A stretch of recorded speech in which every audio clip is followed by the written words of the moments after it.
Hey guys, you are watching your anime world. How are you all? Please support to subscribe this channel for watching new interesting stories. So in this video, we will see what if Deku became the architect of a new hero era.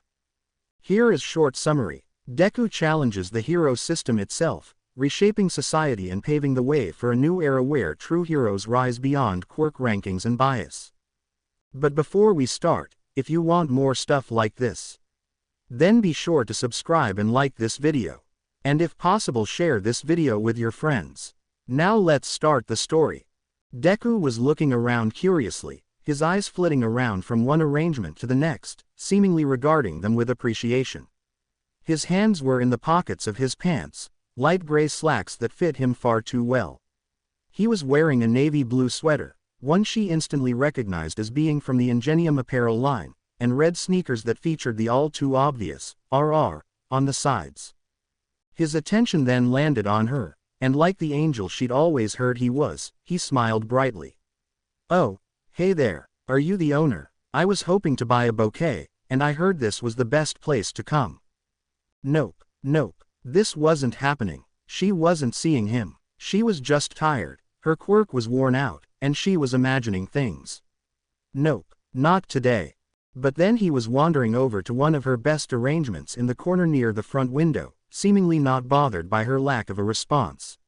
"I think I like this one a lot. How long would it take to have it made?" The normalcy of the question seemed to snap Asa out of her daze.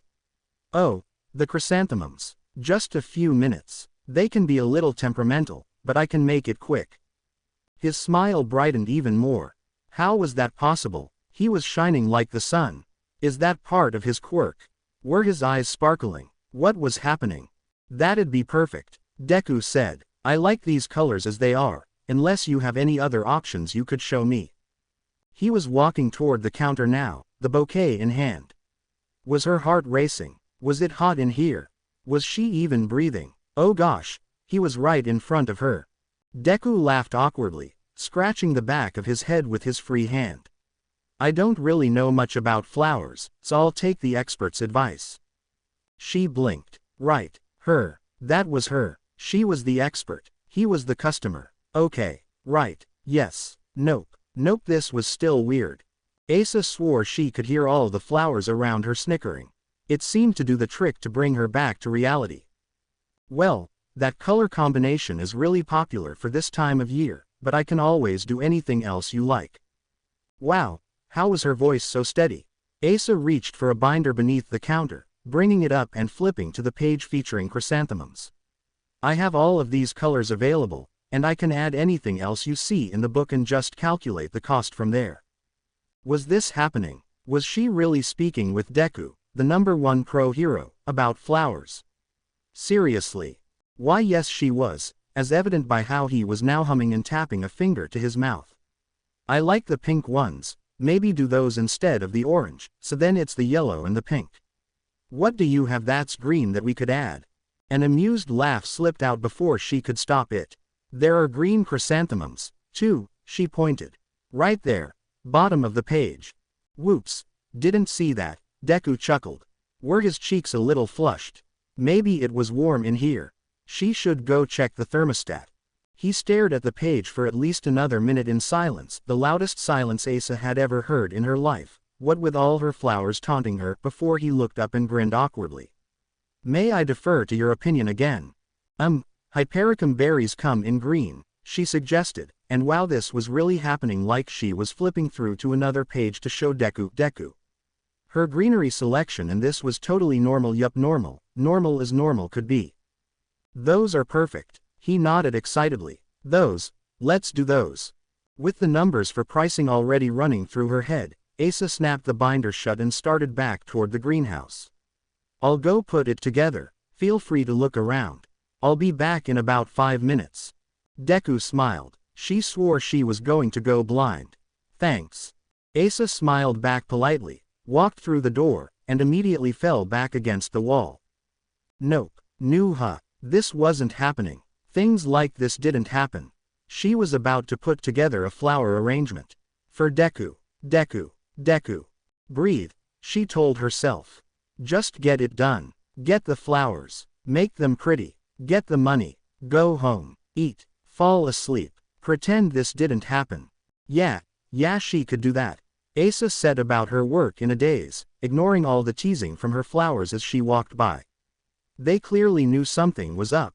It was obvious by the weird, out-of-tune song she was humming. But she ignored them all, gathering the very best of her chrysanthemums and hypericum berries into her prettiest paper wrapping because of course she was going to choose the very best and no she was not going to charge him extra for it. Once a silk ribbon had been tied around the neck of the flowers, Asa huffed out a breath. Go back in there. Give him the flowers. Be done for the day. She could do this. She was a capable adult human being. Asa stared at the door. Crap, this was hard. After one more deep breath, she passed through to the shop. He was still there. This time, he was investigating a different, much more complex arrangement filled with orchids and baby's breath. She also noted that he had set the original bouquet back in its proper place. The sound of the back room door got his attention, though, and he looked over at her with those stupidly stunning green eyes again. Her heart skipped a beat. Oh wow, he laughed breathlessly, practically running up to the counter. It's beautiful. Thank you so much, it's perfect. What were words? She didn't know. She didn't have any right now. Asa started to hand the flowers over, but froze the second before his fingers brushed the paper. Wait, oh, sorry, forgot the last step. This was it. She needed to do it now, or else she knew what would happen. The moment the flowers passed from her care to someone else's, the life force between them began to fade. She had to give them one final push. She'd never felt so embarrassed to do her job in her entire career. Deku was blinking at her curiously, but he stepped back to give her space. She managed probably the most awkward smile of her life before she lifted her hand. Asa let her fingers trail gently over each petal, humming softly to herself as she did. Her face felt bright red. She suddenly remembered how uncomfortable it used to make her the first few times she did this in front of customers. She'd gotten over that quickly, but now, with Deku's eyes on her, suddenly her quirk felt incredibly silly. When Asa was finished, she didn't dare look at him, opting to hand the bouquet over as quickly as possible and immediately turn her attention to the register. Those will last as is for about 2 weeks, give or take a few days based on the conditions they're in, she told him like he was just any other customer, which he was, but no he wasn't. It'll be 45.28. She forced herself to look up at him and watched as he fumbled around with the bouquet, tucking it in the crook of his arm as he reached into his pocket for his wallet. Asa made sure their fingers didn't touch when he handed over a credit card. She didn't think her heart could take it, especially with how Deku was looking at her with his head tilted curiously. So I'm guessing some sort of gardening quirk? He asked. When Asa blinked at him, he put his hands up. I mean, you don't have to tell me, I just like studying different quirks a lot, and I haven't really run into anyone with yours before. Well, there was this one girl in school with vines for hair, but I don't remember her having any powers related to flowers.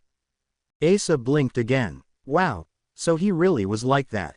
She'd read about how much Deku loved quirks. She even knew about some of the research he'd assisted in at Island. Still, it was, well, she didn't know what it was like to be on the receiving end of it. Honestly, she still wasn't even sure if she was breathing. It's called flower talk, she found herself replying as she ran the transaction. It's one of those quirks that kinda seems useless at first, but starting this business is really the best thing I could have ever asked for. Along with you walking in here. Deku grinned and shook his head. I don't think it's useless at all. Every quirk is good for something, and it's awesome that you're using it like this. I'm sure you get to make so many people happy with your flowers, and that's really something special. How was she not on the floor right now? Maybe he sensed how overwhelmed his compliment had made her, because he took his credit card back from her frozen hand and chuckled awkwardly. Anyways, sorry to bother you right as the store was about to close. I really appreciate it. It's no problem. Asa stammered. No problem at all, really. I'd be an idiot if I turned away the #1 pro hero. Crap. Dang it. No. She'd let it slip, and now she looked like a total fangirl.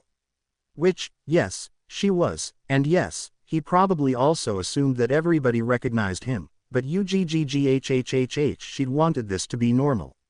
As normal could be. Asa didn't know what she expected.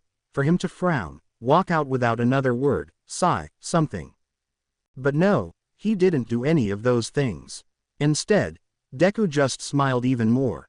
You didn't know it was me when I walked in, though, so I still appreciate it. Ah, Nakano-san, is it? Hearing her name come from his lips made her jump. How did he? Right, the sign out front. Her shop was named after her. Get it together, Asagao. Asa managed a nod. Nakano Asagao. Nice to meet you. He bowed a little. Midoriya Izuku. Nice to meet you, too, Nakano-san. Yeah, I kinda know who you are, she blurted before she could stop herself. Yeah, I figured, Deku laughed, and he was scratching the back of his head again. Did he not realize how cute it was when he did that? Are they still talking? Why are they still talking? But it'd be rude of me to not introduce myself, he shrugged. He was moving away from her now, heading toward the exit. Deku stopped just before the door and turned back to wave. Thank you again, he called out with that never-ending smile. The flowers are just what I needed. And with the tinkling of the shop bell, he was gone. Asa wasn't sure how long she stood there. She only remembers whispering to an empty room, what the crap. Though her daydreams certainly hadn't, Asa was pretty convinced she had all but forgotten about the day her celebrity crush had stood in her flower shop 2 weeks ago. It had been a complete coincidence and a complete honor, like, wow, but it had happened and now it was done. She'd freaked out over it, talked with her best friend Hannah about it, fantasized about him coming back to ask for her number, and moved on. There was only one question she didn't let herself linger on. Who were the flowers for? Every time the thought popped into her head, her heart stung and she pushed it aside. Why did she care? It didn't matter that he was getting flowers for someone. Pink flowers. Pretty pink flowers. For someone. Probably a pretty someone. Asa shook her head and groaned. This was bad. Focus. Asa, focus. Get over this stupid crush. None of this matters. But what if the magazines were right? Nope, she told herself as she tried to read over the same client email for the 50th time. Bad Asa. We are not going down this rabbit trail again. Go put your flowers together and distract yourself. But his eyes. Wow, you're really out of it, aren't you, Asa-chan? Asa spun around. Hannah-chan. Her best friend had her arms crossed and eyes narrowed as she walked up to the counter. You haven't said whether you're coming tonight or not, Hannah accused. Figured I'd stop by and make you give me an answer. Asa gave a guilty smile. Sorry. You know how this season is, multiple weddings every weekend, and superheroes you're expecting to pop back up again. Hannah finished. When the florist's eyes flickered down, she sighed. I thought you were getting over him, Asa-chan. Come on, a night out would do you some good, get you out of this shop for once. Asa grumbled. I'm not always in the shop, you know. Hannah rolled her eyes. Your apartment doesn't count. The two stared at each other in a standoff. At least there weren't any customers in right now. The last thing Asa needed was for any of them to hear about all this. She hadn't told anyone other than Hannah about what had happened. How could she? Something about blabbing just rubbed her the wrong way. She wanted to be respectful of him. Hero or not, he was a human, too.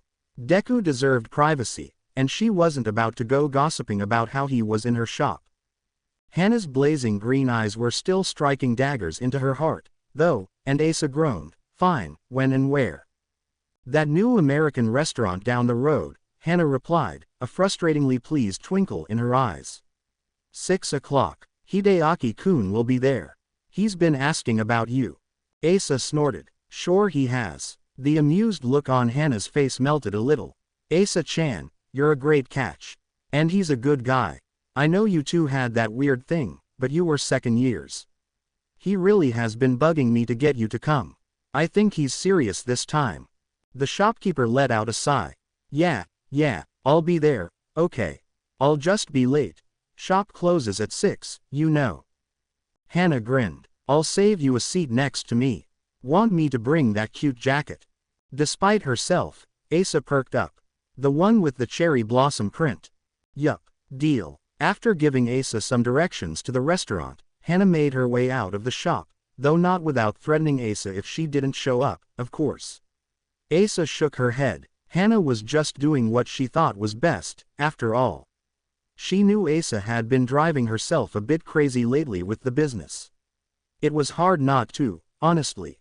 For once in her life, Asa felt like she truly had a purpose. It's just that sometimes that amazing feeling made her overwork herself.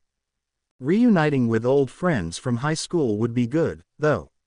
It would bring back some fond, pre-Deku crush memories. Of course he popped into her brain again. And maybe seeing Hideaki wouldn't be so bad. Maybe a little awkward at first, but she could handle it. Asa took in a deep breath, then let it out slowly. She could handle it. She had always been capable of handling things. Well, except for obsessive thoughts about a certain green-haired hero, but nope, not today. She had a bride to be coming in for an appointment in 2 minutes, and she was not going to let herself be distracted. Off in La La Land again. Asa jumped and spun around to see her other employee, Mako, giving her a fond look. "Are you getting enough sleep, Na-chan?" she questioned. The florist fought the urge to roll her eyes at the cutesy nickname. "I think you forget I'm older than you sometimes," she replied dryly. 2 years, Mako shrugged. "And I think you forget to take care of yourself sometimes. Go grab something to eat in the back. I'll greet Tanaka-san." Whatever she did to deserve such wonderful employees, Asa would never know. But alas, she did as she was told. It was only 11 in the morning, and her quirk already felt a little drained from an order of bouquets for an exceptionally large wedding. And thus the day went on. Arrangements, clients, and pickups blurred together in their typical frenzy. Asagao smiled through each and every moment, her work finally distracting her from any thought of the handsome hero that had burst into her life 2 weeks ago. It was a welcome feeling after all the nights she'd been cursed with insomnia, her overactive imagination refusing to let her sleep. But even with her work, she felt the ever-present question tickling the back of her mind: who were the flowers for? She had no right to know, no reason to know. It didn't matter. It shouldn't matter. Why did she feel like it mattered?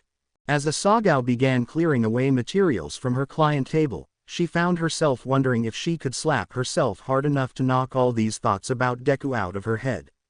Surely there had to be some foolproof way to get over a celebrity crush, right?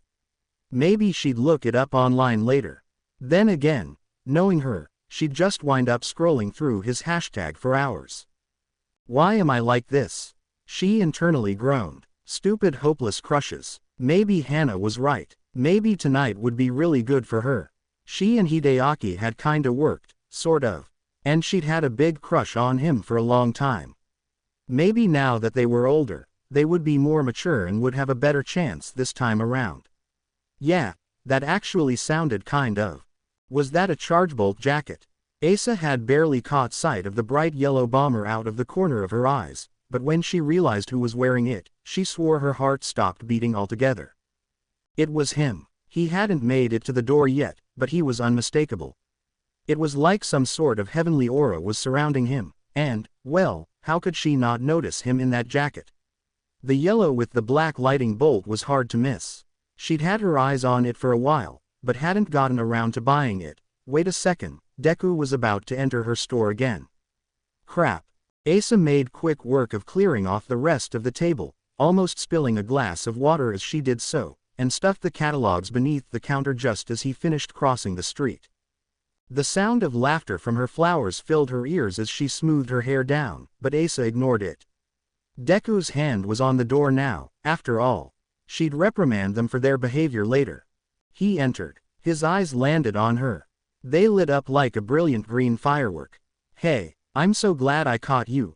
Sorry for coming in at the last minute again, but this time, I know exactly what I want."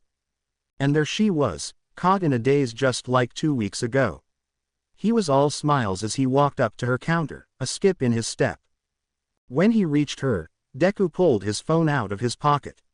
"I spent some time researching flower language this week so I'd be more prepared. I have my order written down and everything." He turned his phone toward her to see. Asa blinked before she stared at the screen in silence. He indeed did have a list in his notes app.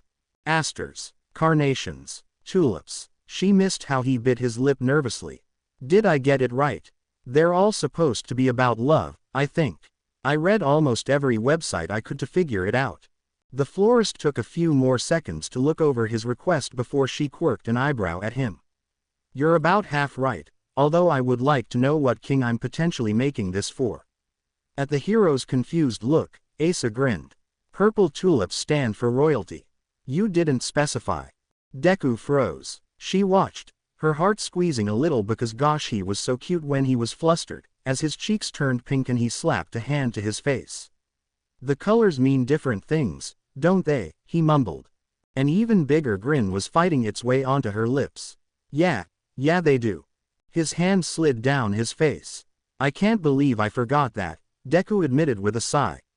I spent every chance I had looking it up, and I thought I'd make this easy for you so I didn't waste your time. It's fine, Asa laughed.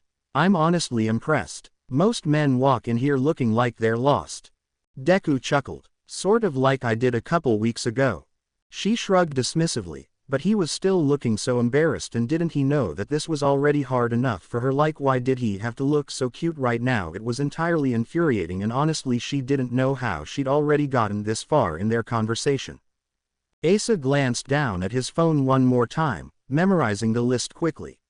I don't have asters right now, but I'll sub those out for something else, and make sure to get the right colors for love, she added on, and wow, was her voice teasing?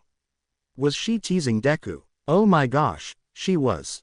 And he seemed okay with it. He was laughing a bit, and she held back a sigh. What a beautiful sound that was. I swear I'll get it right next time, he promised.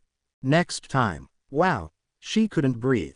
No readily available responses would come to her, so Asa settled for a probably super awkward two-finger salute and headed into the back storeroom.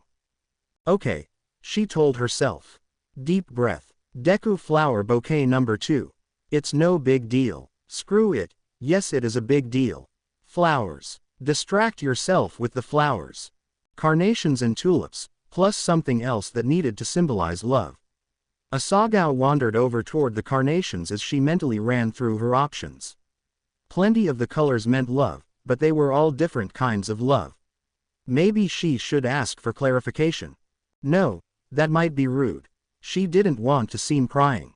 Plus, if he responded with any sort of romantic love, her heart would die a little bit. She'd just play it safe. White carnations would be good, she decided. Pure love and good luck. Very Deku-esque. If he ever found out how much of a fangirl she really was, he'd think she was so creepy. Asagao made her way to her group of white carnations. Hello, little ones, she greeted softly. The white carnations were always a bit more on the sensitive side. I have someone lovely who would like you. A few reached out to her tentatively, and she began humming to assuage their fears. She picked her favorites and held them against her heart as she began looking for what else she would put in the bouquet. As she walked, she felt her precious carnations begin to relax. They sighed happily, flooding her with a feeling of gratefulness. Asa ran her fingers over their petals in response. What next? Asa's eyes glided over her selection. She could do chrysanthemums again, seeing as how red ones symbolized love, but those were out of stock. And they were for romantic love anyways, and she just didn't have enough details. Something like Deku though. She snapped her fingers. Sunflowers. Adoration and loyalty were definitely traits she saw in Deku. That would fit him perfectly. Asagao wound through the greenhouse rose to a section in the back. Her sunflowers were practically buzzing with excitement by the time she reached them, and she laughed. You bunch are always so thrilled to be taken home, she teased. Makes me feel like you don't like me as much. The sunflowers were quick to send her a feeling that denied her joke. Asa just shook her head and smiled.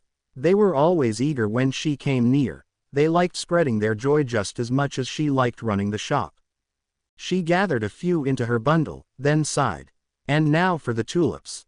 Perhaps the most difficult one, because there just wasn't any particular color that seemed to be accurate. Once she had walked over to her tulips, she stared down at them for what felt like an eternity. The red tulips were vying for her attention, wishing she would pick one of them up so they could express the true depths of their love for her. The yellow tulips were mimicking the same feelings as the sunflowers, which honestly was starting to get a little overwhelming. The white tulips were looking up at her sadly, apologizing that they weren't what she needed. She hummed a little tune just for them. Asa sighed. None of this was fitting, unless. She turned to the purple tulips, unsurprised to find them regarding her with their usual humility. Her eyes flitted back to the flowers in her arms. Pure love, good luck, adoration, loyalty. Maybe it was her sixth sense speaking, but something was telling her that the royalty of the purple tulips would fit right in. Royalty, she murmured, meant for someone you esteem highly. Even if the bouquet wasn't going to be a traditional form of love, she couldn't help but feel that it was a deep, layered sort of love, the kind that everyone wanted to experience at some point in their life. A minute later, Asa finished trimming the stems and set about wrapping them in the newest paper she'd gotten in. When she finished tying the bow, she stepped back to evaluate. Asagao almost laughed out loud looking at it. The bouquet wasn't elegant or striking or even resembled anything like what she usually did. And yet, it was beautiful all the same. It wasn't classically arranged, but it was what he wanted, and, well honestly, it was adorable. It looked like the kind of flower bouquet a kid would put together, just a random collection of whatever garden flower they liked best. She supposed it sort of was like that, in a way. The meaning meant more to him than the style. And it really was full of meaning. As she gathered the bouquet in her arms, a sensation akin to a warm hug radiated off her flowers. Yeah, this was right. This was the kind of love she imagined Deku would give. Oh, right, she had to go back out there and give them to him now. Asa stared down the door and took in a calming breath. She did this once, she could do it again.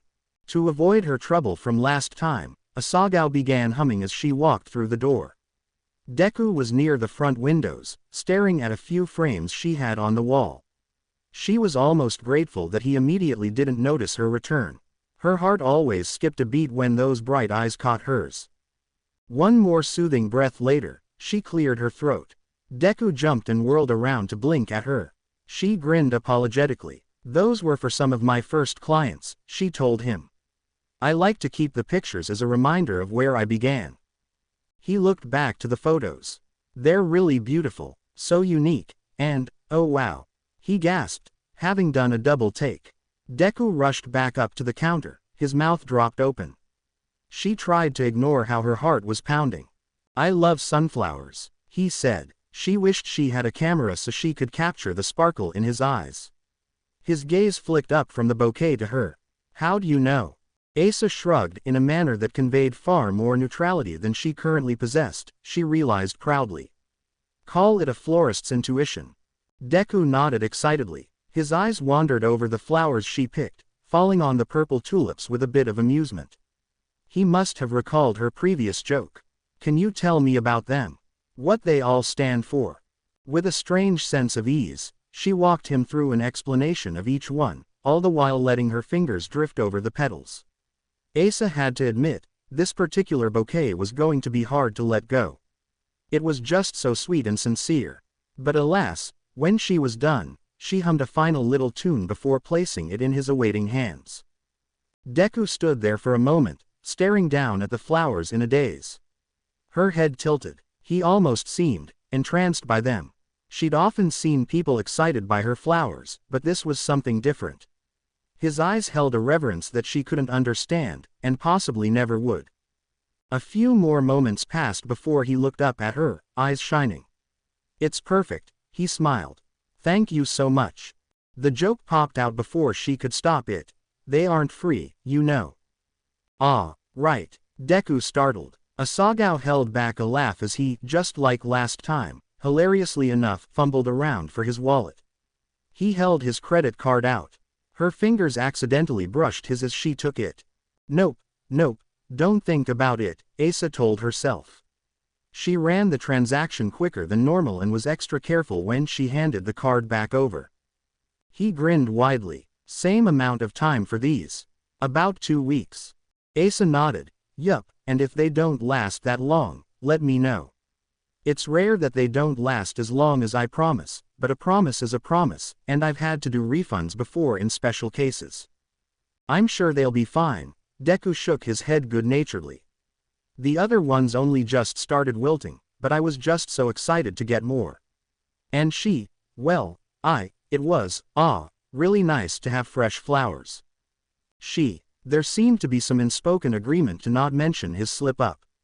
Even so, Asa couldn't deny how her heart had stopped. Deku's smile turned a little sheepish, and he scratched the back of his head. Anyways, I should get out of your way. I kept you open late again. All she could do was say, it's okay. He laughed, right. There was a pause, during which the two just looked at each other. Then he started toward the exit. Asa blinked. Did their eyes connect just a bit longer than what could be considered normal? Was she breathing? Had that been awkward? Did he feel weird now? All these questions and more swirled around her head so violently that she barely noticed him walk to the door. Until the bell above it rang, of course. She startled back to reality. Thanks, again, Nakano-san. Deku called from the half-open door. Another cheerful wave and a flash of that absurdly bright jacket later, he was gone. What just happened? Asagao sighed. Something told her she wasn't going to be able to fall asleep easily tonight. She set about closing the shop in a dazed leisurely pace, her mind spinning with curiosity. There was one thing for certain. These flowers really were for someone special. That much was obvious. His entire bouquet was filled with love. He'd specifically asked for love. And yet there wasn't a single rosé. Roses were classic. Asa went through more of them than she could count each week. Boyfriends and husbands and fiancés came in to grab them all the time, each of them always wearing a bashful grin on their face. But Deku didn't buy roses. Well, he could have. She could have thrown them in the bouquet, but he hadn't requested them in his original idea in the first place. Not only that, but he came in right at closing time again. Asagao wasn't an idiot. She could figure it out pretty easily. A celebrity like him coming to get flowers was prime material for any gossip magazine, not to mention arriving at a time like that lessened the likelihood that he'd run into any of her other customers. Seemed all the tabloids were right when they said Deku liked privacy. She would keep it that way, Asa decided. Perhaps she would consider telling Mako and Akari, so they wouldn't have a heart attack in case Deku ever showed up at a different time. But for now, she'd keep it on the down low, especially given how weird he acted after letting that certain detail slip. It was his life, and he deserved to not have anyone butting in on it. Should I tell Hana-chan about him stopping in again? Asa wondered as she took off her apron. Meh, I'll think on it. Asagao flicked off the shop lights, locked the doors, and stepped out onto the street where Deku had been not too long ago. That was a weird thought. He'd just been here. She swore she still felt some sort of energy in the air, that enthusiastic optimism he always carried with him.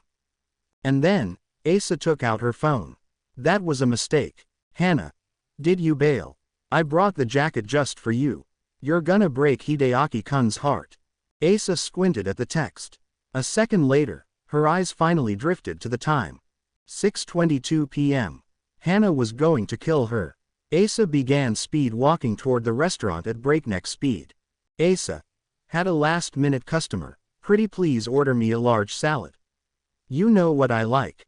You're the best. Hana. You're lucky I'm a good friend. I'll order it with extra celery.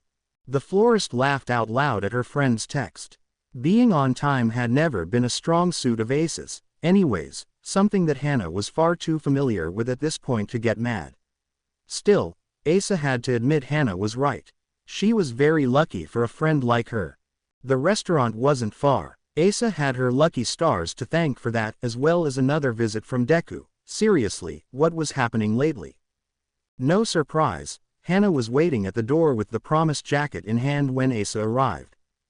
Thanks, Asa sighed, slipping it over her plain black jeans and white shirt. At least she now looked semi-cute for this random high school reunion. Salad will be out soon, Hana said, shaking her head as she led Asa over to the group table. Everyone else already has their food. Don't you have a clock on the wall in your shop? Asa smiled guiltily. Yeah, I just got distracted. The person had a custom order, and it took longer than usual. You know I can't turn people away. You're too nice, Hannah claimed with an eye roll. If only she knew who Asa had been with 20 minutes ago. Hey, you made it, Asa snapped to attention. Funny how she hadn't heard his voice in forever, and yet it still stuck out in the crowd. Hideaki was waving at her from the table. Black hair, broad shoulders, and a kind smile on a face that she supposed was attractive. He hadn't changed a bit. Hannah not so subtly nudged her toward the empty seat next to him. It was the only spot left, so honestly she had no choice. This would be okay. It couldn't get too awkward, right? You look great, Hideaki said as she sat down. Hannah-chan said the shop drives you crazy, but you sure don't show it. Asa smiled politely. I'll take crazy because it means paying the bills. What are you up to these days? He leaned back in his chair. Oh, you know, taking over the family business from my dad, Hideaki shrugged. Not exactly what I had in mind for life, but I'll get my own adventure one day. It's weird how much time has passed, isn't it? Sometimes I swear we're all still 16. A waiter sat her salad down in front of her, and for the third time in only the last 5 minutes, Asa again thanked her lucky stars. This small talk was already more than she felt like dealing with. Maybe refueling her quirk would help. And as it turned out, it only continued to get more uncomfortable. She barely got a word into any of her other old high school friends, what with how Hideaki seemed far too determined to catch up on the last 5 years of their lives. Worst of all, Hannah was too busy chatting with everyone else to notice Asa's subtle looks for help. As Hideaki walked her home, he'd insisted since it was getting dark out, Asagao couldn't help but internally sigh. It wasn't his fault, after all. Hideaki was a genuinely nice guy. But his hair didn't have green tips, and his eyes were dull brown instead of brilliant emerald. And his smile was nice, but it didn't light up a room. Not to mention, she just didn't really feel attracted to him that way anymore. He didn't draw her in, not like a different certain someone. A billboard with Deku's face plastered on it came up on the horizon when they took a turn toward her apartment building. Speak of the devil, Asa groaned. Why couldn't she get him out of her head? Actually, she found she didn't mind Deku invading her brain right now. It was a welcome distraction from the increasingly awkward silence between the exes. At least they were almost to her building. So Asa-chan, Hideaki started. Weird, even hearing her first name from his lips didn't give her the same reaction as Deku's formal usage. I've been thinking about things lately, and well.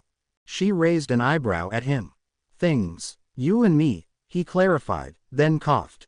Looking back, I can't really figure out why we didn't work. I still think a lot of you, so I was wondering if maybe you wanted to go out sometime. They stopped in front of her building door. She stared up at him, her head tilted.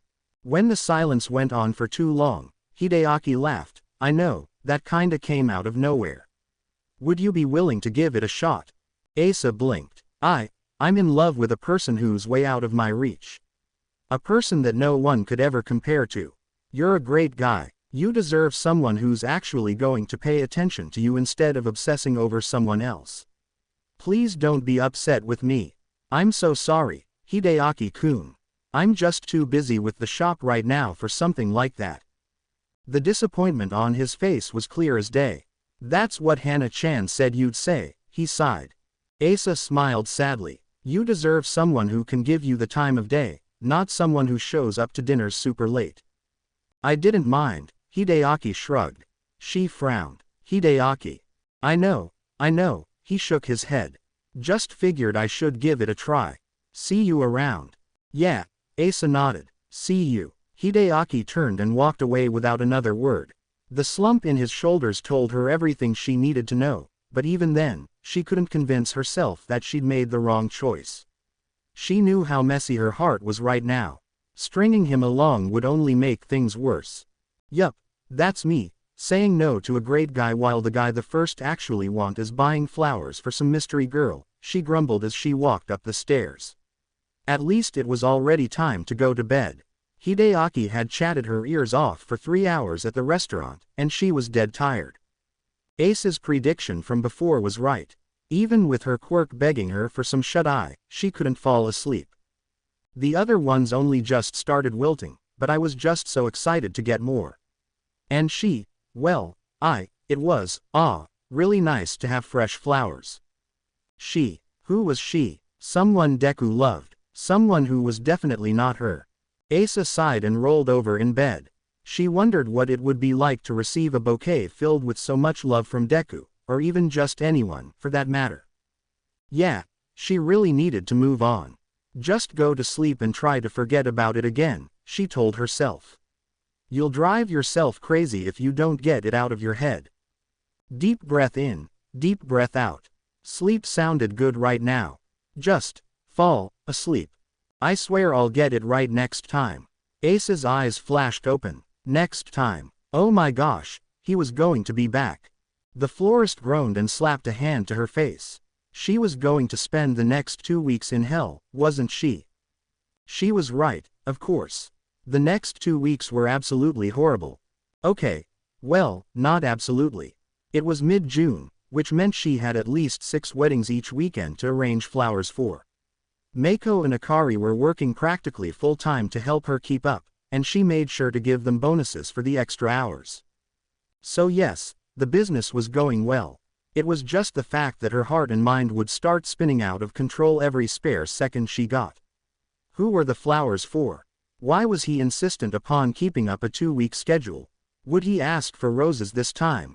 If she was trying to get over her Deku obsession, this really wasn't helping. And today was the day. It was a Tuesday. He came in on Tuesdays. Asagao tried to tell herself that she wasn't jittery all day, but the look in Mako's eyes told her otherwise. Sometimes that girl knew her too well. Or maybe it was just the mother hen instinct Mako had. Miraculously, the florist got through all of her appointments without a hitch. Her last one even ended early, leaving her time to sit in the back and munch on a pear while she put together some lilies for a wedding this weekend. She was doing well, even with how her eyes kept flicking to the clock on the greenhouse wall. The minutes ticked by at an agonizingly slow pace, and it only seemed to get worse when the clock struck 5:30. She just wished it'd be 6 already. A knock sounded. Na-chan. Mako called. Yeah. Her employee opened the door and peeked through it. I'm heading home. You okay for me to leave? Asa waved a hand. Get out of here. I already kept you later than usual. Thanks, again, I know I've been asking a lot lately. Mako smiled. You know I don't mind. Take care of yourself, Na-chan. The shopkeeper hummed noncommittally. A few moments later, she heard the doorbell ring, signaling that her employee had left. And then there was one. Asagao picked up her basket of lilies and made her way to the front of the store. She could finish the bouquets while waiting, and at least this way she'd be able to see Deku coming through the windows. Yup, just a normal, typical Tuesday night of waiting for the #1 pro hero to arrive at my shop, Asa thought. Not a big deal in any way, shape, or form. Hannah, who had been filled in on the events 2 weeks prior, claimed that Asa was in a state of denial. Which, no, of course she wasn't. She was acting like any other person who had been tossed into a weird reality of seeing their celebrity crush on a now semi-regular, scheduled basis. Asa knew that if Cellophane started showing up at Hannah's office building out of the blue, she'd react the same way. Against her better judgment, Asagao let her mind wander to what might happen tonight. Would he come in with another list? Would he get bashful again if he accidentally got something wrong? Was he going to be wearing something that would bring out his eyes? Who was she kidding? His eyes always stood out no matter what he wore. Asa sighed happily, the lilies in her hands forgotten. Though she was still definitely nervous, she also found that she felt a little more confident this time. Her readiness could be because she knew for sure that Deku was in fact coming in approximately 16 minutes now, but their last interaction hadn't been that bad. Okay, well, there was the awkwardness toward the end, but before that, she'd been speaking full normal human sentences. At this rate, maybe they'd be able to have an actual conversation, not just the typical small talk that came along with her business. Yeah, I can do this, Asa told herself. It's just another time seeing Deku.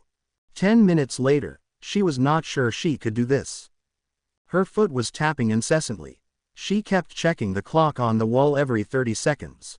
The entire front of the store had already been dusted and swept and organized. The lilies were tucked away in their delivery box. Her heart felt like it was going to burst. Light violet eyes looked to the clock yet again. 5 minutes. Well, actually, maybe only 2, seeing as how he usually walked in right before closing. So really any minute now. Gosh, was she really ready for this? The anticipation was killing her. Breathe, Asa, she sighed aloud. He's a nice person. There's no need to be worried. A minute passed. Asagao kept her eyes peeled on the street outside her shop. Another minute went by. She began running through her appointments for the next day in her mind. A third minute ticked away. Asa checked her phone and scrolled through Instagram. Then another minute, and another, and another. When the florist finally forced herself to leave the shop at 6:32, she told herself that the hollow feeling in her chest was just because she needed dinner. No, her heart wasn't sinking. Her mind didn't feel numb from disappointment. She just needed to go home and refuel her quirk for the next day at work. During the dismal walk to her apartment building, her phone pinged. Hannah. Did Prince Charming stop by? Asa sighed before she responded. Asa. No, he didn't. Must be out there saving other damsels in distress. Hannah. Boo, I'm sorry. Want me to come over? Asa. You bring the movie, I'll provide the ice cream. Hannah. Be there in 20. The young woman couldn't help but smile. At least she had a best friend like Hannah. Who knew what she'd do without her in the middle of this Deku crisis? Stupid crush. At least she could drown her sorrows in a bowl of ice cream. Considering the letdown of the previous night, Asagao woke up in high spirits. This was most likely due to Hannah ranting about how all men were dumb and not worth her time, anyways. While Asa didn't entirely agree, she did have to admit that their get-together worked like a charm. It brought her back to their high school days, the nights where they'd stuff their faces with sugar and grumble about the boys in their class for hours. It was nice to have some girl time after having her heart metaphorically stomped on. Honestly, she felt like she was on top of the world right now. Maybe Hannah was right. Nakano Asagao didn't need a man. She was a successful business owner at the ripe young age of 22. She had her whole life ahead of her, and some silly little crush was not going to stand in her way. And Asagao certainly didn't need to be driving herself crazy over this mysterious she. Whoever Deku had gotten those flowers for didn't affect her in any way whatsoever. Asa was practically marching down the sidewalk at this point. She was going to have a good day. No worries, no obsessing, no questions, no daydreaming.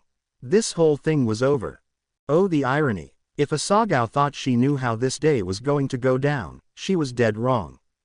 Because of course, in this weird alternate reality she must have fallen into, there was someone waiting outside her shop door when she turned the street corner. And come on, you really think she didn't recognize him immediately even with that hat on? The florist literally stopped in her tracks.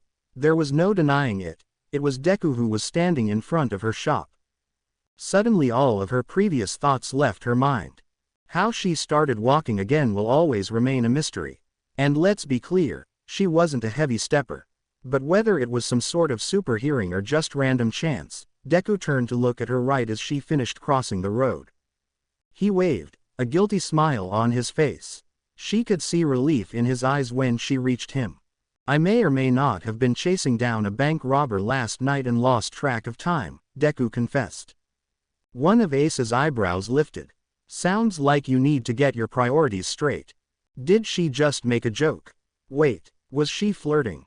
No. She knows she did not just imply that coming to her flower shop was more important than capturing a robber. Nope, not at all.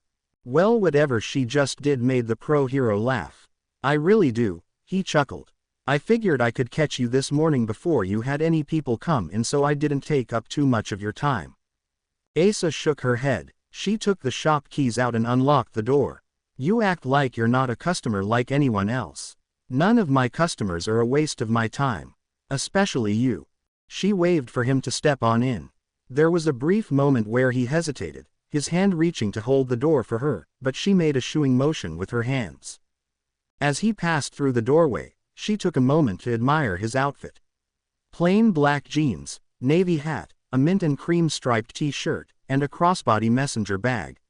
His work bag, that would make sense. He was probably going to head straight for his agency after stopping off here. She should make this quick so he wasn't late, even though she wouldn't mind a sight like him sticking around. Crap, she'd just been checking him out, hadn't she?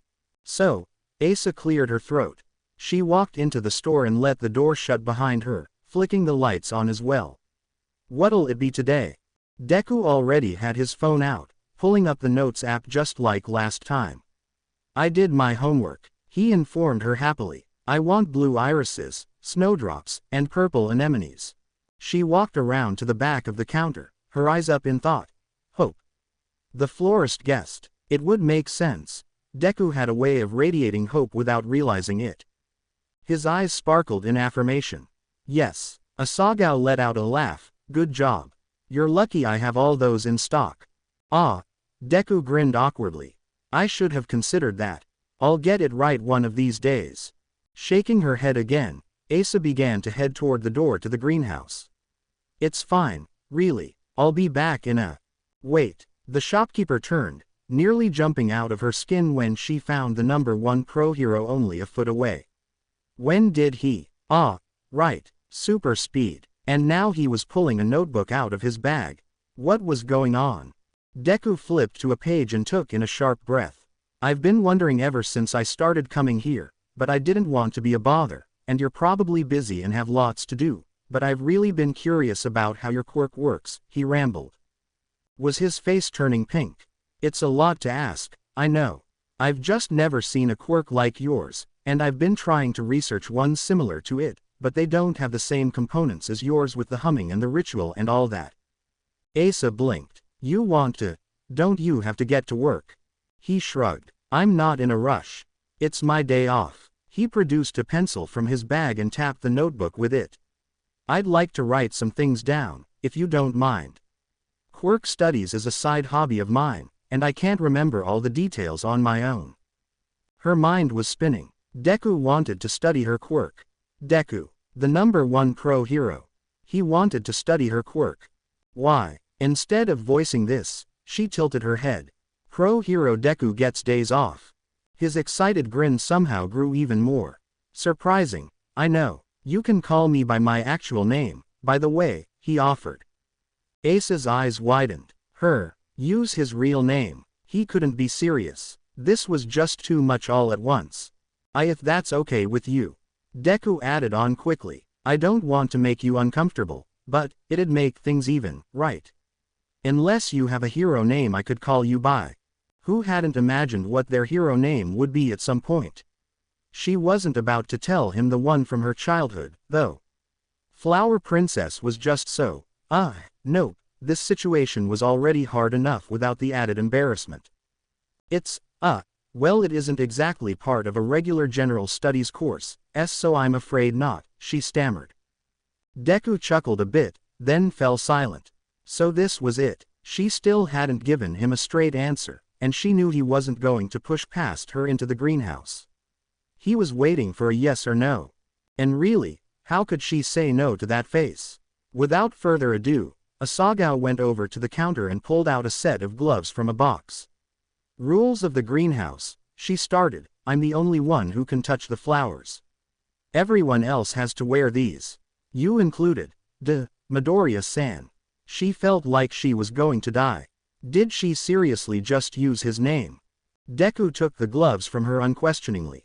Same reason you don't immediately hand over the bouquet when you're done. She nodded. Yup. It's a little hard to explain. I have time, he replied readily. Then his green eyes widened. Not that I want to take up your time, though. This already means a lot to me, I really appreciate it. Asagao held in a sigh. Something about him was just bursting with energy, and yet at the same time, she could sense his eagerness was being held back by his sense of respect. It was, honestly, really adorable. Words were failing her, so Asa simply began walking toward the door. Deku followed, but before she opened it, she turned back to him and put a finger to her lips. He nodded. She pushed the door open gently, letting the emotional wave of greeting from her flowers wash over her slowly. "Hello, dears," Asa whispered. "I have someone new. Is that okay?" There was a mixed reaction from the group. Her more shy ones signaled their usual hesitancy. Several flowers, however, particularly the sunflowers in the back, were already perking up. She knew why. Of course they'd be drawn to Deku like a magnet. She sensed a shift behind her. "What's going on?" Deku questioned, matching her volume. "Be still," her beating heart. His voice was like melted chocolate when it went low like that. Asa mentally slapped herself. "I'm just making sure they'd be okay with a stranger. I think it's all right. No one's told me a direct no." She led the way into the greenhouse, trying as best she could to ignore the presence of the very attractive hero behind her. Deku was humming, and she heard the telltale sound of a pencil scratching on paper. "Your quirk's name, Flower Talk, it's literal, isn't it? You really can talk to them." If the sunflowers hadn't been screaming before, they definitely were now that they saw him. Asagao sighed. She knew they wouldn't stop until they had been introduced. "In a way," she replied. Asa began toward sunflowers, knowing that he would follow. "I can speak to them, and they understand me, but their language is different. It's like they radiate their emotions rather than speak words." The florist glanced back and found that the hero was furiously scribbling something down. After a moment of silence, Deku jolted a little, then gave an embarrassed grin. "Sorry, I should be paying better attention," he apologized. "So you can hear them, but can anyone else? Say you wanted a flower to speak to someone, could they?" Asa frowned in thought. "No, I've tried that before. They can't understand others, either, but they are always drawn to people who share their characteristics," she explained. "Hence why I've brought you to the sunflowers. They want to meet you." Deku blinked, staring down at the selection of flowers. He reached a gloved hand forward to touch the petals. Upon contact, the sunflowers let out a delighted cheer, and Asagao burst out laughing. He jerked his hand back. "I'm so sorry. Are they upset?" A hand covering her mouth, she was quick to shake her head. No, I'm sorry, they just got really excited. You share a kindred spirit, and they know it. Flowers love being around people who are like them." The hero relaxed. "Oh good," he sighed. "I got nervous there. What do sunflowers stand for again?" "Adoration and loyalty," Asa replied. There was another group calling for him from the other side of the greenhouse, though. She turned, unsurprised when her eyes fell on blue irises. When she began walking toward them, she had to stop herself from laughing at the sound of Deku scrambling to follow after her. All the while, she began humming her usual morning song, letting her fingers drift over petals as she passed. The pair arrived at her blue irises a minute later, and Asa waved a hand. "You have more fans," she teased. "Faith and hope." Deku reached out and petted them, a little more confident this time. "Funny how I picked flowers that I'm similar to," he commented. She shrugged. "Most people do, they just don't realize it." He stared at the irises in consideration. After a moment, he turned his head to meet her eyes. "Which ones are you drawn most toward?" Asagao put her attention back on the flowers. That sparkly green gaze was simply too much to handle. She began selecting a few from the group for his bouquet. "These, actually. Gardenias, too, for joy. And, Asagao's. Your given name, Morning Glories." Her face was burning. No way she could look at him now. She nodded. She caught sight of Deku tilting his head out of the corner of her eye. What do they mean? Unrequited love, not the easiest to talk about in front of the person she felt that toward. "It's a complicated emotion," she told him. "But it's nice to have someone who understands and feels it like I do. They've always had a special place in my heart because of that." A brief silence held them captive. Asagao forced herself to meet his eyes, smiling awkwardly. Something in that green stare told her he wasn't about to push her for the truth. Deku brought the moment to an end by turning his attention back to his notebook. He scanned over what he'd written so far. "So along with being able to sustain your flowers for longer than usual with your quirk, you also hold a psycho-emotional bond with them that enables you to sense their personalities and emotions." Asa nodded, more than glad that he moved away from the previous subject. As the bulbs take root, their life force begins to connect with mine, she explained. She headed toward the snowdrops and anemones. Deku followed suit. Once at the new section, she began gathering the flowers he'd requested and continued talking. All specimen of flowers have the same general personality, but each one is still unique. I become more aware of them as they bloom. Once they leave my care, the life force cuts off, which is why no one else can touch them. But it's never long before one flower is replaced with another. Asa laughed fondly. I remember I used to get really upset about it as a child, but now I'm happy that I can take care of them while I can. All flowers die eventually, after all. When she turned with the bouquet to be gathered in her arms, she found Deku staring at her in wonder. How many flowers can you sustain at a time? He asked. Asa leaned against the table and considered the question. I seem to max out at 500. Wow. He stammered. How did you train your quirk to be able to hold so many lives all at once? Over time, I guess, she shrugged. If you build up slowly, it doesn't feel as bad. You get used to it, recharge, and keep going, just like any other quirk training. I still have days every now and then where it's more difficult, but that's just how it is, you know. Deku shook his head. That's unbelievable. You mentioned recharging. How do you do that?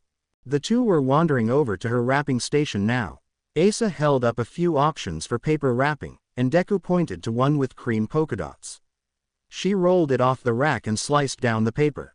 Fresh fruit and vegetables, she replied. Asagao started to arrange the flowers, bundling them into place in a steady rhythm. I always keep a supply back here if I start feeling weak during the day.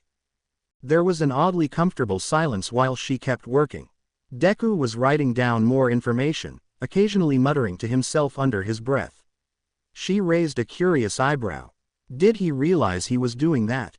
Just as she finished tying the ribbon, he tapped his pencil to the page. One more question. How did you discover your quirk? In my parents' garden when I was 4, Asagao said, smiling reminiscently. It was always a nice memory to look back on. Some peonies were upset I wasn't paying attention to them. I started talking to them, and my mom asked me what I was doing. At first I thought she was making fun of me for saying she couldn't hear them, but we figured it out pretty quickly. She glanced up at him. What about you? His eyes flicked away. It just sort of happened one day. Deku laughed, his hand reaching up to scratch the back of his head. It was definitely a lot of power to get used to all at once. I handled it pretty bad. Was there a weird sort of tension in the air? Maybe he didn't like talking about his quirk that much. He always avoided any specifics in interviews, after all. Maybe she'd stepped over the line by returning his question. I'm sure there are plenty of stories of people with similar quirks causing chaos, she joked reassuringly. Power types must always be pretty difficult to get a handle on at first, no matter who it is. Deku chuckled. That's very true. Wow, they'd really been talking all this time, hadn't they? Asa found that, while she still definitely felt jittery, she'd actually been doing pretty well. She tried to control the spring in her step while she led them back into the store. When she was behind the counter and he was in front, she held up the bouquet demonstratively. This is the final step, she told him. It's not really necessary, but I've noticed it usually makes the flowers last a little longer. Deku hummed thoughtfully. And then once you hand them over, they disconnect from you. Exactly, Asa nodded. His gaze was so steady on hers, the florist decided to close her eyes. It was just too difficult to concentrate with him staring at her like that.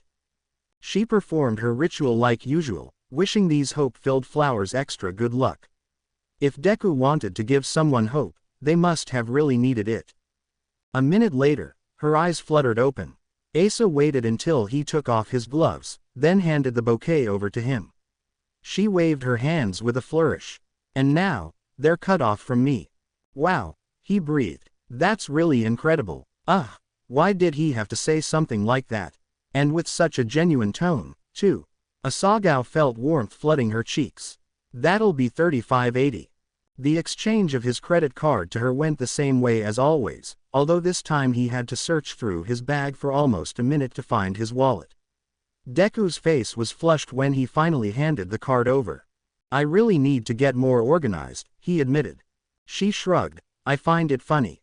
Deku quirked an eyebrow. "Really?"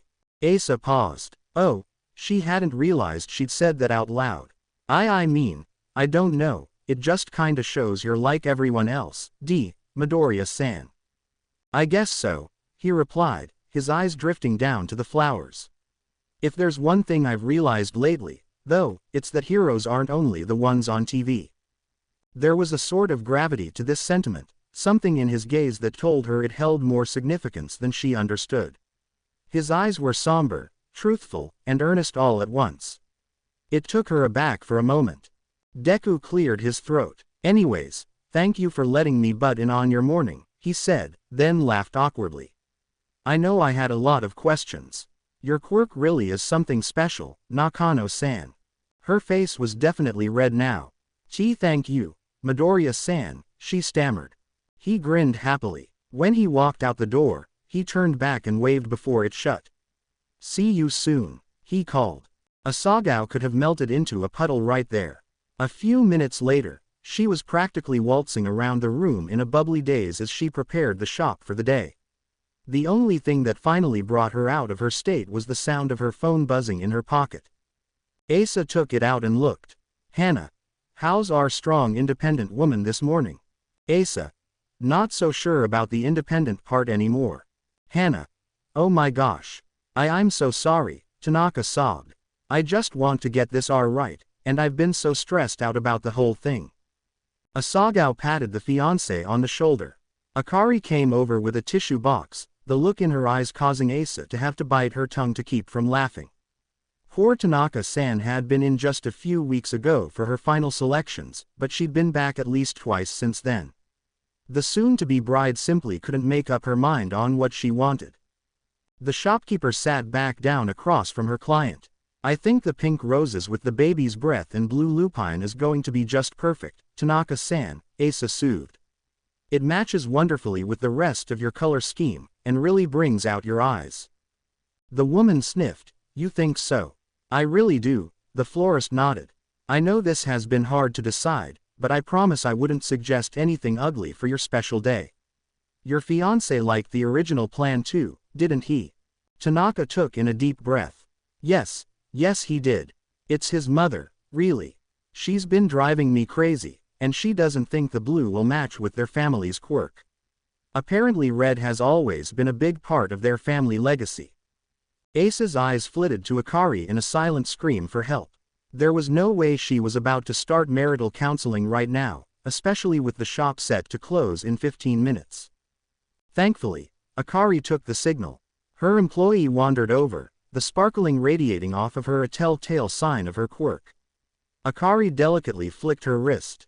Suddenly, the sample bouquet on the table in front of Tanaka was covered in a glittery sheen.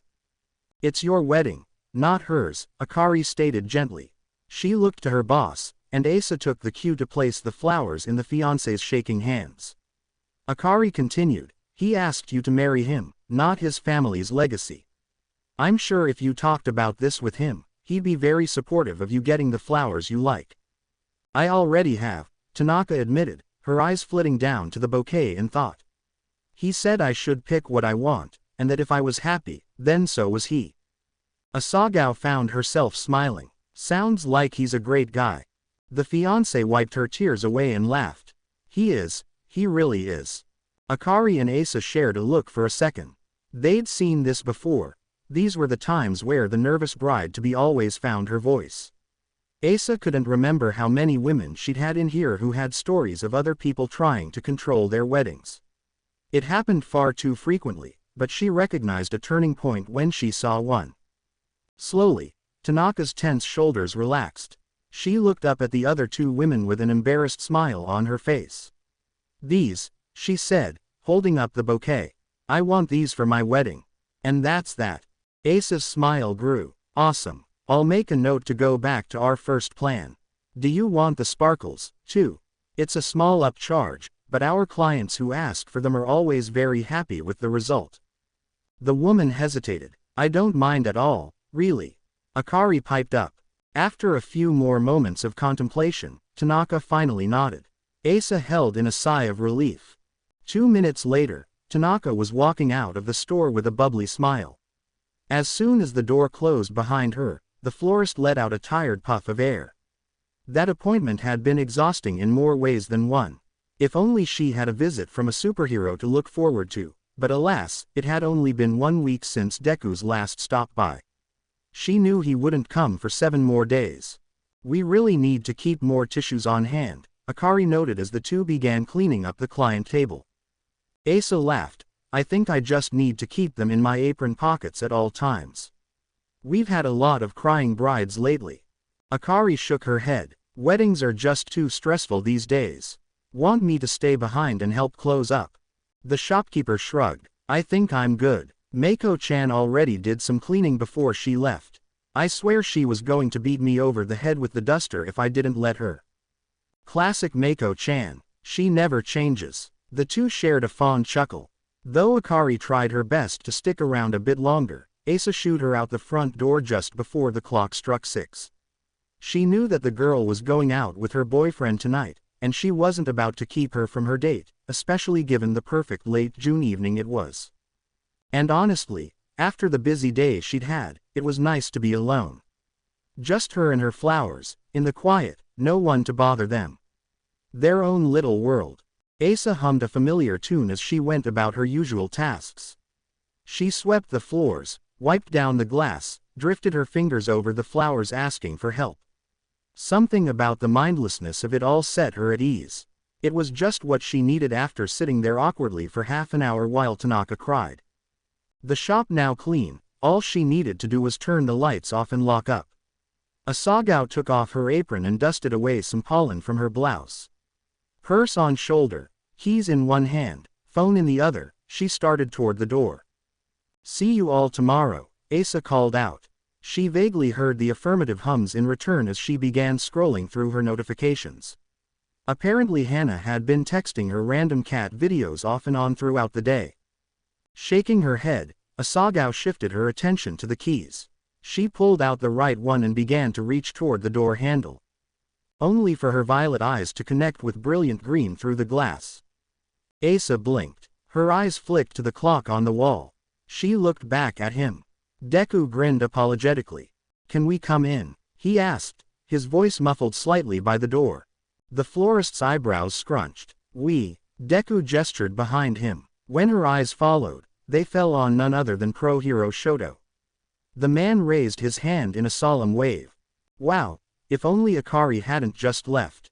That girl was the biggest Shoto fan she knew. Wait a minute, why was she still just standing there? Her face flushing, Asagao finally jumped back and opened the door. Words began spilling out of Deku's mouth as they walked in. I am so sorry, I know I'm even later than usual. I wanted to get here earlier, but there was traffic, and then a villain appeared on the train, and then we had to go to the police station, and he insisted we couldn't go anywhere else, Shoto cut in dryly. Asa blinked. So they really were night and day, huh? Shoto with his calm demeanor, and Deku with his Deku-ness. She'd read about their friendship in the magazines and seen a few joint interviews, but it didn't quite compare to seeing it in real life. It was fascinating, really. Shoto was well known for being rather closed off and serious, yet Deku was practically bouncing around in his personal space like it was no big deal. Perhaps the tiny upward twitch of Shoto's lips indicated that he had simply become used to his behavior over the years. They really were best friends in real life, weren't they? Asa shook her head and forced herself to put the analysis aside. You're a week early, though, she pointed out to Deku. Did the flowers wilt already? Oh, no, not at all. He responded quickly. Todoroki-kun needed some, and I decided I'd bring him here. Said hero shifted uncomfortably, his eyes falling to the ground. Asa frowned. She looked to Deku for an explanation. He doesn't know what to get, Deku supplied. He tried looking things up online, but it only made him more confused. I'm not confused, Shoto muttered. Simply, conflicted. Right, conflicted, Deku corrected himself. His eyes turned back to Asagao. She tried to conceal her surprise when she saw the pleading look he gave her. "I knew you'd be the best person to help, so we had to come here." Asa subtly took in a deep breath and nodded. One hero every 2 weeks had honestly been enough for her. This was just overwhelming. Still, there was something in Shoto's eyes that made her panic subside. A depth of sadness she hadn't expected. She'd seen that look before, typically when people were getting flowers for a funeral. Surely she would have heard about something like that on the news, wouldn't she? While caught up in her own thoughts, she hadn't noticed how quiet it had gone until Deku nudged Shoto. "You can tell her. I'm sure she wouldn't tell anyone." He glanced at her, "Right?" Asagao nodded immediately. "Of course. My lips are sealed. I don't gossip about my customers." Deku gave her a grateful smile. The two stared at Shoto for a few more seconds. Finally, he sighed. "Okay." The number 1 pro hero's eyes lit up. "Great. Nakano-san connects with all the flowers emotionally. She'll be able to tell you exactly which ones to get." Shoto's eyes lifted to meet hers. He hesitated. I want the flowers for my mother," he said. "She struggles. She's been getting better over the years, but recently she's having a hard time again. Midoriya-kun told me about his flowers, and I thought they might make a difference to her." Asagao's heart squeezed painfully. Of course this was difficult for him. It was well known that the mother of the Todoroki family was basically never seen, and hadn't been for several years. Whatever the reason, Asa couldn't imagine what it was like growing up like that. Being without your mother couldn't have been easy, as evidenced even now by how Deku placed a hand on his friend's shoulder. Swallowing hard, Asa managed a soft smile. "And what do you want to say to her with the flowers? What do you want her to know?" Shoto seemed to consider it for a moment. "I want her to know that I don't fault her for her state. That I'm proud she's been as good of a mother as she has been. That she is strong, much stronger than she knows, even if she can't see it sometimes." The hurt in her heart eased a bit. She knew just what he needed. "I'd suggest white tulips, then," Asa told him. "They're often used as a way of forgiveness and to show that someone is worthy." It sounds like that's the kind of message she needs right now. Shoto's lips turned up. "Her hair is white." Asa grinned and clasped her hands together. "A perfect match, then." Just as she turned to head toward the back, she heard Deku whispering, "See, I told you she'd get it right." She was glad the far too pleased smile on her face was hidden. The florist set about her work in the greenhouse as quickly as possible, if only to get her mind off of the night's unexpected turn of events. "Deku's lucky I was still here in the first place," she laughed to herself. "And just when I thought it'd be a normal day. Of course not." The tulips were easy to put together, and once she had them bound in a pretty matching white paper, she went back to the front of the store. "And she can sustain up to 500 flowers at once. It's just crazy," Deku was telling Shoto when she entered. "She says all of the meanings of the flowers match their personalities, and, oh, that was fast, Nakano-san." Asagao swore she was blushing from her head to her toes. Deku had been talking about her quirk in this way that she couldn't describe other than it was overwhelming and flustering, and it was just so strange to hear him talk about it like it was this amazing thing when it was nothing like what he or Shoto were capable of. They captured villains and saved lives. She just gave people flowers. Why did it seem like it was such a big deal to him? The young woman snapped out of her thoughts quickly. "I didn't have to arrange them since it's just one flower type," she explained. "I'm sure you managed to give Shoto-san the full rundown of my quirk in that time, though." Oh gosh, she was teasing him again, wasn't she? Deku gave her a guilty grin. "Perhaps. Have you done the final step yet?" Asa shook her head as a negative. "Good," he said, then turned to Shoto and elbowed him. "This is my favorite part." Okay, if she wasn't red before, she certainly was now. Asa cursed the warmth flooding her cheeks, but it wasn't like she could stop it. Something about how Deku was acting made her feel like she was on an empty stage with a spotlight on her. It was new, but not entirely unwelcome. The tulips sent her a little wave of comfort. Their encouragement helped Asa through her ritual, humming a particularly delicate tune to let the tulips know the importance of their job. She hadn't realized she'd closed her eyes until they opened, and she handed the bouquet over to its new owner, who took it readily. "They're beautiful." Shoto inclined his head. "I can see now why Midoriya-kun insisted we come to you." Asa smiled gently. "I hope your mother gets better soon. She has a son that cares for her. I'm sure that means the world to her." Shoto's eyes widened a bit. To the side, Asa caught sight of Deku mouthing, "Thank you." The transaction took place in an almost reverent silence. She caught Deku quietly saying something to Shoto about stopping by a hospital, to which Shoto nodded. One formal bow of thanks from Shoto later, the two started toward the front door. Shoto stepped out of the shop first, but before Deku could follow, he turned back around and waved. "See you next week, Nakano-san." Deku shouted happily. "I'll be on time, I promise." Asa didn't want him to leave. Why didn't she want him to leave? Maybe because they hadn't talked as much as usual, or this was just so special that she got to see him an extra day, or this whole process had only taken about 15 minutes and that just wasn't enough time. Not after how long they'd spent together last week. He was about to walk out the door. She had to say something. "Duh. Midoriya-san." He turned, head tilted. "Yeah." Her heart was racing. Those stupid beautiful eyes always threw her off. "Why you'd better not bring the entire superhero world to my shop," Asa teased. "I'm busy enough with wedding season as it is." A sudden laugh burst from Deku's lips. "I can't help it, my flowers have been getting lots of compliments. I tell everyone who asks to come here," he told her. "Oh wow." His eyes were sparkling again. Their usual glow had died down during his time there, most likely due to the seriousness of Shoto's request. To see them shine again took Asa's breath away. She shook her head, amused. "You should take a few business cards with you, if you're serious." A grin lit his face. Before she knew it, Deku had dashed up to her counter. It was with an almost a childish glee that he scooped up at least a dozen cards. "I'll be passing these out like candy," he winked. Deku winked at her. Asa's heart stuttered. In a flash, he was back at the door. Deku waved again, flashing the business cards in his hand cheekily, before he skipped down the sidewalk to an awaiting Shoto. Asa went to bed that night thinking she must have made it all up. The next week of her life was strange, to say the least. Well, it hadn't been at first. Sure, she'd been constantly questioning if her memory was correct, that wink, but business happened as usual. Until 2 days after her visit from Deku and Shoto, that is.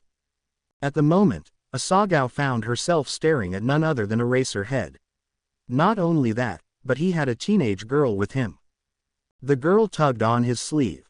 "What about those, Dad? Those are pretty. You can get whichever ones you want, Eri," Eraserhead replied. Huh, his voice wasn't as monotone as it usually sounded in the interviews. Or maybe he was just different around his daughter. Weird, Asa figured she would have known Eraserhead had a daughter. Every Deku fan knew who he was, much to the chagrin of the underground hero. He probably hadn't anticipated having students that drew so many eyes. The florist cleared her throat. She'd been walking around with the pair since they came in, answering all the rapid-fire questions Eri asked. "Peach roses are very sincere," she told them. "They're pretty popular right now, and would be beautiful with the white carnations you were looking at earlier." Eraserhead's eyes turned to her. "You make custom bouquets?" he inquired. Asa nodded. "If I have it and she wants it, I can put together anything." Upon hearing this, Eri gave her father a pleading look. "I like what she said," she told him. Suddenly, her eyes flicked away. If that's okay. We came here just for you, Eri," the hero replied, his hand reaching up to ruffle her hair a bit. 10 minutes later, Asa found her heart warming as she watched them leave. Eri was hugging her flowers tight, and Eraserhead was smiling at her softly. There really was more to heroes than the public knew, wasn't there? And then it only got stranger. "It's too much, isn't it?" Asagao looked up into the blushing face of pro-hero Chargebolt and smiled. "I don't think it's too much, at all. Any girl would be lucky to receive these." He breathed a sigh of relief. "Okay, if you think so." The florist swore she heard Mako and Akari stifling their giggles as she passed the absolutely massive bouquet of purple irises over to the pro-hero.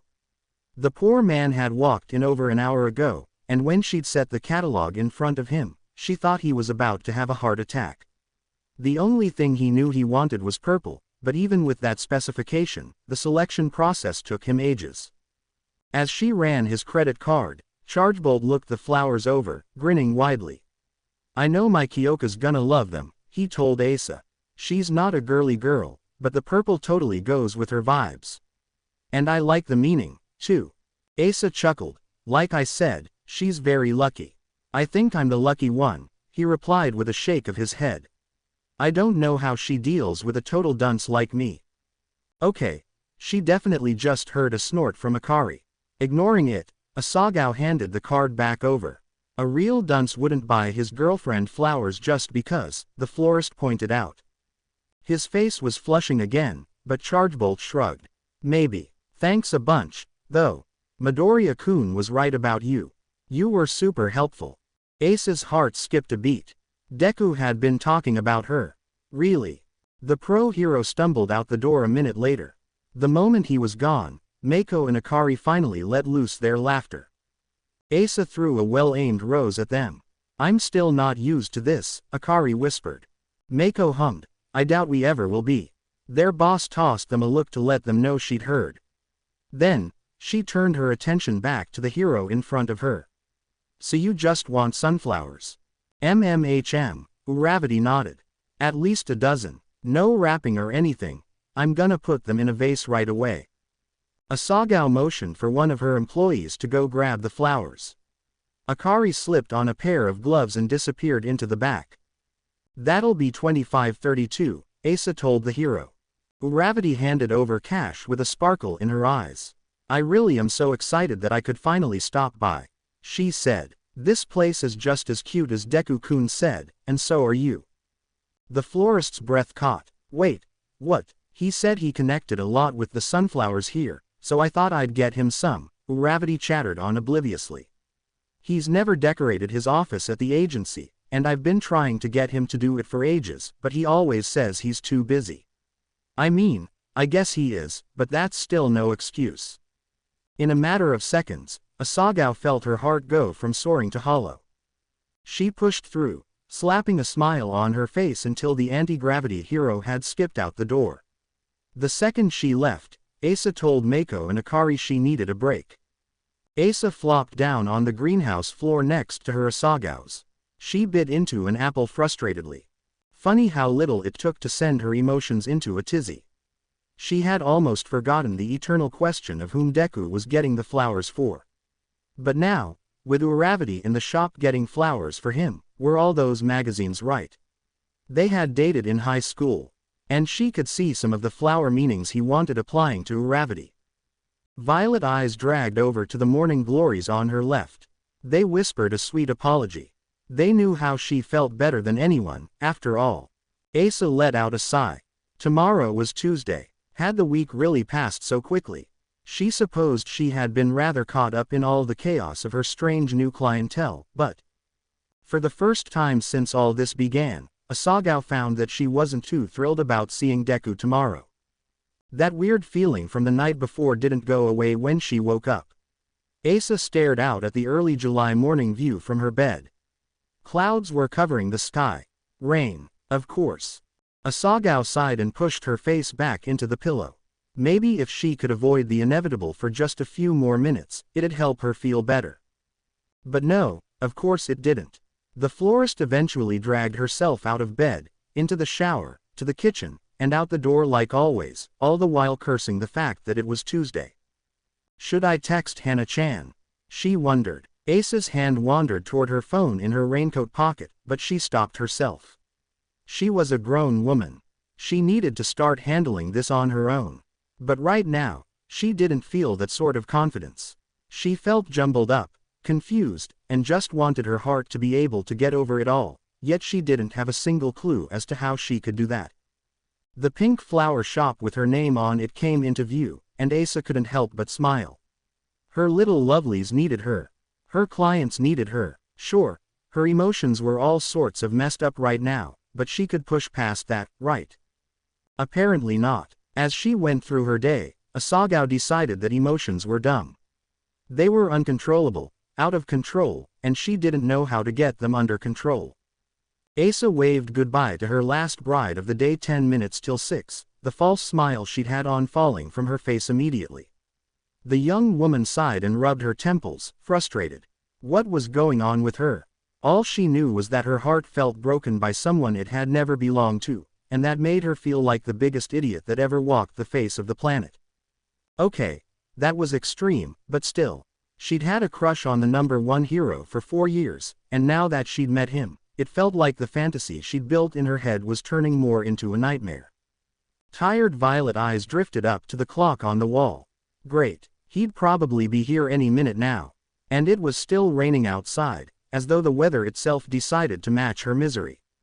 The florist set about tidying her shop as usual before closing.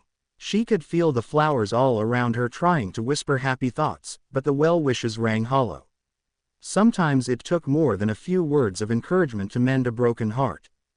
Asagao was turned around tending to a wilting bouquet when the object of her affections entered. That conflicted feeling that had been rattling around all day stirred within her once more. She turned to face him wearing a forced cheery smile. It quickly faded. Deku's lips were pulled down into a frown. His shoulders were slumped. There were bags under his eyes. Everything about him screamed defeat, and suddenly, Asa felt her turbulent emotions being replaced with worry. Hey, she greeted cautiously. Dull green eyes lifted to meet hers. Deku put on a strained grin.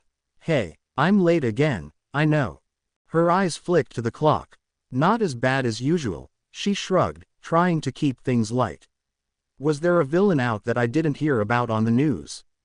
The hero shook his head. Not exactly. Asa swallowed and nodded. What should she say? Clearly something was wrong, but was it even her place to ask? She watched as, seemingly in slow motion, Deku reached for where he usually kept his phone. Then, he paused. Oh, right, didn't have time to look things up this week, he confessed. Deku rubbed his eyes and sighed. Do you have anything that's for health? Any remaining worries from her day melted away at his request. Well, I have some peonies and yarrow I could put together, and, she trailed off. Was it just her, or was there a faraway look in his eyes? Asa's head tilted. Midoriya-san, he jolted, blinking at her. Yeah. The florist hesitated. It's none of my business, but, it seems like something's wrong, so, if you need anything, you know, more than flowers, just let me know. Green eyes widened. He blinked several more times, and she wondered if she had really just crossed the line, but then, Deku relaxed. A hand came up and scratched the back of his head. Not all heroes wear capes, he muttered to himself. I don't want to keep you, though. I'm sure you have other things to do. Asa offered a gentle grin. Half of being a florist is being a part-time therapist for clients, she said. Not that I'm an expert or anything, but I think I can be a pretty good listener.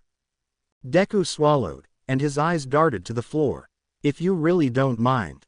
In response, Asa simply started over toward her client table. She grabbed the teapot off of it, then waved a hand. Go ahead and have a seat. I'll get us some tea. Is lavender okay with you? His lips twitched upward. That sounds great, actually. Smiling softly, Asa left the shop and went into the greenhouse. She made her way through the rows of flowers to the little makeshift kitchen area. As Asagao set about making a new batch of tea, her mind drifted aimlessly from one idea to another about what could have possibly made Deku so upset. Of course, everyone had difficult times at some point during their lives, but it also seemed so out of character for him. And wouldn't she have heard on the news if something big was going on in his life? The sunflowers were nudging her heart from the other side of the greenhouse, and a thought occurred to her. The first bouquet had been random. He picked it mostly for the colors, yellow and pink and green. The next one had been love, yet none of the flowers he'd wanted were specifically romantic love. The most recent bouquet was for hope. And again, there had never been any roses. Asa paused in the middle of grabbing a bottle of honey. There was a thread connecting it all, she just didn't know what it was. When the florist entered the front of her shop, tea tray in hand, she found the #1 pro hero sitting at her client table with his back to the window. His elbows were on the table, and his chin rested in his hands. It almost looked like he'd been taking a nap from the way he blinked at her blearily. She set the tray down in front of him, and Deku tilted his head. "Did you always have tea around?" he asked. "Usually only for my bridal clients," Asa replied. "Consider yourself a special exception." A little smile came onto his face. "I think you've made a special exception for me more than once, now." If it weren't for the gray mood hanging over their heads, Asa would have blushed. "Perhaps," she said simply. She reached for the pot, but Deku beat her to it, pouring both of them a full cup. The two stirred honey into their tea in a comfortable silence. Asagao watched with mild anticipation as he took a sip. Pleasant surprise came onto his face. "That's amazing." Asa laughed. "You didn't think I'd give you something bad, did you?" "It's just better than I expected," he amended with a chuckle. So there they were, the hero and the florist. Strange how suddenly it felt like it wasn't that, almost like they were just Midoriya and Nakano. Neither was higher or lower than the other. For the first time, sitting down at the table, drinking tea, they were truly equals. Asagao didn't say anything. Midoriya seemed to be contemplating how to start, staring down at his tea as he stirred it in thought. She saw him swallow hard before he let out a shaky breath. It feels like a long story, but it's really not," he sighed. Midoriya glanced up. Asa nodded for him to go ahead. The hero's shoulders slumped. "It's my mother. She was diagnosed with cancer a few months ago." Asa swore she could literally hear her heart break. "I don't like my personal life being out in the open," he continued. "Bad things happen to people close to heroes, so most of us keep our lives private. It's for the protection of the people we love, but it also must feel really lonely," the young woman finished. Midoriya nodded. Her heart twisted. "Midoriya-san, I am so sorry." Green eyes flicked down. His hands gripped the teacup tighter. "She's been in the hospital since March. I've called in every favor I could. Got people with healing quirks from all around the world to try to cure her." His voice broke off.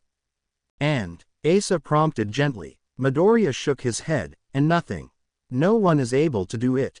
Silence settled over the table. After a minute had passed, Asa scooted forward in her seat. "Do you have anyone else you can talk to about this? People you can lean on?" "Thankfully," he nodded. "My old classmates. Most of us keep in touch, and they've been helping me where they can, covering shifts if I needed to be at the hospital. Besides that, though, basically no one.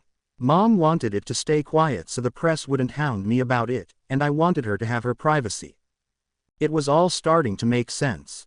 The flowers, the meanings, the late arrivals, the secrecy of the recipient, even why he brought Shoto last week. "The bouquets were for your mother," Asa realized aloud. A slightly amused grin came onto his lips. "I'm sure I made you curious with how weird I was acting," he said. Warmth rushed to her cheeks. "No, well, yes," she admitted. You brought a very interesting twist to my everyday life." "Guess I hadn't thought of it that way," Midoriya hummed. "I just wanted flowers that wouldn't die every week, but from your perspective." Asa grinned awkwardly. "It's a little shocking to have the #1 pro hero showing up at my shop every 2 weeks. Were his eyes twinkling? Maybe it was the lighting in the shop. It was still so dreary outside, and somehow, that made it feel all the more cozy in her store. That, plus the tea, had to be the reason she was feeling warm and fuzzy inside. "She loves them, by the way," Midoriya told her. "My mom says they brighten up her hospital room. Whenever you were in the back, I'd take pictures of the store and send them to her." His eyes shifted to look around the flower shop. "I promised her I'd bring her here when she's well enough. I'm hoping it'll be soon." Suddenly, Asa was close to tears. And when Midoriya turned back, she knew it wasn't the lights that made his eyes look glassy. "I'm so sorry," she whispered. "I can't imagine what you're going through." Midoriya smiled wearily. "It's okay. But you've helped more than you could possibly know. I can't thank you enough for that." The tears were threatening to spill over now. Asa got up from her chair abruptly, turning immediately toward the door to the greenhouse and wiping her eyes. She swallowed hard before she dared to look at him again. "You finish the tea, okay. It's lavender, good for relaxing." Midoriya regarded the cup in his hand curiously. Any chance you'll tell me the brand?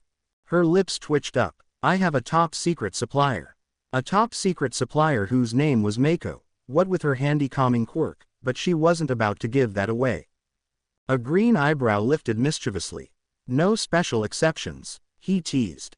You wish, Asa laughed. She heard snickers behind her as she walked through the door, and that tight feeling in her heart finally eased. The florist didn't know how much she'd really helped by just sitting there, listening, and giving him tea, but she hoped that it had lifted his spirits at least a little. Almost like they'd been listening to the conversation, the peonies and Yarrow were calling to her. She wandered over to the peonies first. They instinctually sent a wave of comfort over her, and she picked up several of the pinks. Asagao smiled sadly. Thank you, little ones, she whispered. The peonies snuggled into her hold, filling her heart with warmth as she went to gather the yellow yarrow. Once the two were together in her hands, they wrapped her in a feeling like a fuzzy blanket. Extra time was put into the wrapping process. She layered a few different papers, adding in some green tissue to match the color scheme of Midoriya's first bouquet. Something about those colors must mean something between him and his mother. Asa tied off the ribbon and held the bouquet up for evaluation. Another gentle tingle from the flowers ran through her, and she nodded. These would be perfect for his mother, but why did she feel like it wasn't enough? There was someone else reaching out, an all too familiar voice that had been crying for her attention all day. Hesitant violet eyes looked toward them. The Asagaos beckoned her closer. Asa walked toward them in a daze. Why did they want her? They were hardly appropriate to go with the rest of the flowers. Unrequited love was nowhere near similar to wishes for health. And yet, she couldn't look away. The morning glories peered up at her, their white centers blooming out into rich purple, and she reached out a hand. A finger trailed along the petals. The flowers nudged her in return. Suddenly, it seemed all too clear what they were trying to say. But she trailed off. I don't want it to seem, it's an inappropriate time, isn't it? And we hardly know each other. He has more important things to deal with right now. The Asagaos shook their delicate heads. A sensation rose from the group, prodding her heart. Asa sighed. As much as she sometimes hated it, they had always been a part of her. They understood her better than any flower, had been her symbol since birth. Perhaps their true meaning didn't matter right now. Perhaps it was just that it was a piece of her heart, some sort of way she could give a part of herself as a gift. She picked up a single stem before she could change her mind. When Asagao re-entered the front of the shop, she found that Midoriya was taking the last sip of his tea. His green eyes brightened upon her entrance. The hero stood up, making his way to investigate the new bouquet. You said peonies, and Yarrow, she filled in, shrugging, it's not a name most are familiar with. Sometimes people mix it up with baby's breath. Midoriya nodded happily. Then, his eyes flickered to the morning glory in her other hand. His head tilted. Asagao. Asa fought back a blush. It was so strange to hear her given name from his lips. If the thought hadn't occurred to her before, she was now more than hyperaware that they were completely alone in her shop. She gave him a nod to answer his question, then distracted herself by humming to her flowers. Once the ritual was complete, she handed them over. Well, consider it a gift from me, Asa said. For you to keep for yourself, not give away, that is. Midoriya stared at the morning glory curiously. I can't remember what the meaning was. I'll look it up when I get home. And there it was. Now her cheeks were definitely at least a little pink. She stammered. The meaning doesn't really matter right now, it's just sort of me saying, well, showing some support for you because you've been giving so much for your mom, and I think it's really sweet, and, so, yeah. An Asagao from Asagao, and to think she'd thought she wouldn't be flustered by him for once. Painfully silent seconds ticked by as he examined the morning glory in his hand. When he finally looked up and smiled, Asa had to hold back a sigh of relief. Thank you, Nakano San, he corrected quickly. Sorry, that's too familiar, Asa gazed at him with wide eyes. Why were they both stumbling over their words so much? Was there a strange tension in the air? Was he? Oh my, yes, his face was turning red.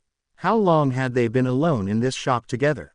Because right now, it was beginning to feel a little longer than would be normal for perfect strangers. Then again, they weren't exactly complete strangers at this point. He'd followed her around her greenhouse asking questions and even brought his best friend. There was a sense of familiarity about them, so why were they both suddenly acting so strange? Midoriya was scratching the back of his head now. Guess I should pay. The florist jolted out of her daze. Right, that was a thing that needed to happen. She held out an expectant hand. He fumbled for his wallet like always. He gave her an embarrassed grin when he handed the credit card over. She bit her lip to hold in the giggle that was threatening to burst out.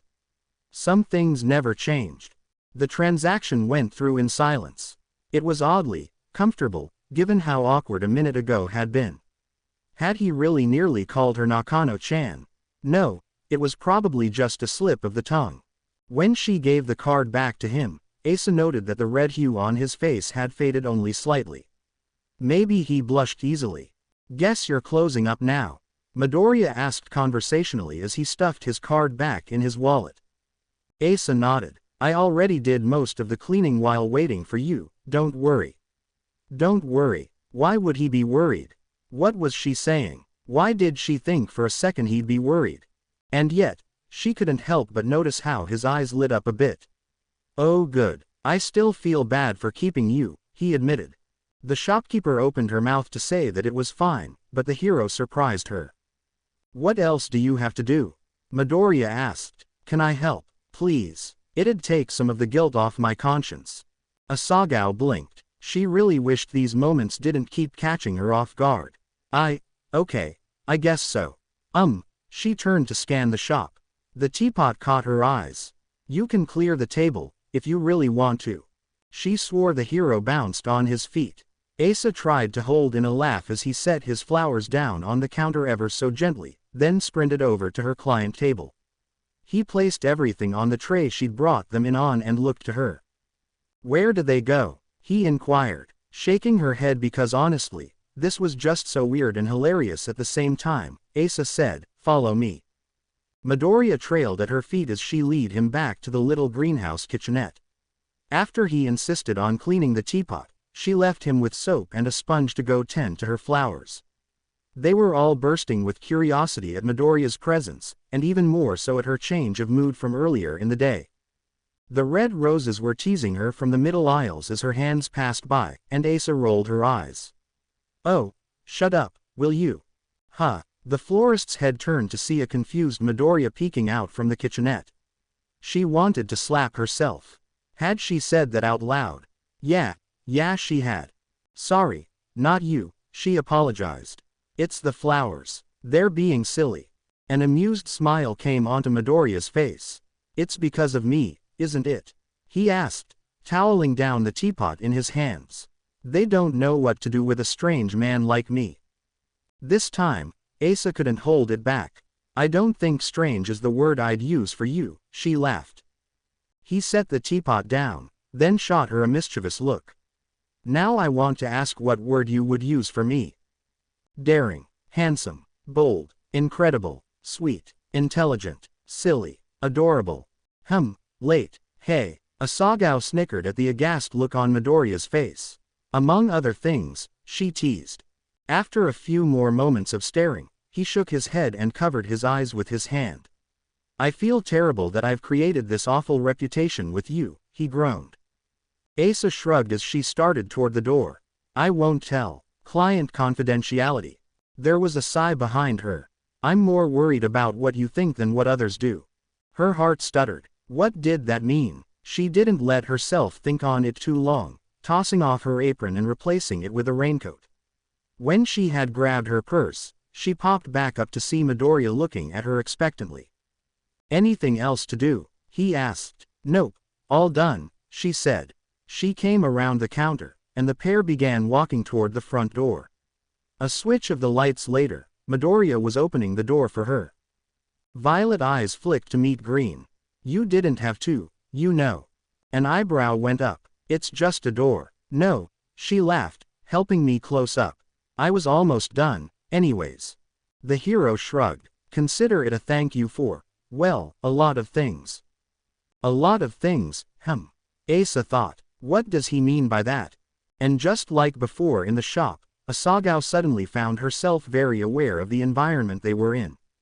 The street her shop sat on was mostly quiet, with the exception of the occasional passing car. The wet pavement was glimmering with the early evening glow of street lights, and the rain continued to come down in a steady rhythm. And there they were, the hero and the florist, just standing outside her shop seemingly without the intention of going anywhere. Asa found herself lost in the colors of his eyes. There was deep emerald-like summer grass, hints of lime-like chrysanthemums, and sage-like the herb garden in her kitchen at home. Midoriya's eyes truly were breathtaking. She wondered if the blast of a nearby train horn startled them out of their daze at the same time. Asa blushed and hastily reached for her shop keys. She still hadn't even locked the door. There was the sound Midoriya clearing his throat. "Do you have an umbrella?" he asked. Asa secured the lock, then glanced at him curiously. Why? Green eyes, the beautiful ones she'd just been caught gazing into, looked away. "The rain hasn't let up any," Midoriya replied, peering up toward the sky. The only thing that was keeping them dry right now was the little awning over her shop door. "I have one, if you need it. I'm going to go take these flowers to my mom at the hospital, but I'm not in a rush."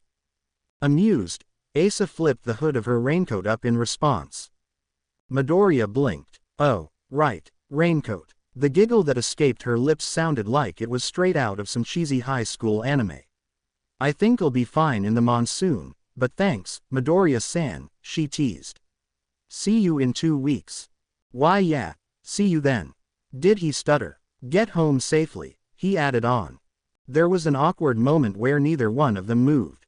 Then, Midoriya bowed a little, and he started walking in the opposite direction of her apartment.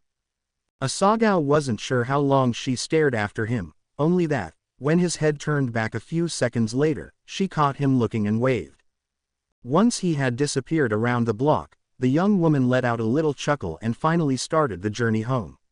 Funny, for someone who seemed so observant all the time, Midoriya had completely missed the fact that she was wearing a raincoat. Why would she need an umbrella? And why did he mention he wasn't in a rush? That seemed like a random comment to say too. Asa practically screeched to a halt on the sidewalk. Wait, was he? Violet eyes widened. Had he been offering to walk her home? A blush spread across her cheeks. The train horn sounded again, prompting Asa back into motion. Her mind felt like it was working overtime as she walked home. No, surely Midoriya hadn't been offering to walk her home. It didn't make any sense. It was just her overactive and overly hopeful imagination. And okay, if he had been offering, then it was probably a normal hero thing to do. Heroes did stuff like that, right? Walk a lady home in a rainstorm. She didn't know. It sounded like something he would do, though. Yeah, it didn't mean anything, just like how that weird moment where they'd been staring into each other's eyes also didn't mean anything. Maybe she'd had a smudge of dirt on her face. Wouldn't be the first time.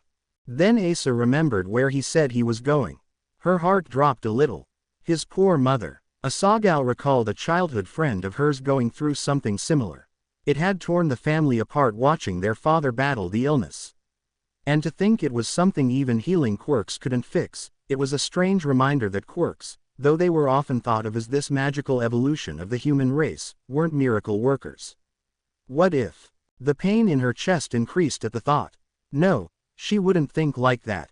Midoriya's mother would get better. They had to have hope. And in the meantime, she'd happily play her part as the girl who provided flowers for her hospital room. It wasn't much, but she would be grateful to be of any help at all. Asa wandered into her apartment in a weary daze. What a strange day it had been. Most of it still didn't even feel real. Having dinner would probably help, she decided. 15 minutes later, once Asa had settled down in front of the TV with a massive salad, her phone dinged. Probably Hana-chan, she mused. Asa took a few more bites of food before she bothered to open her phone. And thank goodness she had already swallowed, or else she was pretty sure she would have choked. There, On her screen was a selfie of none other than the #1 pro hero. He was smiling brightly, one arm outstretched to hold his phone and the other wrapped around the shoulders of an older woman with green hair just like his. The woman was smiling gently from her position sitting upright in a hospital bed. A familiar bouquet sat in her lap. Unknown number. She thinks they're beautiful. I told her about the tea, and she wants to try some. Pretty please, can I know the brand? Thanks again, Nakano-san. Asa blinked at the green heart emoji at the end of the text. How? Right, she put her cell phone number on her business card. Now she just had to figure out what to say back. After agonizing over it for 5 minutes, Asa sent the text before she could change her mind. Asa. I might be able to spare a few teabags next time you come in. Glad she likes them. Tell her I hope she feels better soon. The reply came quicker than she expected. Unknown number. I told her. Thank you for the special exception, winking face. Asa may or may not have squealed into a pillow. Ever since that rainy evening 2 weeks ago, there had been a marked shift in, well, everything. Mostly in how Asagao had been floating on cloud 9, and her feelings had changed in a way that she couldn't totally explain. He wasn't Deku anymore. He was Midoriya. He wasn't some practically perfect pinnacle of the hero world. He was a human with trials and tribulations. He wasn't above it all. He was down to earth and on her level. But most importantly, it wasn't a celebrity crush anymore. It was an actual crush, and Asa still hadn't decided if that was a good thing or a bad thing. As she arranged a bouquet in front of her, a little smile came onto Asa's lips. That had been happening a lot lately, and especially today whenever her mind flitted to the conversation they'd had last night. Even though she'd never requested it, Midoriya had taken to texting her updates on how his mother was doing. He often sent pictures along with them, usually of his mother and him with her flowers. Asa wished there was a way she could express how much all of it meant to her. Last night had been particularly important because Midoriya had told her that they finally found someone with a quirk that would help. A pro hero from England by the name of X-Ray was coming. Apparently his quirk had been used for radiation therapy for Midoriya's mother's type of cancer before, and he would be on a plane to Japan tomorrow night. For all the relief Asagao felt, she couldn't imagine how Midoriya had reacted when he heard the news. Speaking of which, violet eyes flicked up to the clock. 20 to 6. Strange she hadn't. Her cell phone pinged right on time. Asa giggled and pulled it out of her apron pocket to check the screen. Midoriya. On my way, laughing face. Butterflies fluttered around in her stomach. All of this was just so strange. She'd been obsessed with him for so many years, and now that her fangirling was being replaced by true affections for him, it was almost hard to believe that this was her reality. Thankfully, she didn't have long to contemplate it. As had happened every time her cell phone went off, an energetic blur of wild brown hair came into view over her shoulder. Is it him? The blur's owner questioned. Is he texting you? What did he say? Asa snatched her phone away from prying hands. Patience, Hiro-kun. The would-be thief pouted. Please, Nei-chan, Hiroyasu begged. Is he coming? Please tell me he's coming. She laughed. He is. Now help me clean up so Deku-san doesn't walk into a messy shop. Hiroyasu gave a sharp salute. Yes, Asa-sama. The older sister snorted and bumped her brother's shoulder as he ran past her. Understandably, he had been bouncing around all afternoon with nervous excitement. Her little hero was as big of a Deku fan as anyone else, after all. Though Asagao had stayed true to her personal promise to keep Midoriya's visits quiet, her brother had accidentally caught a peek at her cell phone last week while he was visiting her apartment after school. To say that it took a long time to explain everything and even longer to swear him to secrecy would be an understatement. Thoughtful eyes flickered over to where Hiro was dusting off one of her displays. She snickered at how he polished off every single centimeter of surface area for at least 3 seconds each. Then again, she was sure she would have acted the same had she been given a heads up about Midoriya's first arrival. Asa hadn't even planned on having Hiro with her today, considering how private she was trying to keep everything for Midoriya's sake. But alas, something had come up with Akari, and her evening shift needed covering. And do you really think that Hiro would deny such an opportunity? A sudden thought occurred to her. Did you get something to eat before you came?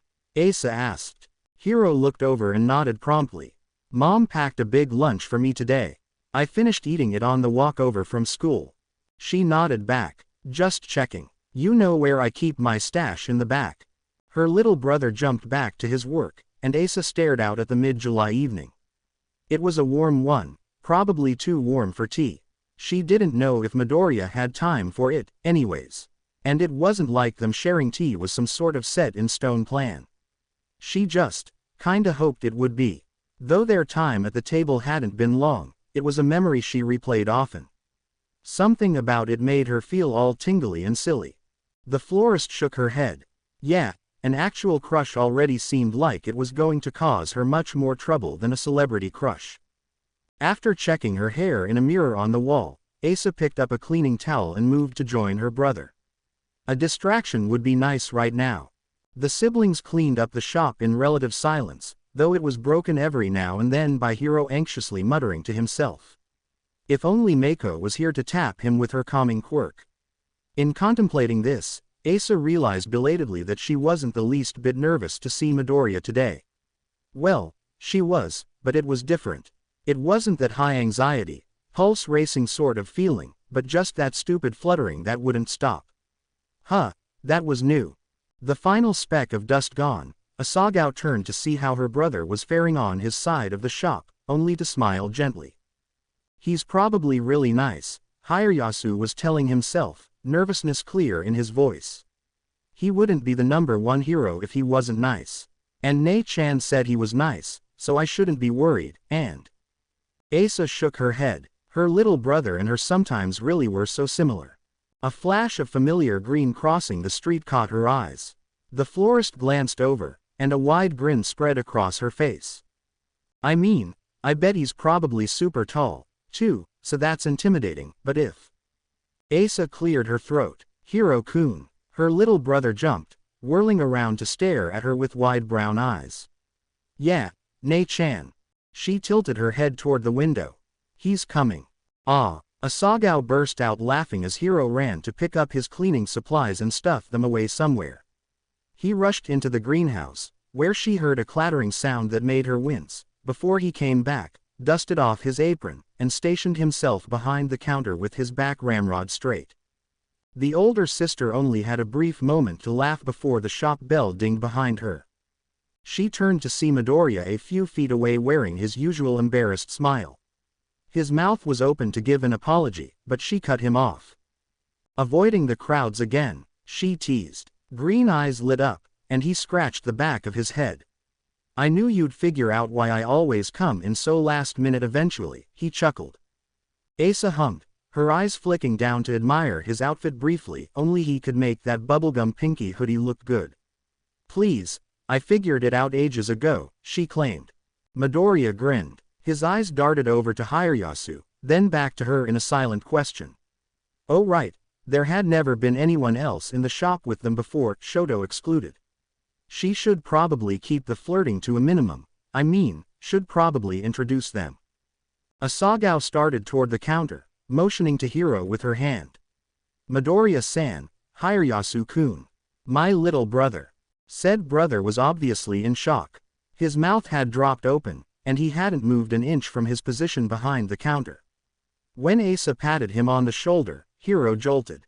Nice to meet you, sir. Hiro stammered. Asa's heart swelled when Midoriya put on a bright smile. Nice to meet you, too. I didn't know Nakano-san had a brother.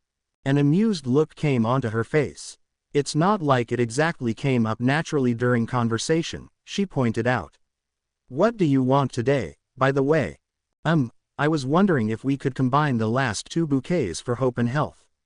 Midoriya requested. She really liked the peonies and irises. Oh, and the snowdrops, too. The florist's expression melted into something softer. It was so wonderful to hear a more positive order this week. They really must believe that this pro-hero's quirk would be able to heal her.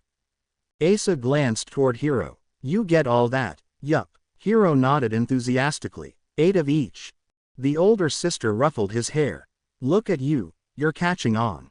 She heard Hiro mutter something about treating him like a kid in front of Deku, before he grabbed a box and headed toward the greenhouse.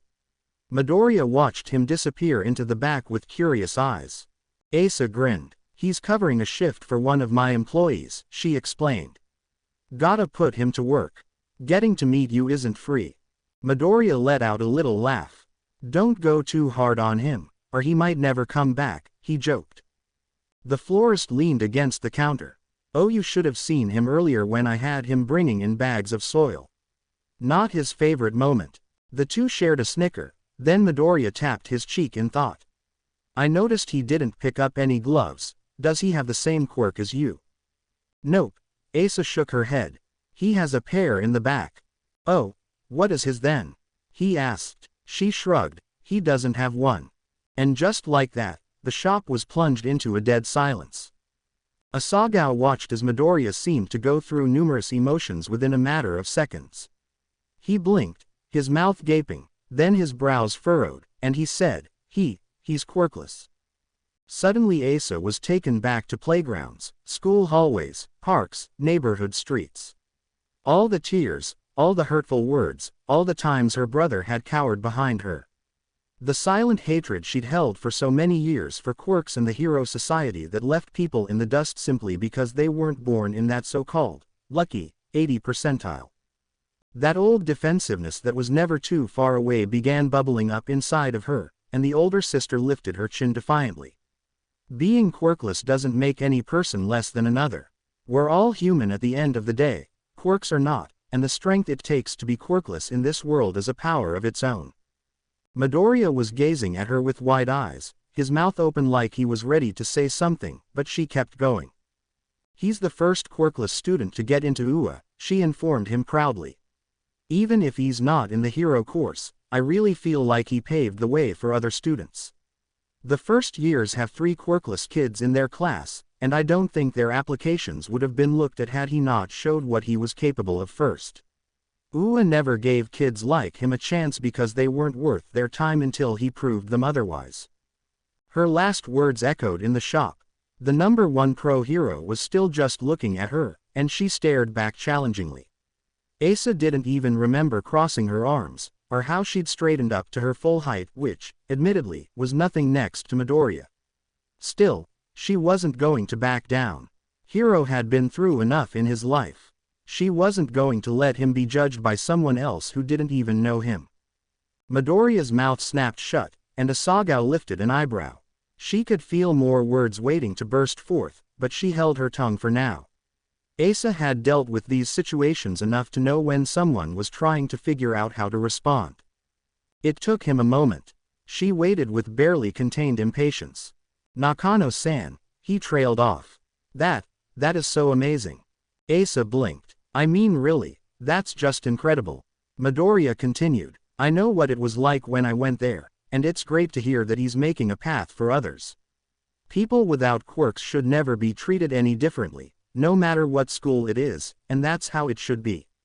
It's fantastic that UA is letting quirkless kids attend now. He was smiling so brightly at her, his words enunciated with an enthusiasm that only continued to grow, and all Asa could do was blink again. When she didn't say anything, Midoriya's head tilted. Nakano-san, are you okay? The two stared at each other for a moment. Asa felt embarrassment rising in her. She had really just assumed that Midoriya would think less of her brother for being quirkless. How stupid was that? Everyone knew that Midoriya was a big advocate for quirkless kids, even helping out with a political campaign to ensure equal education opportunities for everyone, quirk or no quirk. And for what? It didn't seem like he had any reason to care for quirkless kids other than out of the kindness of his own heart. Midoriya would be the last person to look down on someone without a quirk, and she should have known that. And yet there she'd been, expecting him to be like every other person she'd ever met with a powerful quirk. Her cheeks grew hot. Sorry, I kinda jumped the gun there. No, I think it's wonderful. Midoriya interrupted. Please don't apologize. I'm guessing he had some difficulties growing up. Asa let out a sigh, her arms finally falling from their crossed position, and looked toward the greenhouse door. Yeah, quirkless kids are the easiest targets for bullying. I was actually really nervous when he got into UA, she admitted, but so far things have been fine. He's in the support department, and his sensei has been really great at making sure he excels. A gentle smile came onto the hero's face. That's really awesome, he said earnestly. I'm sure he's going to do great there. I owe so much of who I am to my time at UA and to the people who invested themselves in me. I'm sure he's going to make his mark. Well, he already has. Asagao's heart was so warm, she thought it would explode. How lucky was she to be here, in this moment, with the #1 pro hero. A pro hero who didn't view quirkless people as lesser. A pro hero who was so undeniably humble. A pro hero who always put others first. A pro hero who was winning over more and more of her heart every single day without even trying. The florist opened her mouth to try to express something along the lines of what she was thinking, but was cut off by the sound of the greenhouse door opening. Hiro popped into the shop with a full box in his gloved hands. For you, Nei-chan, he said, placing the box in front of her. I even got the paper, too. My hero, Asa cried. Her little brother immediately gave her an annoyed look. You said you'd stop using that pun when I was 10. That was 6 years ago. Snickering, Asagao began pulling the stems out to arrange them. Midoriya shifted and leaned against the counter. Does she have a secret pun problem? He asked curiously. As though he had forgotten the pro hero was there, Hiro jumped a bit. His eyes glanced around, looking for who Midoriya was talking to for a few seconds before realizing it was him. Oh, yeah, she does, although I don't think it's a problem, because, wait, how does mom say it? Hiro asked. Because a problem is something that can be fixed, Asa recited. Much like you and your American TV obsession. Friends is a classic, Hiro shot back. You can quote almost every episode word for word. Because it was worth the time spent rewatching it all the way through 3 times. I haven't seen that show, but I've heard a lot about it, Midoriya cut in casually. Asa glanced up, and something about the twinkle in his beautiful green eyes told her that he found the sibling argument very funny. Then, without warning, he winked. Her heart practically stopped. Thankfully, Midoriya's eyes shifted from her to her brother just as she ducked her face to cover a blush. So I heard you're at UA. How do you like it so far? It's really great, she heard Hiro respond. The classes are tougher than I expected, but... Nope, no, he did not just wink at her. Why did he wink at her? Nope, it hadn't been a wink, there was just something in his eyes. But that didn't explain the cheeky grin on his face. She didn't know if she could handle this right now. Hadn't she been all calm and collected a few minutes ago? Flowers, Asa, just focus on the flowers, she commanded herself. The florist began humming as she arranged the bouquet, idly listening to Midoriya and Hiroyasu chatting in the background about school. How are all the senseis doing? Is Aizawa-san still as strict as he used to be? I heard he kicked out someone on the first day of class, and he's kinda scary whenever he comes to the support workshop. Yeah, I remember being freaked out by him at first. He does give that impression, but he really was the best sensei I could have asked for. And besides, he's actually got a big soft side. Asa's mind went back to a few weeks ago, and she nodded in affirmation. He was in here a few weeks ago with his daughter, she commented. Midoriya looked at her, surprise on his face. He came here with Eri. Cute girl with the silver hair and a unicorn horn. Asa checked. When Midoriya nodded, Hiro's eyes lit up in recognition. Oh, I've seen her around campus. She's a first year. I didn't know she was Aizawa-sensei's daughter. They look nothing alike. She's adopted, Midoriya supplied.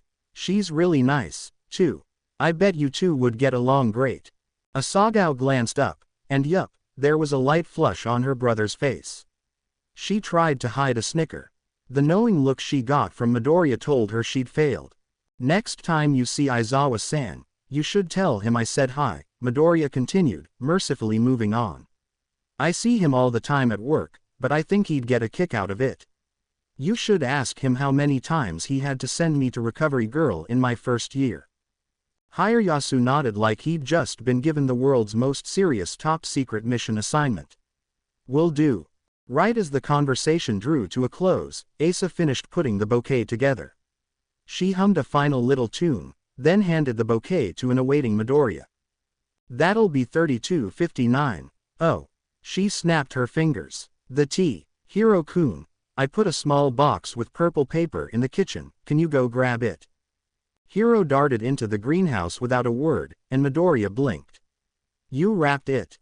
Asa shrugged. Consider it an early birthday gift. Green eyes widened. Everyone knows it's in 2 days, Midoriya-san, she teased.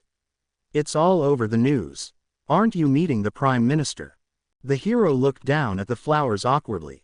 He's presenting me with an award, Midoriya mumbled. It's not a big deal. Grinning, Asagao held out a hand for his credit card. Then don't think of it as a birthday gift. It'll be from me to your mom. She was the one who wanted the tea, anyways. It was her birthday 2 weeks ago, actually. He told her as he rummaged for his card. July 4th. My friends and I brought a cake to her hospital room and everything. It was actually really nice. The florist's heart melted a bit. I'm so glad she had a good birthday. And even happier that you found that guy to come help, she added on. He's coming tomorrow, right? Midoriya nodded. Right. Well, that was a short answer. Asa glanced up from the transaction screen to see the man in front of her shifting uncomfortably. Why did it feel like there was something else he wanted to say? He was usually more verbose than one word, even when it wasn't necessary. It was still quiet when she handed the card back over, and she couldn't help but notice how Midoriya avoided her eyes. Nakano-san, he began, swallowing hard. Her eyebrows raised. Yes. Green eyes met hers, then looked away. Well, I've been thinking about something lately, and you might not want to, but... Hiro burst through the door. Sorry it took so long for me to find it, he apologized. It wasn't in the kitchen, Nei-chan, it was in your bag. Whatever Midoriya had been saying completely left her mind, and Asa slapped a hand to her forehead. I'm so sorry, Hiro-kun. I thought I took it out this morning. Must have been half asleep, still. Asagao took the little box from her brother's hands and handed it over to Midoriya. You were saying, she asked. Oh, nothing. Midoriya laughed nervously, his eyes flicking over to the clock. Well, I gotta get going, and I'm sure you do, too. Asa's eyes narrowed at his strange behavior, but Hiroyasu evidently didn't notice anything out of the ordinary. We do, her little brother said. I just got a text from Mom saying we're running late. Nei-chan's having dinner with us at home tonight. Oh, that sounds great, Midoriya replied far too enthusiastically. Yeah, Mom's making Nei-chan's favorite, Katsudon, Hiro told him. The pro-hero was slowly inching toward the door, and Ace's brain was still working overtime trying to figure out what he had been about to ask. Something she might not want to do. What could that possibly mean? Midoriya placed a hand on the door handle, a clear signal that he was ready to dart out of the shop. Before he did, though, he offered Hiro a polite smile. Anyways, it was nice meeting you. You too, her little brother waved. He then turned to her and pointed a thumb toward the back. I'm going to go get my backpack, Nei-chan. She eyed Midoriya suspiciously. All right. The awkward silence that followed Hiro's departure was almost predictable. Asa was still staring the hero down, and he was squirming under her inquisitive gaze. So, he trailed off. See you in 2 weeks. See you then, she replied neutrally. Again, Midoriya seemed like he was going to say something. Green eyes searched hers. Asa felt her hopes rising. But no, the hero thought twice about it and reached to open the door. Okay, that's it. The florist came around the counter. Midoriya-san. He turned back to look at her. Asa wondered if she was reading this right. She forced herself to meet his eyes without wavering. Whatever you were going to say, you know you can just text me, yeah. At first he froze. Those incredible green eyes seemed to be filled with a slight terror, but when she offered him an encouraging, if not knowing, grin, Midoriya relaxed. Yeah, I'll text you, he nodded. Thanks. He looked down at his full hands. Asa laughed when she realized his predicament. She crossed the distance between them and opened the door for him. He grinned awkwardly. Thanks again. Amused, she shook her head. No problem. Midoriya passed through the door, turning back and raising the bouquet in a silly salute goodbye before he started down the sidewalk. Asa giggled as she waved back. Once he was out of sight, she sighed happily and came back into the shop. The door bell rang above her, and a few seconds later, Hiroyasu popped out of the back. Is he gone? The older sister snorted. Yes, he's gone. Phew, Hiro sighed. I was so nervous. Did I do okay? You did just fine, she teased, coming up and ruffling his hair. Now come on, let's make sure everything's put away and hurry out of here. Mom's going to kill us if we don't get to the house soon. Yes, Asa-sama. 10 minutes later, Asagao had just finished locking the door when her cell phone dinged. She pulled it out of her back pocket without a second thought, but didn't have a chance to look at it before her brother was whirling around with wide eyes. Is it him again? Hiro asked. Is he coming back? Did he leave something behind? Asa swatted her brother away. You're so nosy. Come on, we gotta go. The wrath of mother awaits. Ah, you're right. Her little brother scrambled ahead of her, walking hurriedly down the sidewalk at a pace she didn't really feel up to matching. It worked in her favor, though, seeing as how he couldn't snoop over her shoulder anymore. Asa took the opportunity to take her phone back out. Something in the back of her mind was telling her that it was, indeed, a text from Midoriya. A quick look at her screen told her yes. Her heart skipped a beat.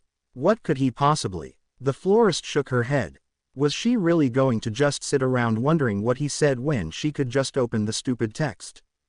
Pulse raised only slightly. Asagao forced herself to push through the anticipation and unlock her phone.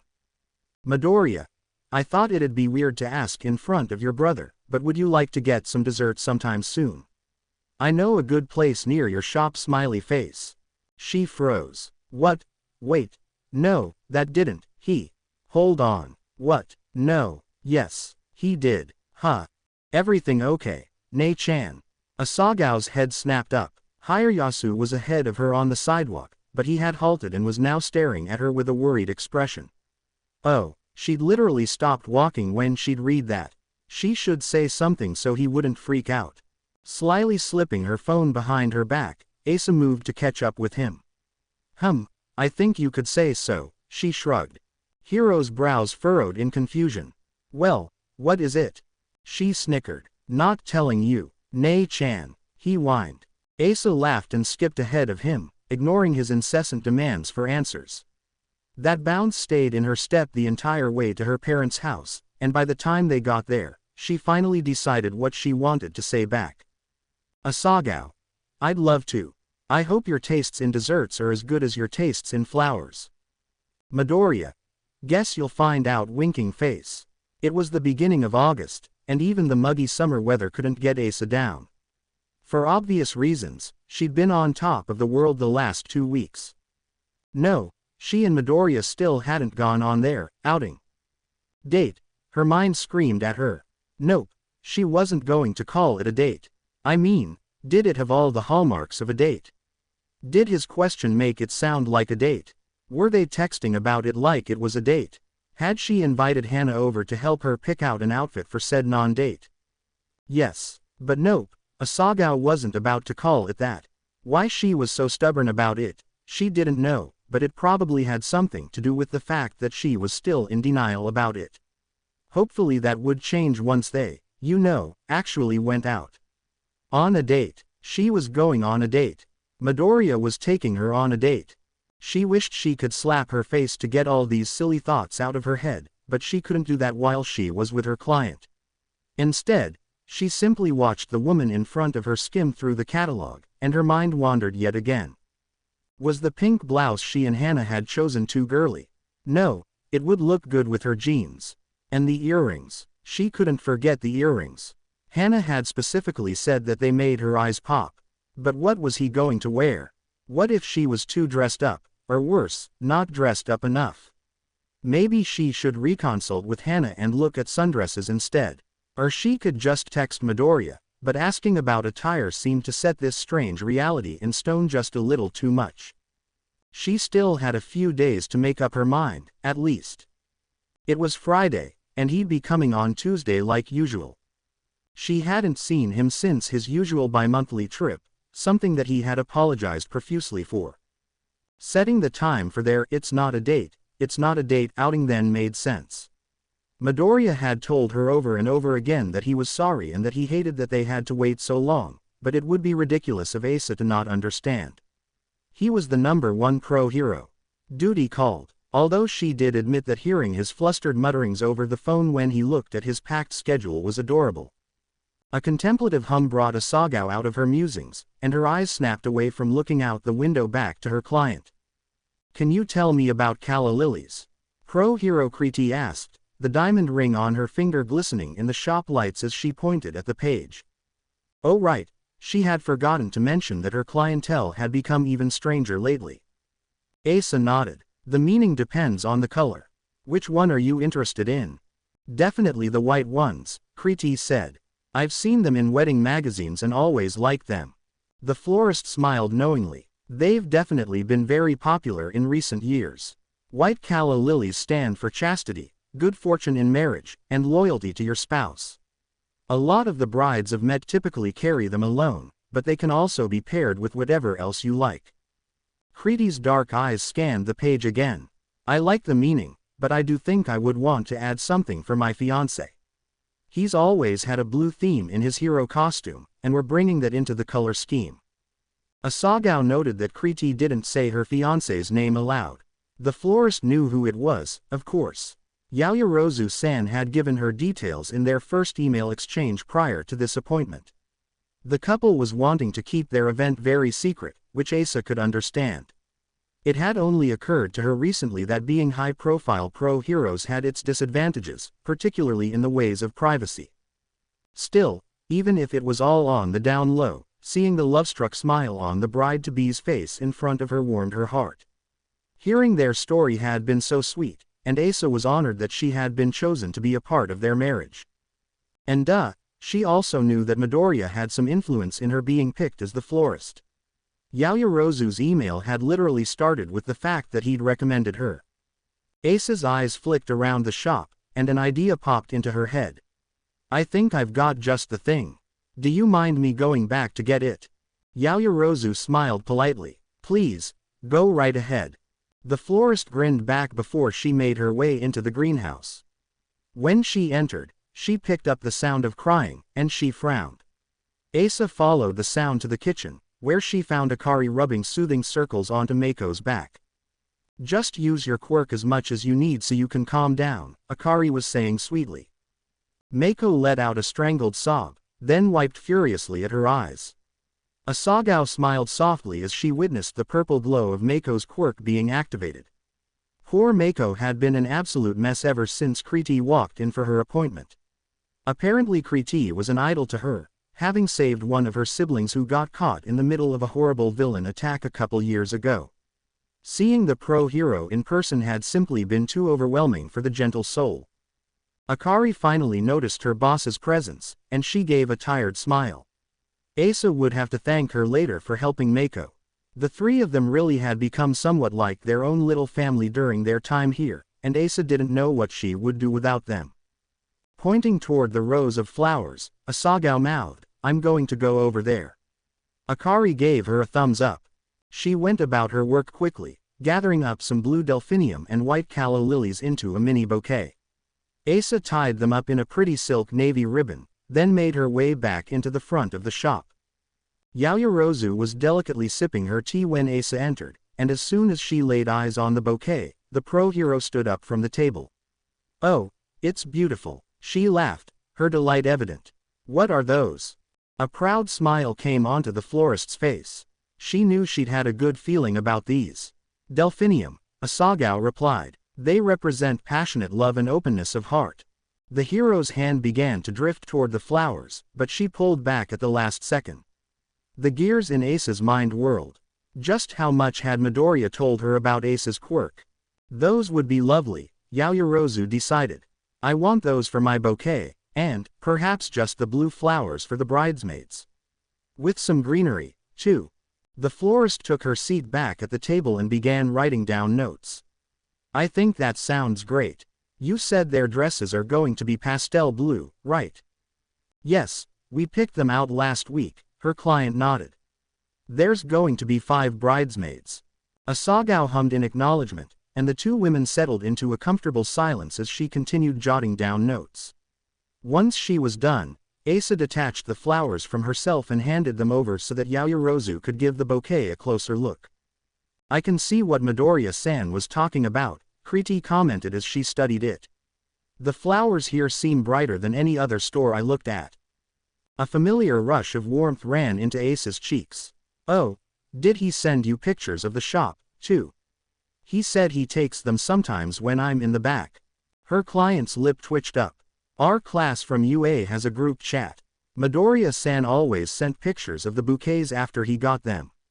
And, she added on, tone turning teasing, he did mention you here and there.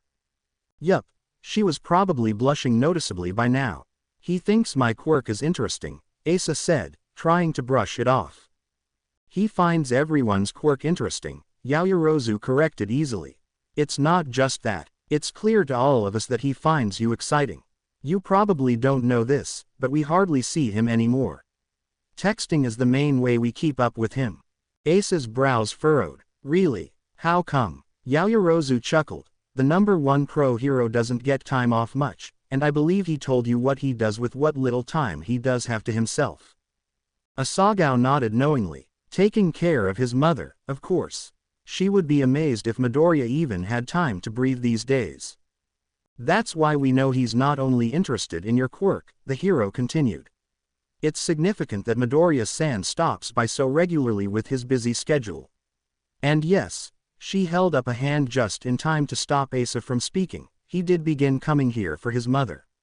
But if it was for that purpose alone, he would not have asked you out. Asa's heart skipped a beat. How? He's terrible at keeping secrets, Kriti laughed. It only took a few questions before he spilled. Where are you 2 going? The florist sighed and looked down at the table. I don't know, she admitted. He won't tell me. He can be stubborn when he wants to, her client murmured. Do you know what you're wearing? Asa shifted in her seat uncomfortably. Not that Kriti was making her feel strange or anything, she just didn't like having to overthink their outing any more than she already did. I think so, she replied. My best friend helped me pick out an outfit, but I keep doubting it. It's almost like it's missing something. The pro hero in front of her hummed. Her nails clicked on the table for a few moments before a light lit up her eyes. Nakano-san, do you like pearls? Asagao's head tilted. Yes. At Kriti's expectant look for further explanation, she added, I mean, yes, I do, I've just never been able to afford them. I probably could if I really wanted to, but it's never been at the top of my list of priorities. Yaoyorozu nodded. Asa watched in utter confusion as the fiancé rolled up one of her sleeves and closed her eyes. Only when a sparkle began to appear on the woman's wrist did she understand what was going on. Within a matter of seconds, a beautiful necklace popped out, and Kriti held it out toward her. Asa stared at it with wide eyes, taking in the black cord and the 3 stunningly large pearls on the end of it. Asa stammered. Wow, it's nothing, Yaoyorozu claimed with a flippant wave of her hand. I appreciate your dedication to me and my fiancé's privacy more than you could know. Consider it a good luck charm for your date. The hero winked. We're all rooting for you. Feeling a little like Mako back in the greenhouse, Asa quickly accepted the gift and turned her attention to the pricing sheet she'd been working on. Thank you, Yaoyorozu-san. Do you want to look over the numbers? The rest of the appointment went as usual, and Asagao still felt extremely touched by the time Yaoyorozu left her shop. Were all of Midoriya's friends so kind? Scratch that. That wasn't nearly as important as the fact that there was apparently a group chat of pro heroes who were watching whatever was happening between her and Midoriya play out like a sitcom. Feeling mischievous, Asa pulled out her phone. Asa, should I expect your former classmates to show up on Tuesday? I may or may not have learned that I'm a popular conversation topic. She got a reply only 5 minutes later, and when she read it, she burst out laughing. Midoriya, as of this moment, I am no longer recommending your shop to any of my friends in order to avoid them gossiping XD. Tuesday came around faster than Asagao expected, as did Tuesday evening. Having found out about her plans honestly, how much longer could she really expect this to be kept secret? Both Mako and Akari had helped her clean up the shop before scurrying out giggling 10 minutes till 6. Asa fiddled with her blouse in the greenhouse bathroom. She had changed her mind on her outfit at least 6 times yesterday before finally, she broke down and wore the one Hannah helped her pick. Overall, it looked good. The pink blouse was cute, no sleeves and little white pinstripes going down the front. And it didn't look too formal with how she had it tucked into high-rise jeans. It would be fine. She would be fine. This would all be fine. Violet eyes glanced toward the clock as she finishing securing the pearl necklace. 1 minute left. He should be. The shop bell rang. Asa's heart skipped a beat. It had stopped doing that a while ago, but now it was different. Now they were, well. Wait, what were they again? The florist shook her head. She didn't have time for such questions. Thus, after one last check of her appearance in the bathroom mirror, she headed toward the door. Asagao swore she was floating when she stepped out of the back. The feeling only increased when her eyes landed on Midoriya. He was over by a new arrangement, his back to her, which gave her the chance to look over his outfit. Black jeans, a white collared shirt with tiny green polka dots and the sleeves rolled up to his elbows. Was there anything he didn't look like he just got off the runway in? The sound of the door shutting behind her made him whirl around, and as though he hadn't seen her in a literal forever, Midoriya gave her the biggest smile she'd ever seen.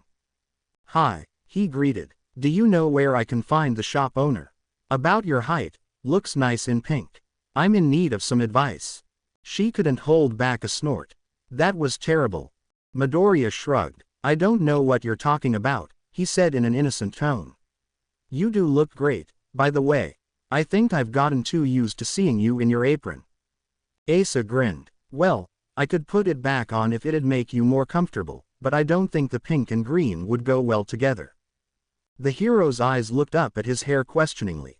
I think green goes with anything, but I'm biased, he joked. Their eyes met for a moment, and then the two shared a laugh that was a mixture between nervousness and excitement. Did he feel how weird this was, too? Not weird in a bad way, but in a way she wasn't used to. Even though the joking around felt normal, there was an edge to it that told her they were both testing the waters. It was, actually kind of nice to see that he was also just as flustered about all of this as she was. So, Asa cleared her throat. You want a recommendation this time? The slight shift in subject made Midoriya's shoulders relax. You always know what's best, he told her honestly. I started looking things up, but I figured you would do a better job. Well, it is literally my job, she teased, then offered, do you want to come with me while I pick them out? Midoriya nodded eagerly, and with that, the pair went back into the greenhouse. As they passed through the door, Asa suddenly realized that she hadn't complimented him back. You look good, too, she tried to say as casually as humanly possible. I did my best, he laughed from behind her. I swear I tried 5 different shirts before I settled on this one. She glanced back and gave his outfit a knowing look. Sticking with the colors of your hero costume is a little obvious, but hey, if the shoe fits. Midoriya smacked a hand to his face. I was wondering why I felt better in this shirt than the other ones, he muttered comedically. The florist snickered before she got to work. She'd been formulating what she wanted the entire time, and it would definitely be a bouquet loaded with lots of love, joy, and hope. Asa moved around the greenhouse in silence, humming occasionally, and only somewhat aware of the fact that Midoriya was following her at a leisurely pace with his hands in his pockets. When they reached her arrangement table, she laid each specimen out and looked at him with twinkling eyes. Ready for today's lesson? He grinned. Always. Her hand reached for the first stem. Red carnations, the most common flowers for Mother's Day. They stand for admiration. She set the carnation down and picked up its neighbor. Yellow coreopsis, for cheerfulness. And now for the final one. White heather, which means wishes come true, because she's in remission. See, Midoriya said, prompting her to look away from the flowers and up into his eyes. The green in them sparkled more than usual. I knew you'd get it right. A pleasant blush was spreading across her face, and Asa settled for just smiling before she began wrapping them. She hummed a pop song as she cut the stems, the same pop song she'd had stuck in her head for over a week. Her flowers had to be sick of it by now. A lower voice softly joined hers. It took Asa longer than she'd like to admit for her to notice it. But when she looked up, Midoriya just hummed a little louder, grinning awkwardly. She giggled and shook her head. His slightly off-tune voice broke off to chuckle. Once she was done, she handed the bouquet over to Midoriya and moved to grab her purse out of the kitchen. As she made her way back to him, Midoriya held up the flowers. How much for these? Asa shrugged. Nothing. Come on, I'm hungry. The hero sputtered when she walked past him into the front of the shop, and there were hurried footsteps to catch up to her. Nakano-san, you can't be serious, he exclaimed. She powered off the cash register as if to show that, yes, she was serious. My flowers, my rules, she stated. Was she enjoying the absolutely flabbergasted look on his face too much? Probably. Besides, she said, taking a step closer, I'm just happy your mother is getting better. Am I not allowed to give her flowers if I want to? He held up his hands. And no, that's not it, it's just. Great, she cut him off, smiling widely. Then let's go. Midoriya opened his mouth to say something, but wound up shaking his head. He moved to open the door for her, saying, fine, but I'm getting you whatever you want from the cafe, Nakano-chan. Asa dared to wink. Deal. And no, she wasn't going to comment on his change of honorifics, not with how giddy it made her feel. She watched as, like he'd done it 1,000 times, Midoriya flicked off the shop lights before he followed her out. Asa made quick work of locking the door, and when she turned around, she found her not-date companion standing there with his non-bouquet holding arm held out. Butterflies fluttered inside her stomach. Asa reached forward to loop her arm through his, noting how his smile brightened, and click, both of them blinked at the obnoxious noise. Click, Asa felt Midoriya tense up. His eyes suddenly turned sharp, and he scanned the street in front of them. The florist followed his gaze. Click, that time she caught it. Directly across from them on the other side of the road, not even trying to conceal their position, was a photographer. Nakano-chan, Midoriya said lowly, his voice clipped. Does your shop have a back door? She frowned. Yeah, he looked down at her upon hearing her hesitation, and his hardened demeanor softened. Asa subtly glanced at the photographer. I don't think they'd follow us, do you? She asked. The hero grimaced. Only one way to find out. The pair stepped out from under her shop's awning.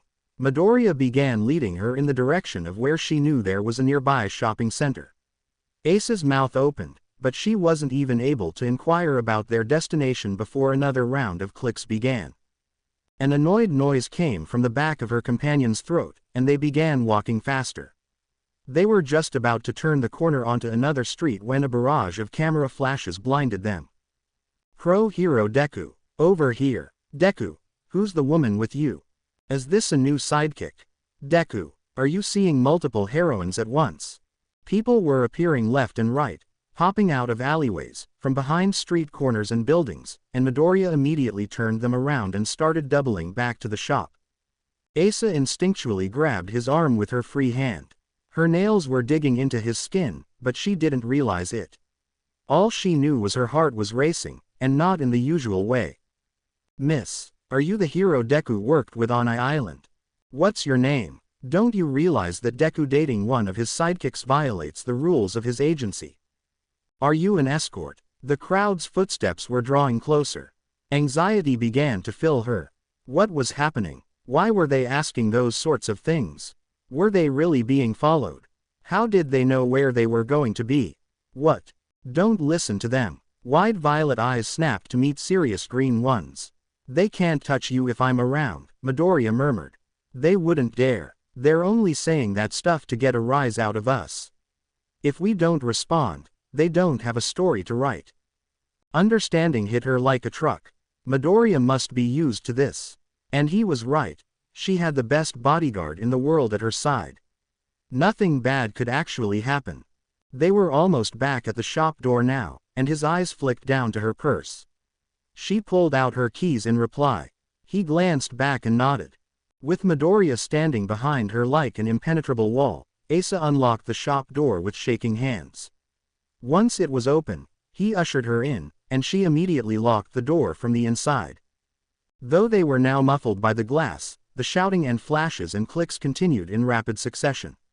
The florist and the hero didn't even have to say a word, only communicating with their eyes before they hurried into the greenhouse. As soon as the door shut behind them, Midoriya, whose arm had at some point gone around her shoulders, when did he do that? Covered his face with his hands. "I'm so sorry," he groaned. "I can't believe that just happened." Swallowing hard, Asa shook her head. It's fine, she hesitated, "let's just go through the back door." Midoriya's hands dropped to his side. Worried green eyes stared at her helplessly, and he took a tentative step forward. "Nakano-chan, if you don't want to go anymore, I completely." She shook her head again. "No, come on, we're going." He still looked put out, shoulders slumped and lips turned down. Asa made herself put on a grin. "I didn't get dressed up for nothing," she joked. Midoriya managed a small laugh. Asa could sense he needed more convincing, though. Thus, she looped her arm through his and tugged him toward the exit. Their escape from the shop wasn't dramatic, although Midoriya did regain that intense look in his usually kind eyes. It was strange to see him like this, but she also couldn't help but feel grateful. Once he deemed the coast clear, her companion's shoulders relaxed. "So, how do crepes sound?" Asa's eyes lit up. "Oh, I know where you're taking us. It's that new place down the road, right?" "Yup," Midoriya nodded. A smile was slowly returning to his face. "My friends went a few weeks ago and said it was really..." Click. The pair froze. Click. "Deku, Yamashita from Hero Weekly. Do you have time for a few questions?" The florist and the hero began speed walking away at the exact same time. "Just a few minutes of your time, Deku." The voice continued from behind them. "Who is the young woman with you? The last I reported, you had gone out on a date with Froppy. Is she aware of your relationship with this other woman? Are you in an open relationship? Is the rest of the hero community in on the secret? Do you believe that heroes have the right to romantic relations, or that it distracts them from their duties protecting Japan?" That overwhelmed feeling from before was creeping back in. Sure, they were just words, but Asa couldn't pretend she didn't hear them. "None of it's true," Midoriya told her softly. "Just keep walking." "Is she a sidekick? Deku, how do you feel about hero agency rules on workplace romances? Or is she just a civilian? How long have you two known each other? Is she quirkless? Are you dating her as a marketing strategy for your political campaign to prove that quirkless people really aren't lesser? Do you truly believe that?" That seemed to strike a chord.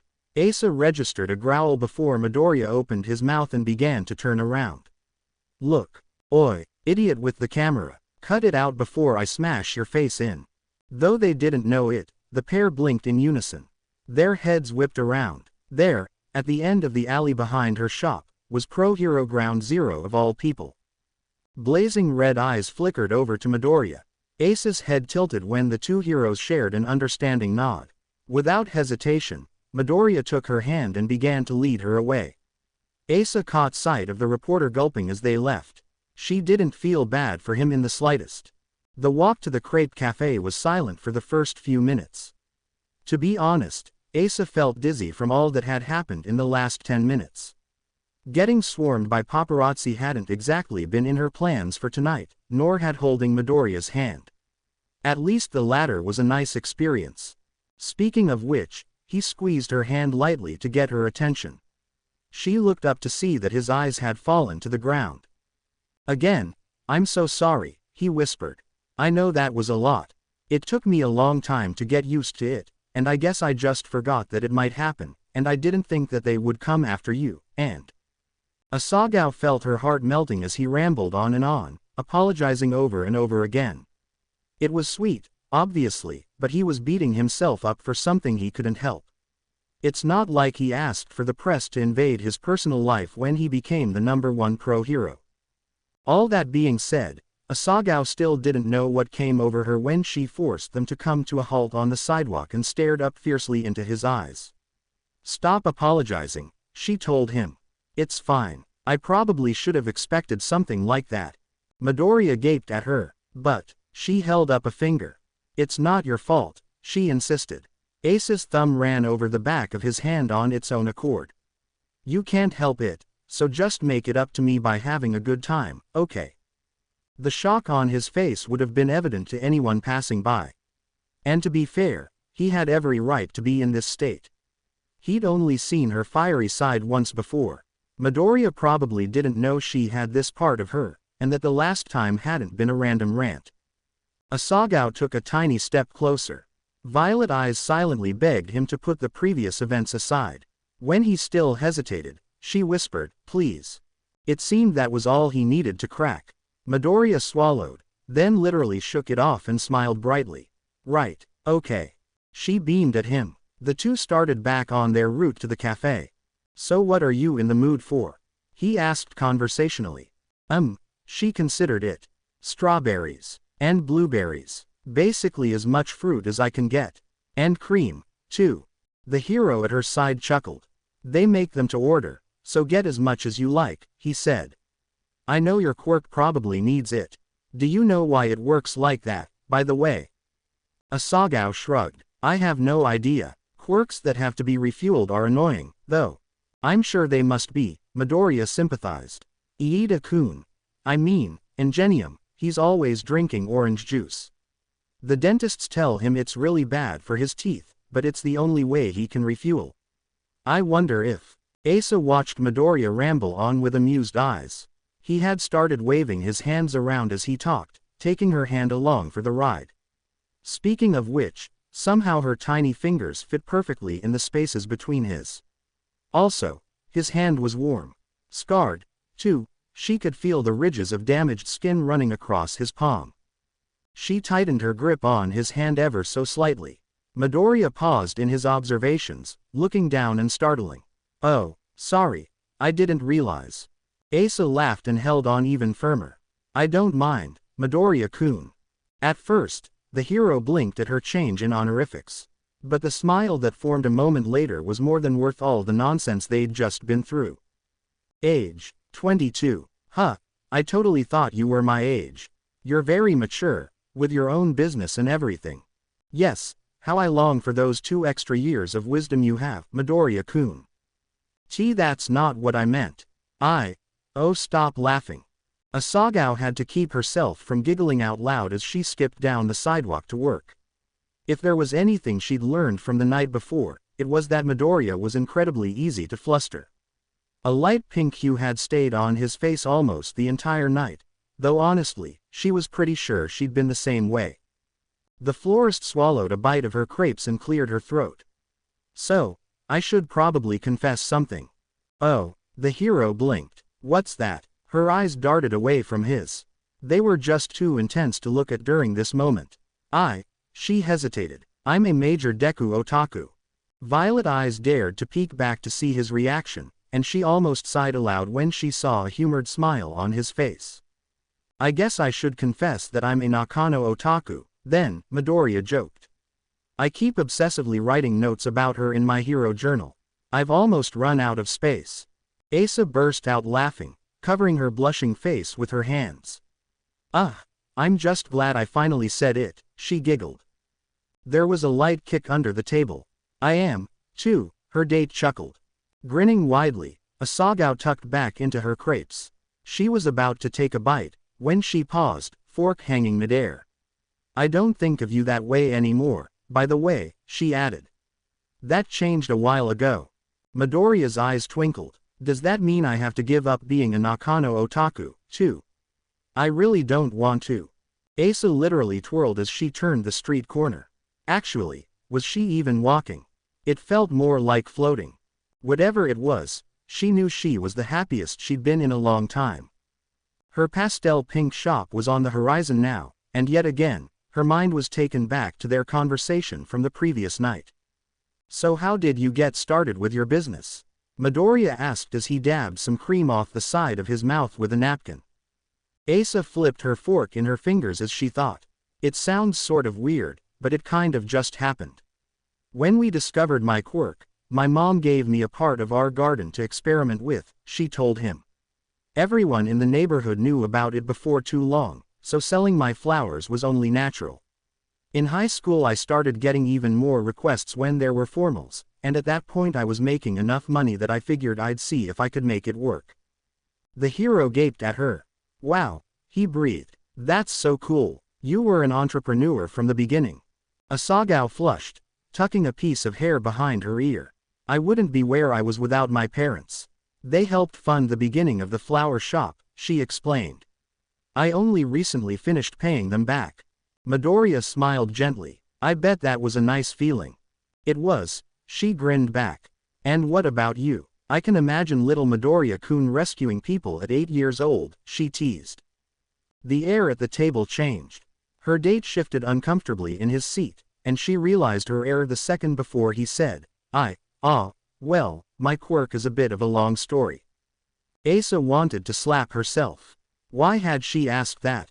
Everyone knew the details of his quirk were kept secret. It was just how some heroes preferred things. She should have known better. Did she seem prying now?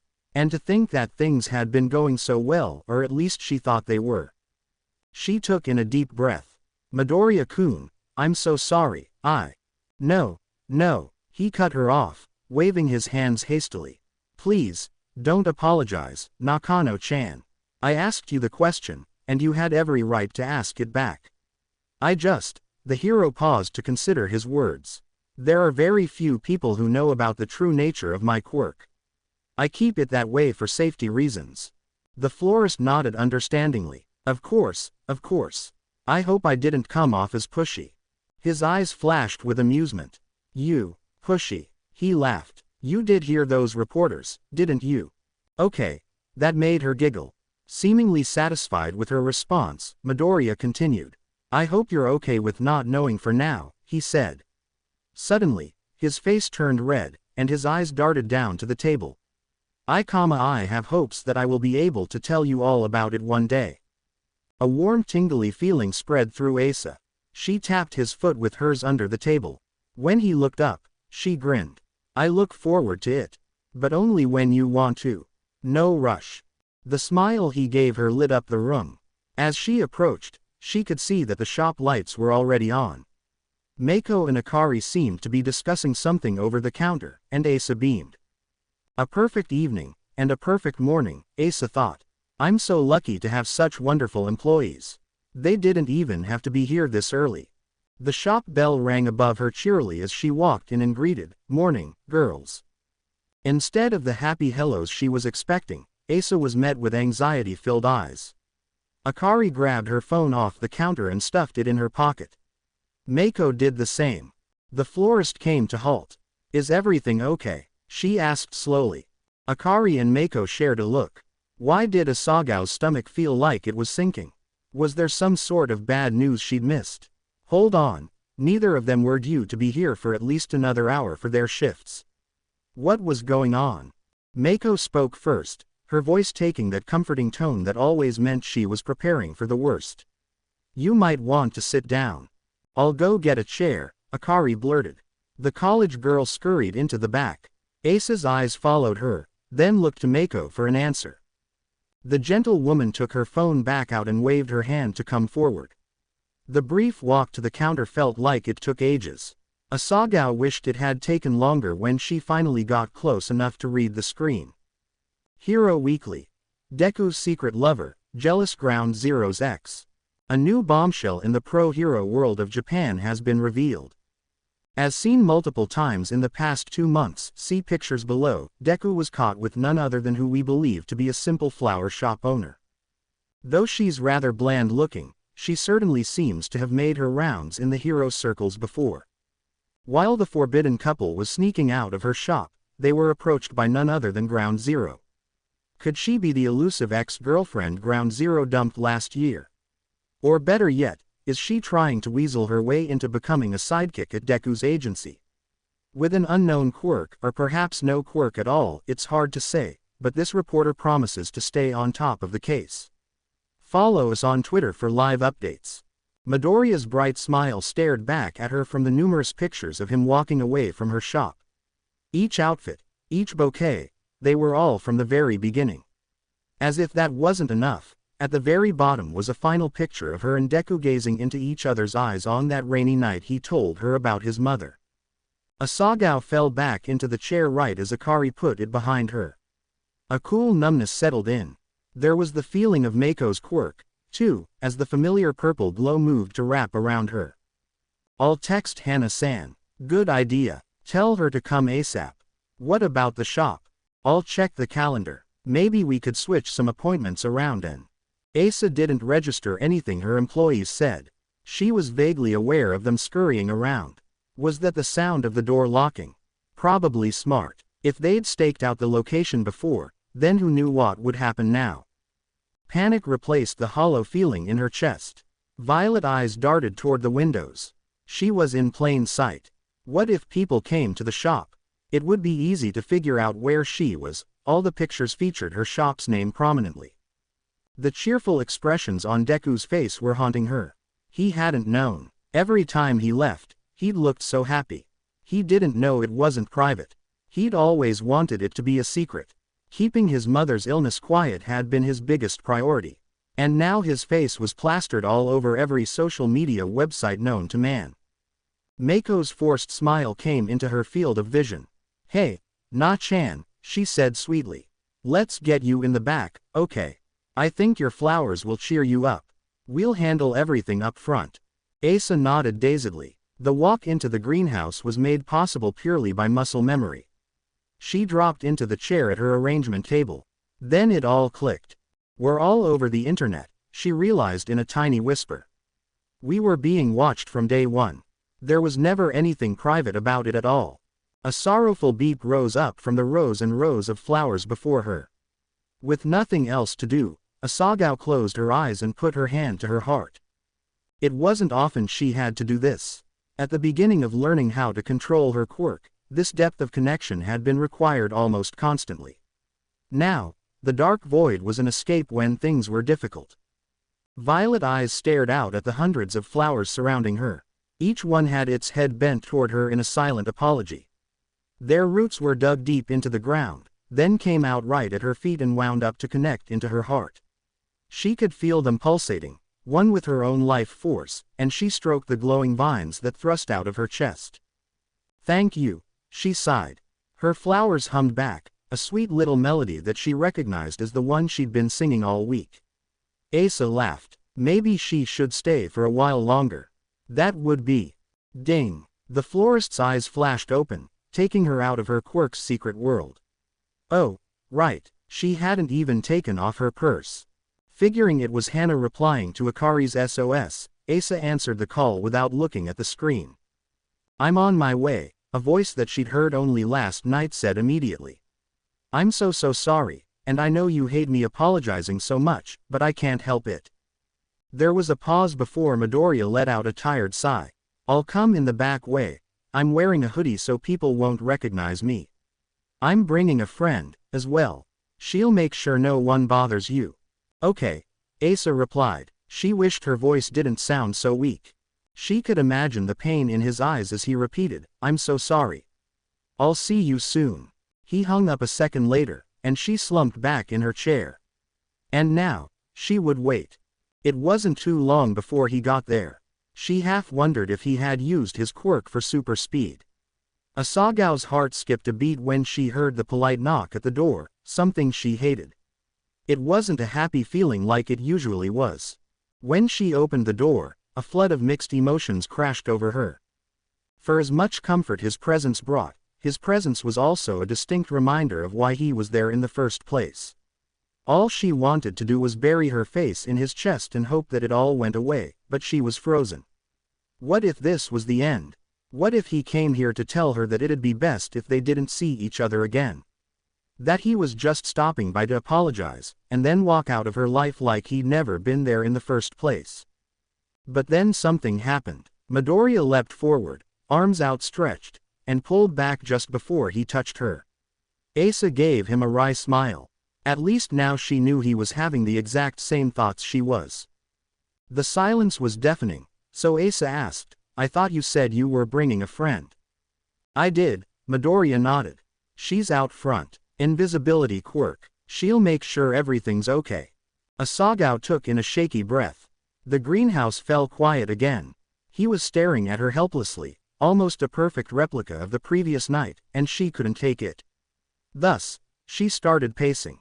She was on lap 4 when he swallowed. "Look, I really am sore." "Don't." Asa cut him off. "It's not your fault." How many times would she have to repeat that? "You can't help it." Violet eyes glanced up from the ground to see that Midoriya's expression was twisted in frustration. It was strange to see such a look on his usually bright face. Almost as strange as it had been last night. "It is in a way, though," he insisted. She paused, mouth open to speak, but he took a step forward. "I think I've figured out what to do. I just want to know if you're okay with it." There was a brief staring match before she begrudgingly nodded. Midoriya ran a hand through his hair, clearly stressed. "So the way I see it, the only way to get rid of the rumors is to tell the truth," he said. "If we stay quiet, then people will think the article was correct," Asa murmured. "Exactly," he agreed. The hero inched closer again. She peered up into his eyes, barely registering his hand gently taking hers as she allowed herself to get lost in the comforting sea of green. After a moment of silence, Midoriya cleared his throat. "There's a trusted news source that I've done interviews with before. They don't edit anything, they don't make stuff up, and it's live on television, so they can't change what I say," he told her. "I can arrange to do it as soon as tonight. I know they won't turn me down. Then all I have to do is set the story straight about what we are." Despite the strangeness of the situation, a fuzzy warmth began to spread through Asa.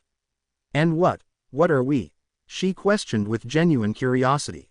The smile Midoriya put on only served to accent the growing blush on his cheeks. "I'm me, and you're the woman I want to get to know better." They don't need to know any more than that. And just like that, it was as though they were taken back several weeks to that rainy night under the awning. They were standing close, and there was a far too premature urge to lean in. Both hastily took a step back. Midoriya coughed. Better get going." Asa nodded quickly. "Yeah, sounds good." Their eyes, which had obviously been avoiding each other, met. The hero and the florist laughed awkwardly. This really was a mess, wasn't it? After only the slightest bit of hesitation, Asa reached forward to lace her fingers loosely through his. "So, are we?" A soft smile formed on Midoriya's lips. "I've been looking at my calendar for another date night, if that answers your question." Asa giggled. "It does." The hero squeezed her hand. "I gotta get going," he sighed. "I'll let you know when the interview is on. And I'm sending someone else to keep an eye on the shop for you. Hagakuri-san has to go to work soon, but she insisted on coming when she heard what happened." Asagao connected the dots. She should have been able to figure out that it was Invisibility Girl when Midoriya described the quirk. Again, were any of his friends not complete sweethearts? "Thank you," she said with as much sincerity as she could muster. Midoriya took a step forward, but seemed to reconsider it.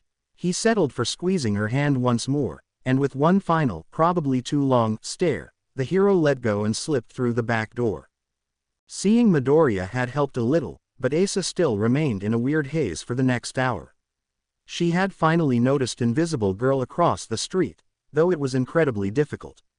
The only giveaway was a passerby tripping over air. Asa had invited her in, thus reopening the shop with the assurance that there would be someone capable to intervene if need be. Asa was wandering around perking up a few display bouquets when there was a ding. She glanced over her shoulder at the floating cell phone near the counter. "Ah, Midoriya-san says my replacement will be here soon," Invisible Girl informed her. "Are you okay with me scooting out to work?" The florist flicked her hands. "Of course. Thank you so much for coming." "Anything for Deku's girl," the heroine teased, most likely with a wink. Asa watched as the door opened and closed seemingly all by itself, then let out a large sigh. It was barely past 10, and today had already been one of the most stressful days she'd ever had at the shop. Well, maybe the last-minute bride with 15 bridesmaids last spring had been close. The sunflowers in her hand gave her a little nudge, and she smiled down at them. Midoriya was handling things. Hopefully this would all blow over in a... The front door of her shop slammed open. Ace's head whipped up, eyes wide in shock. "Oi, invisible chick," Ground Zero barked as he strutted in. "You can leave now." Asa thanked her lucky stars that Akari and Mako were organizing a new batch of wrapping paper deliveries in the back. Fiery eyes searched the store for mere seconds before they landed on her. She'd never know how she found the words to say, she just left. The hero grunted. "Good. Her agency has dumb rules on being late." One of Ace's eyebrows lifted. That sounded strangely caring. Maybe he wasn't as rough as he always seemed in the news stories. He clearly wasn't one for exchanging pleasantries, though. With all the bravado of an angered rhino, Ground Zero marched over to one of her cases filled with flowers. He stationed himself leaning against it, arms crossed. Yeah, those massive grenade gauntlets would probably make any paparazzi think twice about walking in here. "TCH, can't believe I had to come in on my day off," he muttered. Asa frowned. On his day off, surely they could find someone else. Pro heroes worked hard. He probably needed a break. Maybe she should text Midoriya. Before she could pull out her phone, however, Ground Zero's eyes were piercing into hers again. "No one's been bothering you so far, right?" he questioned. She managed a nod, and he snorted. "Good. Idiot press doesn't know when to leave people alone. I don't know what they're doing dragging someone like you into this crap." A grin slipped onto her face. So she was right. He did have a weird way of showing that he cared. "You better make all this mess worth it," the hero continued. "Deku won't shut up about you. It's really starting to piss me off." Her face flushed. "Right." Ground Zero gave her a dry look like he expected something better. "I mean, I will," Asa amended. "I didn't think any of this would happen in the first place, so my goal is to ignore it all and hope it doesn't happen again." He tsked. "Don't get your hopes up." Well, that was blunt. At least the faint curve to his lips told her he approved of her answer. Hana placed a bowl of cut-up watermelon in front of her on the coffee table. "Snacks." Asa immediately began shoveling the cubes of fruit into her mouth. "I'm so anxious," she whined. "Why did it have to be primetime?" "Because he's a primetime hero, and this is primetime gossip," Hana shrugged. The florist groaned. "But couldn't it have been earlier in the day? I swear they talked about the weather for an hour." "Oh, it's starting." She gasped. The pair of friends huddled closer together on Ace's couch. After Hana had arrived at the store after work, Ground Zero had escorted the two of them back to Ace's apartment. A gruff, "Don't draw any attention to yourself for a while," was all the goodbye they got. Asagao nervously bit her nails as the news program intro played. What was Midoriya planning to tell them? He had texted her a few questions, making sure she was okay with him saying certain things. But she still had no idea what his plan was. And what if the reporter asked a question he couldn't answer? A close-up shot of a female reporter smiling broadly came onto the screen, and Ace's heart rate skyrocketed. "Good evening, everyone," the woman greeted. "As I'm sure you've heard, we have a very special guest tonight, so let's get straight into it." The camera panned out to show Midoriya. He sat in the chair looking as at ease as she'd ever seen him, dressed in a button-up shirt and nice slacks. When he waved cheerily at the camera, Asa grabbed Hana's hand in a death grip. "So, how has your day been, Pro Hero Deku?" the reporter joked. Midoriya laughed. "A little hectic, but that's most days in a hero's life." The lady bobbed her head understandingly. Of course. Today was different though, wasn't it?" "Yes, it was," the hero agreed.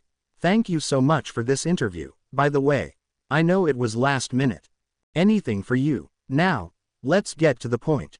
An article published today by Hero Weekly claimed several things about you and the woman you were spotted with. Care to comment?" Straightening up in his seat some, Midoriya nodded.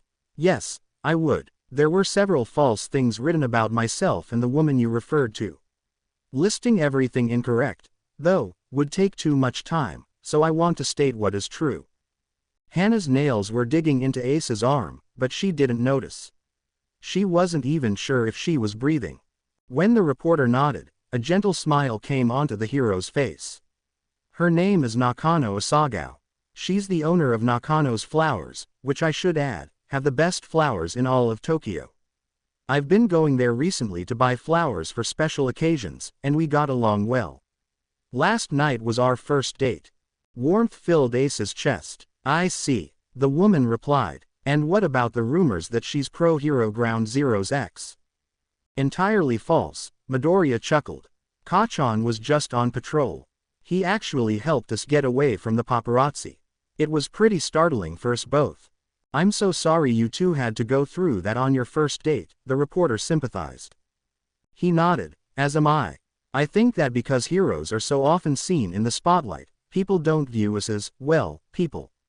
But we're just like everyone else, trying new things, making mistakes, figuring stuff out. Everyone should have a right to privacy, hero or not. The reporter hummed. So, do you have any idea as to if this romance will continue? She asked with a twinkle in her eyes. A genuine laugh burst out of Midoriya's mouth. If this whole experience didn't scare her off, then I hope so. I don't think I'll find someone like her again. The best friends collapsed back onto the couch at the same time. Asa hadn't even realized they were literally on the edge of their seats. The reporter was asking a few more prying questions, all of which Midoriya brushed off easily, and the florist finally relaxed. Well, that went well, Hana commented as the outro to a commercial break played. Uhu, Asagao sighed. I'm just glad it's over. Her best friend stood up from the couch and stretched. Me too. More snacks. I think I saw some celery sticks in the fridge. Asa leaned her head back and closed her eyes. You know me well. While Hana was rattling around in the fridge, a familiar ding reached Asa's ears. She knew who it was before she looked at the screen. Midoriya. Was the interview okay? I tried to stick with things that I thought wouldn't give too much away. Asagao hit the call button without another thought. It only rang once before he picked up. Hi. He laughed. I'm still backstage, but I hope. Thank you, Asa breathed.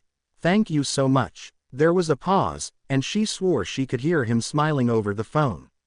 You're more than welcome, Nakano-chan, Midoriya murmured. I think this will all blow over soon. Is it okay if I check on you at the shop tomorrow? I don't want to distract you or. Yes, please, she giggled. Distract as much as you want. A warm chuckle sounded over the phone. Mission accepted. I'll see you tomorrow, then. Asa smiled softly. See you tomorrow. Good night. Sweet dreams, Nakano-chan. To say that business picked up after the tabloid scandal was, well, even the word understatement was an understatement. I really need to hire more employees, Asa thought as she looked out at the packed shop. I've never had this many people in here, and on an August afternoon, of all things. She couldn't ignore the increase in customers. It was obvious her shop was receiving more attention due to the interview. She couldn't complain, really, but it still felt weird.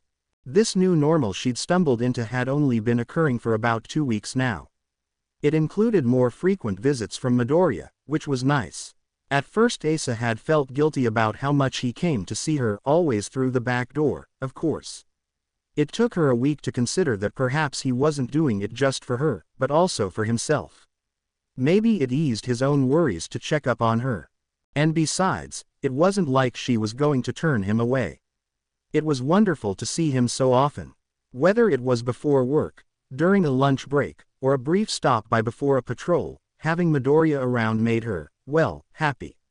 Funny how simple that really was. Though Asa still wondered regularly what on earth was happening between them. They were both interested in each other, that was obvious. But what were they? Midoriya had made it quite clear, both in person and on national TV, that he hoped to continue, whatever this was. Did it even need a label? She knew he was trying to move around some shifts to make room for another date night. Apparently it was a hellish process, but one he promised would be worth it. The florist's mind drifted to their conversation on the phone last night. Apparently Midoriya had been requested to assist in a new arson investigation in Kyoto. As willing as he was to go, he'd also been more than honest about how frustrated he was to have his work schedule thrown off yet again.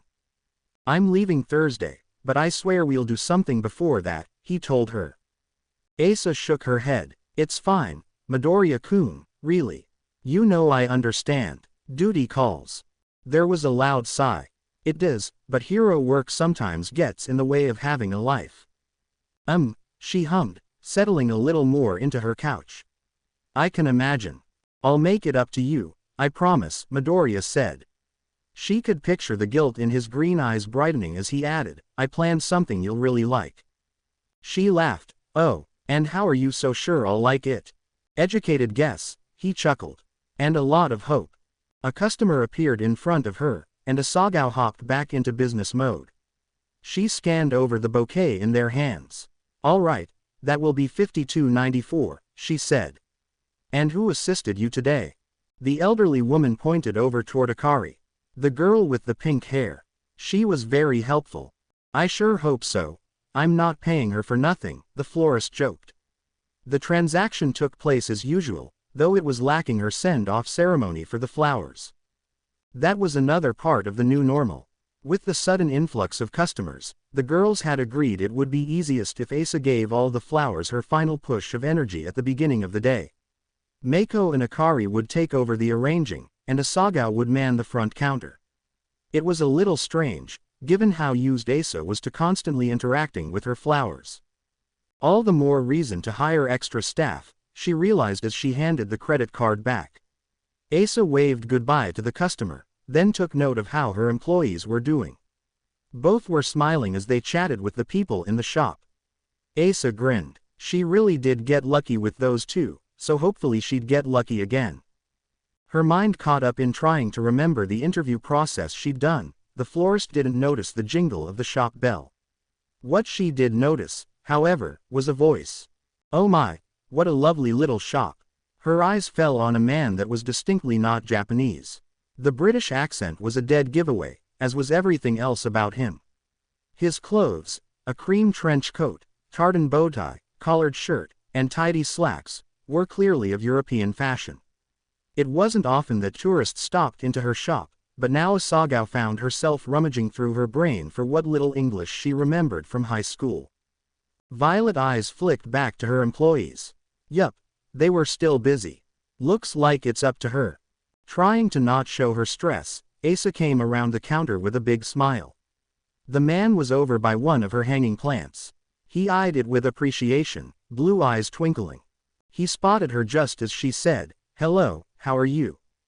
The man grinned broadly. "Oh, wonderful. You speak English." "I speak a little," the shop owner replied. Frankly, she was already about to run out of words. Maybe she could just point at things. "Ah, I see," he nodded. "I won't stress you unnecessarily, then." Asagao blinked at his sudden perfect Japanese. "Thank you," she replied, dipping her head in gratitude. "What can I help you with today?" His cherub-like face lit up. "A few things, actually." The young woman grinned. Why did he remind her of Midoriya in a way? Not exactly, but sort of. They both radiated the same constant sunshine energy, almost as though they had halos over their heads. "I was hoping to get a bouquet to liven up my hotel room while I'm here," the man said, his hands fiddling with the buttons on his brown waistcoat. "And I would also like a sushi recommendation. Locals always know the best spots." Asa nodded. "I'd be happy to help with you both, Mr. Fell." He filled in. "Fell-san," she repeated. Interesting last name. Then again, what did she know about British names? Did you have a particular kind of bouquet in mind? "Dear me, I haven't the slightest idea," he mumbled. "My companion would know better, but I want it to be a surprise." The shopkeeper smiled. "Well then, how about I show you around, and you can see what catches your eye?" She suggested. "I can tell you about a few good sushi restaurants in the area as we go." With a delighted clap and a nod, Mr. Fell gestured for Asa to lead the way. The rest of their conversation went as conversations usually did with customers, with the exception of Mr. Fell rambling endlessly about the sights he'd seen during his vacation. From what little she picked up on about his job, it sounded like it was a well-deserved one. Finally, as though a light bulb went off over his head, the Englishman puttered over to one of her favorites, a vase filled to the brim with white and red roses. "These are extraordinary," he declared with a wave of his hand. "I presume you have them available." "Yes, I can get those together right away if that's what you want," Asa replied. Mr. Fell's head bobbed excitedly. Yes, I think those will be perfect. Thank you." After a polite smile, Asagao wandered back into the greenhouse. Sure, she could have asked one of the girls to do it, but this bouquet was calling her. When she made her way to the red roses, they beamed up at her knowingly. Yeah, she giggled. "You guys have been on my case lately." The red roses only increased their teasing, as did the white roses when she came upon them. Asa wanted to sigh, but she couldn't. She was too happy with this whatever it was with Midoriya to feel annoyed at her flowers. They knew she was falling hard, and she couldn't even deny it. Asa popped out of the greenhouse minutes later to find Mr. Fell right where she'd left him. "Oh, they're splendid," he gasped. "I've never seen such beautiful roses. What's your secret?" She laughed. "Thank you. It's just my quirk, but some people do call me a miracle worker," she winked. An amused glint came to the man's eyes. "I can see why." When Mr. Fell skipped to the door after paying, he called out, "Thank you so very much, dear. I do hope lovely things come your way today." Grinning, Asa waved cheerfully. What an interesting person. At least he was nice. It was always fun to interact with pleasant customers, even if they were a bit quirky. As the bell above the shop door jingled to announce Mr. Fell's departure, Asa's phone let out a similar sound. She pulled it out of her pocket and glanced down at the screen. A text from Midoriya. Maybe he was going to stop by. Oh, if only that had been the text she read once she unlocked her phone. Instead, she was greeted with a selfie of him and his mother, who was waving happily from a wheelchair. "Midoriya, we'll be visiting the shop tomorrow night together. Mom's been so excited to see it and meet you, haha. Is it closing okay?" Violet eyes went wide. The next day, Asa was flitting around her shop like a crazy person. The pearls around her neck were rattling with each frenzied movement, and as for her neat blue and white pinstripe blouse, well, all she could do was hope it didn't get any soil smudges on it. She was meeting Midoriya's mother, after all, and oh gosh, this was really happening, wasn't it? She was meeting the mother of her boy-friend. Something person, and nope, this wasn't stressful at all. Asagao tugged at the necklace anxiously. "Please be a good luck charm," she begged. "I really want this to go well."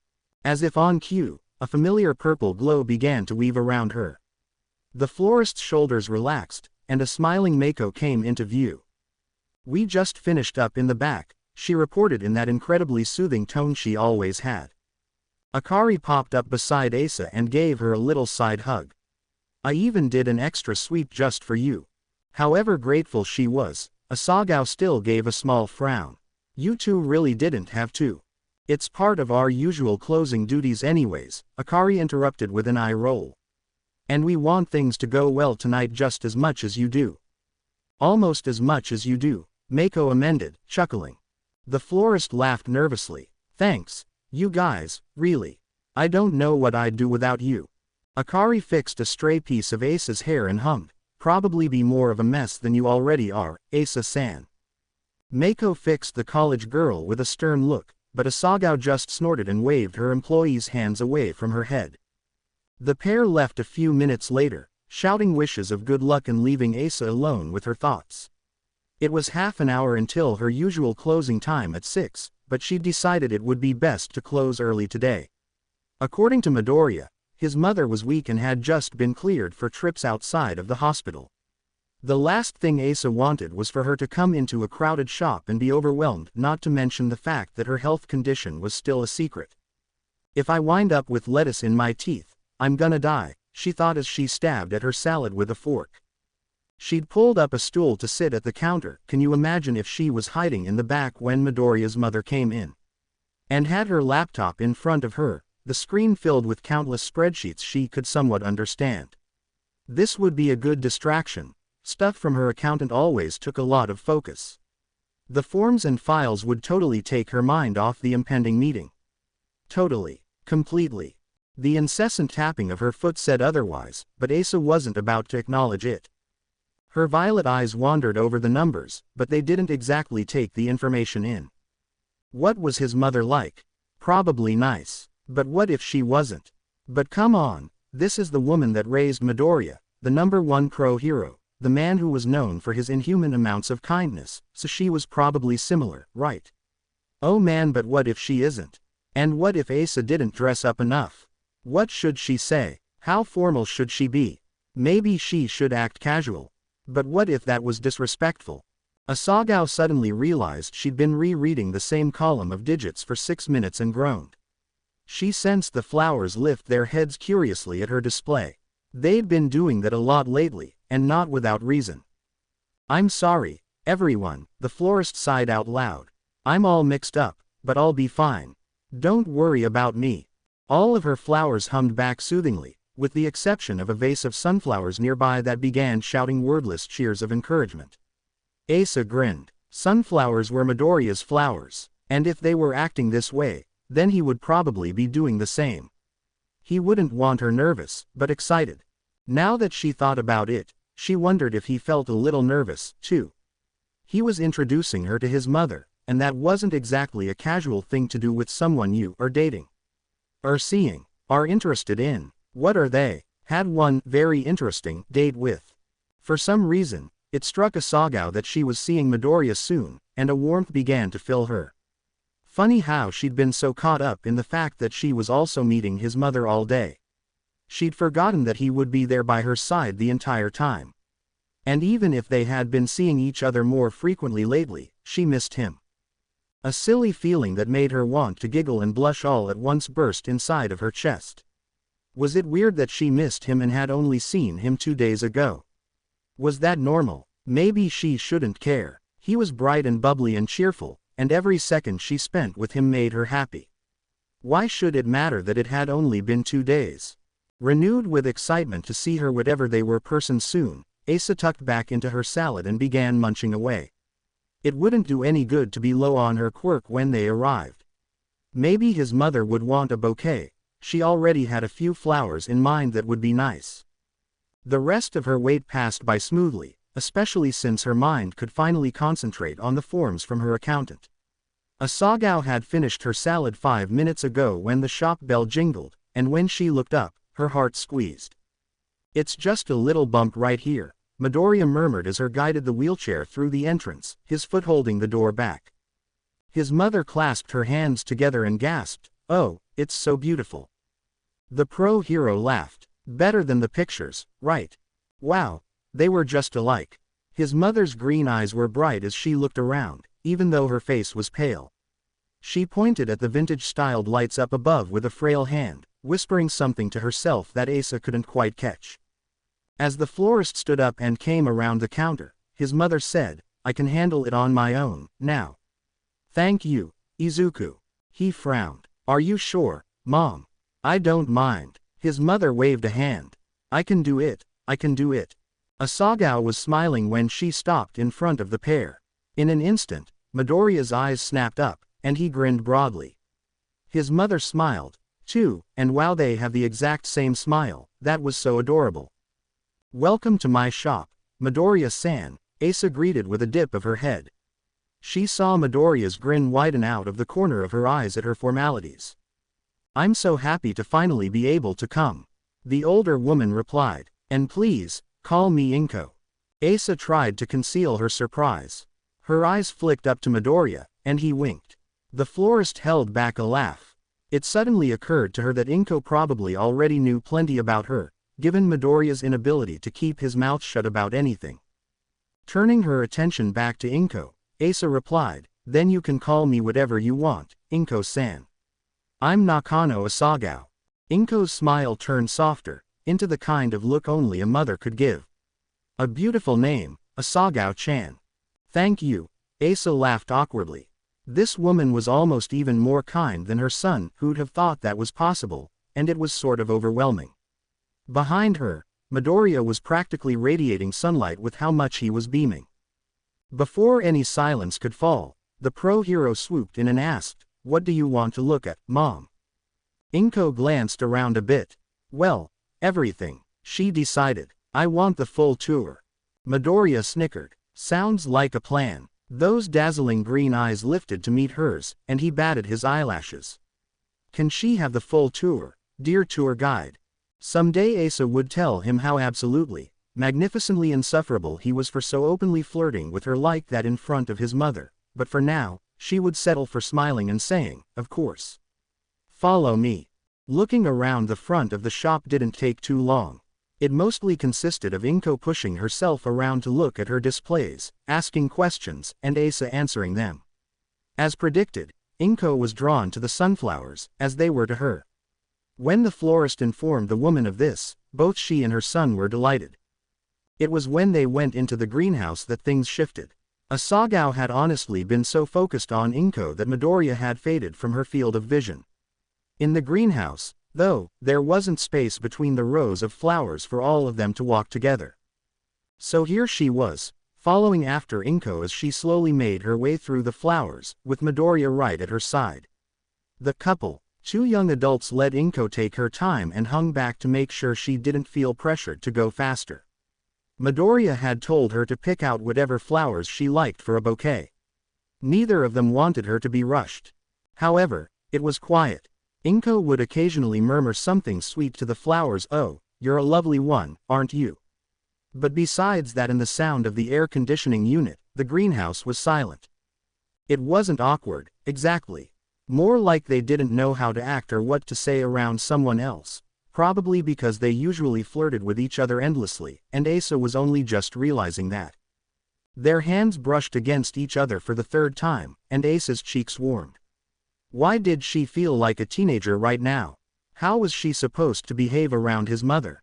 Wasn't there supposed to be some sort of, I don't know, respectfulness or something? But when their hands bumped for the fourth time, she felt like she'd had enough. Violet eyes flicked over to meet green, and the second they did, she felt a warm pinky finger link with hers. Midoriya's face was tinged pink, and he was grinning stupidly at her. She smiled back, fully aware that she probably looked just as ridiculous. They really were a mess, weren't they? So, he trailed off softly. Asa raised an eyebrow, and his expression turned teasing. How come I can't call you whatever I want? He questioned. Asa bit her lip to hold in a giggle. Rite of passage, she shot back with a shrug. He hummed thoughtfully. How do I know when I've earned the right, though? You just ask. True, but you haven't asked about using my given name, either. Maybe I don't want to. Oh, why not? Don't want your ego getting too big. Midoriya put on a faux wounded expression, and Asa had to cover her mouth so she could laugh. He quickly dropped the facade to chuckle with her. This was right. This was how they usually operated. This was that warmth and that sunshine and that happiness she adored. Both moved to fully intertwine their fingers at the same time. Midoriya squeezed her hand lightly. She squeezed back. They continued on in a much more comfortable silence for a while. They were almost on the last row when Midoriya whispered, "Thank you so much." Asa looked up into his eyes to find them shining down at her with unshed tears. She's been looking forward to this for months, he continued. I honestly think it was a big motivation for her to pull through. The pictures I sent of the shop weren't enough. She had to see it for herself. The florist's thumb smoothed across the back of his hand comfortingly. I'm glad, she replied. I know it's been hard. The hero took in a deep breath. Yeah, it has been. Something in his eyes shifted, and Midoriya brought them to a gentle halt. Asa suddenly felt overwhelmed by the sheer amount of emotion in his eyes. If it wasn't for you, I don't. Izuku. The pair's heads snapped away from each other to look at Inko. The look on her face was knowing, but she didn't comment on catching them in a would-have-been moment. I think I've picked out which flowers I like, but there's just so many to choose from, Inko lamented. I like almost all of them. Asa let out a laugh. Well then, just tell me which ones you want, and I'll put them together. Two pairs of bright green eyes lit up at the exact same time. Asagao held in a relieved sigh. This was honestly going so much better than she could have hoped. 15 minutes later, Asa exited the greenhouse with an absolutely massive bouquet in her hands. She'd honestly lost track of just how many different kinds of flowers were in the arrangement, but it was definitely one of the most colorful pieces she'd ever done.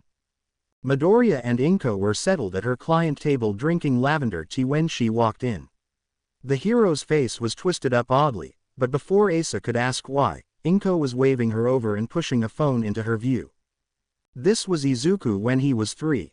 The woman squealed. I couldn't get him to take off his All Might onesie for anything. It was always so dirty and... Mom, Midoriya groaned. Asa snickered to herself when the hero covered his red face with his hands. Oh sweetie, it's nothing to be ashamed of, Inko tsked. Asa nodded in agreement. Yeah, Midoriya-kun, nothing to be ashamed of at all. He looked up and met her teasing tone with a scowl that honestly looked more like a pout. Asa replied by handing him the bouquet, sitting down next to his mother, and saying, please, do show me more. By the time they were walking out of the shop 30 minutes later, Asa's stomach hurt from laughing so much and Midoriya's face was so red she probably could have burned herself by touching it. It had started raining, thus Asagao gladly took umbrella duty to help get Inko out to the car. The woman held her massive bouquet in her lap, smiling happily. Midoriya assisted in getting his mother from the wheelchair to the passenger seat, but before Asa could accompany him to put the wheelchair away in the trunk, her hand was caught. Asagao froze and turned to see Inko holding her hand gently with her own. Thank you for letting me come today, Asagao-chan, she said. I know you had to stay open late for me. I appreciate it so much and hope to see you again very very soon. A maternal warmth spread from where their hands were touching up into Asa's heart, and she smiled softly. It was wonderful meeting you, the florist replied earnestly. And you're welcome back any time. Inko patted her hand. I look forward to it. The doctors have told me that I should be able to live at home again soon. Would you like to come over for dinner sometime? Asagao was only vaguely aware that Midoriya had returned to her side as she stuttered, why yes. Of course, I would love to. Good. Inko smiled brightly. I've been looking up salad recipes ever since Izuku told me about your quirk. Have you ever tried strawberry vinaigrette? I think Okay mom. Nakano-chan has to go home, too, Midoriya cut in, laughing awkwardly. Asa held back an amused snort. What a smooth save. With another thank you, the two women waved goodbye. Asagao started snickering the moment the car door was shut. I've never been so embarrassed in my entire life, Midoriya admitted as they walked around the back of the car. I can't believe she pulled out my baby pictures. Asa adjusted her grip on the umbrella to make sure they were both covered. Ah, don't be, she laughed. I think little Midoriya-kun was cute. He tossed her a curious look, stopping at the trunk. And now, he prompted, what about current Midoriya? The young woman pretended to think it over. You're all right. The hero raised an eyebrow. Just all right. Her eyes twinkled. Maybe a bit more than just all right. What was it about rain that always made moments like this happen? Though instead of being under her shop awning like last time, now they were under her umbrella. A much smaller space, close enough so she could pick up hints of his cologne, the woodsy scent mixing with the smell of the rain, and Asa knew her mind wasn't making up what was happening. She most definitely felt a tug between them. I guess you're pretty all right, too, Midoriya murmured. She didn't realize their heads had tilted, or that their eyes were half-lidded. All she felt was an insatiable desire to no longer have any space between them, the kind of desire that made everything else in the world melt away. What were they? Did she even care at this point? No, she really didn't. They were something she knew she wanted, and right now in particular she wanted to know how it would feel to have his lips pressed against her own. Asa registered Midoriya leaning in for a split second before he suddenly jumped away. He stammered. She blinked at him. He glanced away. Can I see you again? Sometime soon. For that thing I mentioned a couple nights ago.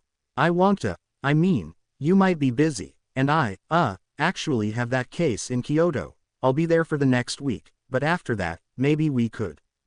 Yes. Midoriya looked so hilariously relieved that Asagao couldn't help but giggle.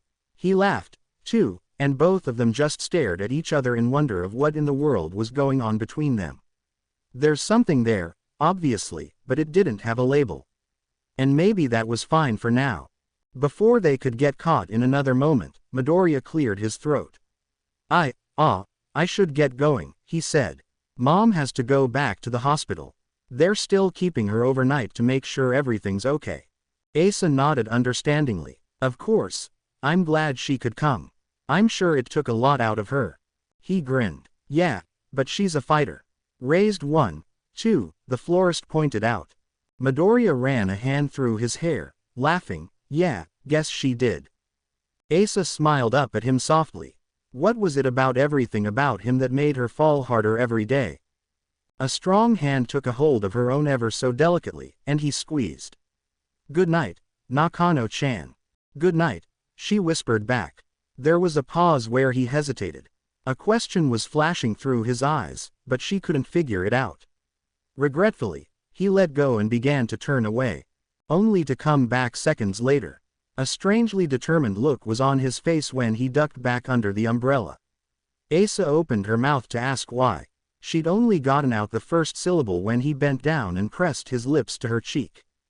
Asagao froze. The key lasted mere seconds, but it felt like hours. His cologne was richer now.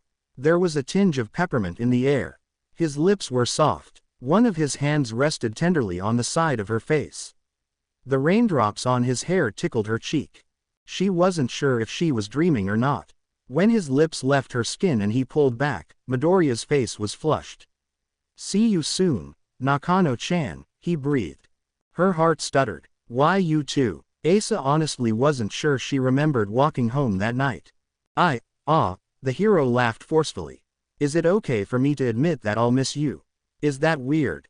Asa's heart skipped a beat, and that all too familiar feeling of warm tingles began to spread through her body. I'm gonna miss you too, if that helps, she replied. There was a sigh of relief. Yes, that does help, Midoriya said. It's only for a week though, right?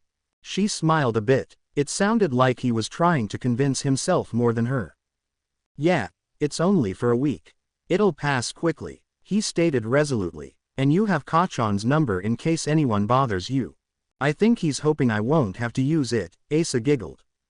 Midoriya chuckled. Yeah, Tadakori-kun would have been better if he wasn't going with me. The florist shook her head. Everything's going to be fine, Midoriya-kun. And I'm sure you two are going to really help them with the investigation. You can stop by the shop as soon as you get back, if you want. She imagined his eyes lighting up as he asked, and restock on lavender tea, please. I just ran out. Asa rolled her eyes. You could have told me last night. I would have given you more. Well, he coughed. I might have been a bit distracted. The sensation of his lips against her cheek rushed back to her, and Asa felt her heart melting. Yeah. A brief silence held them captive. She felt so silly. He was only leaving for a week, but they were acting like he was going off to war back in the olden days. Midoriya broke the quiet by sighing softly. I need to pack, he murmured. And I've already kept you up late talking. Though she glanced at the clock on her nightstand and saw that it was indeed past midnight, Asa replied, I don't mind. Okay, he laughed. Midoriya then cleared his throat, his voice slipping into a more serious tone. I'm going to miss you, Nakano-chan. Sleep well, alright, I'll see you soon. The third week of August passed by in blissful, although admittedly boring, silence for the florist. According to Midoriya, no news was good news when it came to these sorts of assignments. He wasn't allowed to contact anyone on the job, something they both lamented, but Asa understood. Guess it was just part of being the #1 pro hero working on a private investigation. Asa paid more attention to the news than she usually would during that week, of course. It was hard not to, mainly because her usual source of welcome distraction was gone. And work kept her busy, too, but she still wanted to be aware if something went wrong. But come on, who was she kidding? She was something with the #1 pro hero. Midoriya was practically undefeated. Everyone knew his quirk's indomitable strength. Asagao knew she had no cause to worry. Thus, she went about her life having no reason to think otherwise. Until pro hero Shoto burst into her shop 5 days into the mission. There was sometimes a lull around early afternoon, and Asa always took advantage of it to dust pollen off the shop shelves. When the shop door slammed open, Asa jumped and whirled around. Frost and ash scattered on the floorboards with each step, and Shoto's eyes were wide. There was a rip on one sleeve, a blood stain on his chest, and perhaps most obvious of all, no Midoriya. Asagao felt her heart stop. The sound of his entrance must have alerted Mako, who popped out of the greenhouse with a concerned look. Are you all right? She cried, rushing forward to the pro-hero. He waved a placating hand. I'm fine. It wasn't me. Asa still hadn't moved. She dreaded hearing the next words out of his mouth, even though she already knew what they were. Pained eyes switched from Mako to her. It was Midoriya-kun. Something inside her shattered. Shoto moved forward to brace her just in case. A cool hand settled on her left shoulder, then a warm one on her right. Mismatched eyes stared into hers. He took on his typical calm and controlled hero demeanor. It was a cheap bullet shot from behind, he said as gently as he could. I was there when it happened. He was airlifted to the hero hospital here. He told me to come tell you. The reality of it all began to sink in. Her vision became blurred with tears as she tried to process what he told her. It didn't make any sense. Wasn't he indestructible? Wasn't she supposed to be able to not worry about him? Why would someone connected to an arson case shoot him? And how was he? Wait. Asa blinked up at the hero. He told you to come tell you. Yes, Shoto nodded. It was the last thing he said before they took him back to the operating room. He's probably under by now. A shiver ran down her spine. Where did he get hit? The hero's eyes flicked down to the ground. His right lung. A hand radiating with peace settled on Asa's back, and she turned to see Mako gazing at her with sympathy. Come on, I think you need to sit down. The florist didn't fight Mako as she guided her to the table. Shoto followed suit, sitting down across from her and staring at her in a way that she knew he was trying to figure out what to say next. I'll go get you some tea, Mako decided once the two were settled. Any for you, Shoto-san. He shook his head. No, but thank you. Asa heard the door to the greenhouse open and close a moment later. Her mind felt like it had ground to a halt. Silence enveloped the flower shop until Mako returned with the tea. The sound of the cup clinking down on the table's surface seemed to snap Asa out of her daze, and the first question she should have asked finally popped out. Can I go see him? Shoto let out a breath. No. Her shoulders slumped. He continued, voice steady, there are restrictions at the hero hospital, especially in the intensive care unit. Even once he's out, only family are allowed for the first 3 days. Asa's eyes snapped up. So, even you, because I was at the scene, I'm given clearance to see him, he answered. He's at the hospital where his mother is being taken care of. They are very careful with who they let in to ensure privacy from the press. She was a special exception. The florist nodded slowly. She reached out and took the teacup from the table, only just now noticing that her hands were trembling. At Shoto's concerned glance, she forced them to still. The hero stared her down as she took a sip. The calming effects of Mako's quirk began to flow through her, and Asa felt the gears of her mind begin to turn again. Asa took in a deep breath, then let it out. So what should I do for now? I'll keep you updated, Shoto promised. I'm heading back to the hospital as soon as I'm done here. An idea popped into the florist's head. Would it be okay if I sent something with you for him? She asked. Would the hospital allow it? A seemingly knowing look entered Shoto's eyes, and for the first time since entering her shop, the corner of his lip twitched up. I'll make sure it's all right. After giving him a grateful smile, Asagao got up and made her way back into the greenhouse. She was a woman on a mission as she went straight toward the red roses. Their petals reached out to her aching heart. Asa wasted no time in picking the very best dozen from the bunch. As she wrapped the love-soaked flowers in cream and gold paper, she felt tears stinging her eyes. She'd had thoughts lately about when a time would come where she would get up the courage to give him roses, but she didn't think it'd be like this. How much had that shot hurt? Would the surgeons be able to fix him? How long would recovery take? What if he didn't recover? Asagao pushed the thought aside. They had the best of the best at the Hero Hospital, everybody knew that. Someone would have a quirk that could heal him. They had to. She didn't know what she'd do if they didn't. The young woman made sure to wipe her tears away before she stepped into the front of the shop. Mako was sitting next to Shoto, murmuring something in her usual motherly tone as she wiped blood off of his forehead with a cloth. The look on Shoto's face told Asa he was amused at being babied by someone younger than him. The two looked up when she entered, and Asa walked over to put the bouquet in Shoto's awaiting hands. He stood and inclined his head. "I'll go take these right now, unless you need anything else." Asa shook a no. "Just tell him I'll see him soon." The hero nodded. His eyes then turned to Mako, glancing down at the blood-stained cloth in her grasp. "Thank you." Mako waved a dismissive hand. "Make sure you take care of yourself, too. Some of your cuts could easily get infected." How Shoto's eyebrows just barely raised made Asa want to chuckle. Mako's maternal instincts never stopped, not even for one of the top-ranked heroes in Japan. After Shoto left, the rest of the afternoon went by in a blur. Mako was extra kind throughout the day, as was Akari when she came in and heard what happened. The only reason Asa knew the news was officially out was because Hiro texted her in all caps. She tried to give him as comforting of an answer she could. A text popped up on her phone as she was closing the store. "Unknown number. This is Todoroki Shoto. Midoriya-kun is out of surgery and in recovery. They were able to remove the bullet and are taking it as evidence to try to track down who it was. He's on oxygen, but the doctors say he'll recover quickly due to his quirk's regeneration rates.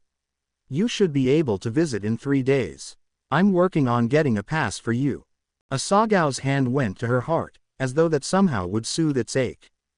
"Asa, thank you so much for telling me all of that. I really appreciate it." Unknown number. "No problem." The florist added his number to her contacts during the walk home. Asagao treated herself to a larger-than-usual salad that night. Not that her quirk really needed it, but she just felt like stuffing her face with something. She tried turning on the TV, but the news of the incident was everywhere. Eventually she settled down on her couch with a stack of bridal magazines. It had been a while since she'd bought these. Learning about the latest trends would be a good distraction. Hours later, Asa lied wide awake in her bed staring up at the ceiling. There hadn't been any more news from Shoto, not that she'd expected it. If Midoriya was in recovery, then that was that. He was most likely sleeping, something that she should be doing, too. She sighed aloud. If only she could stop all the wild thoughts running through her head. What was it like to be shot? How much did it hurt? Had he been scared? He hadn't been alone, and she had Shoto to thank for that, but still, she couldn't even begin to imagine what that must have been like. Rubbing at her eyes, Asagao rolled over and put her face in her pillow. She needed to sleep. She had work tomorrow. Midoriya would want her to take care of herself. Against her will, tears began to form in the corners of her eyes. Midoriya, why did something like this have to happen to someone so kind? The young woman huffed and wiped the tears away with the sleeve of her nightshirt. She couldn't change what happened. She just needed to deal with what to do now that it had happened. Ding! Asa would later be embarrassed by how fast she grabbed her phone, but as soon as she saw the name on the screen, she let out a relieved laugh. She opened the text to see no words, just a simple picture of red roses on a hospital bedside table. Even with Shoto, or Todoroki, as he'd told her he preferred to be called when off duty, as her escort, Asagao couldn't help but fiddle with her purse nervously. Being in the Hero Hospital was frankly intimidating. All around her were faces she'd only ever seen on TV. And she was just her. Thankfully, another familiar face popped up as they turned onto the hall that Midoriya's room was on.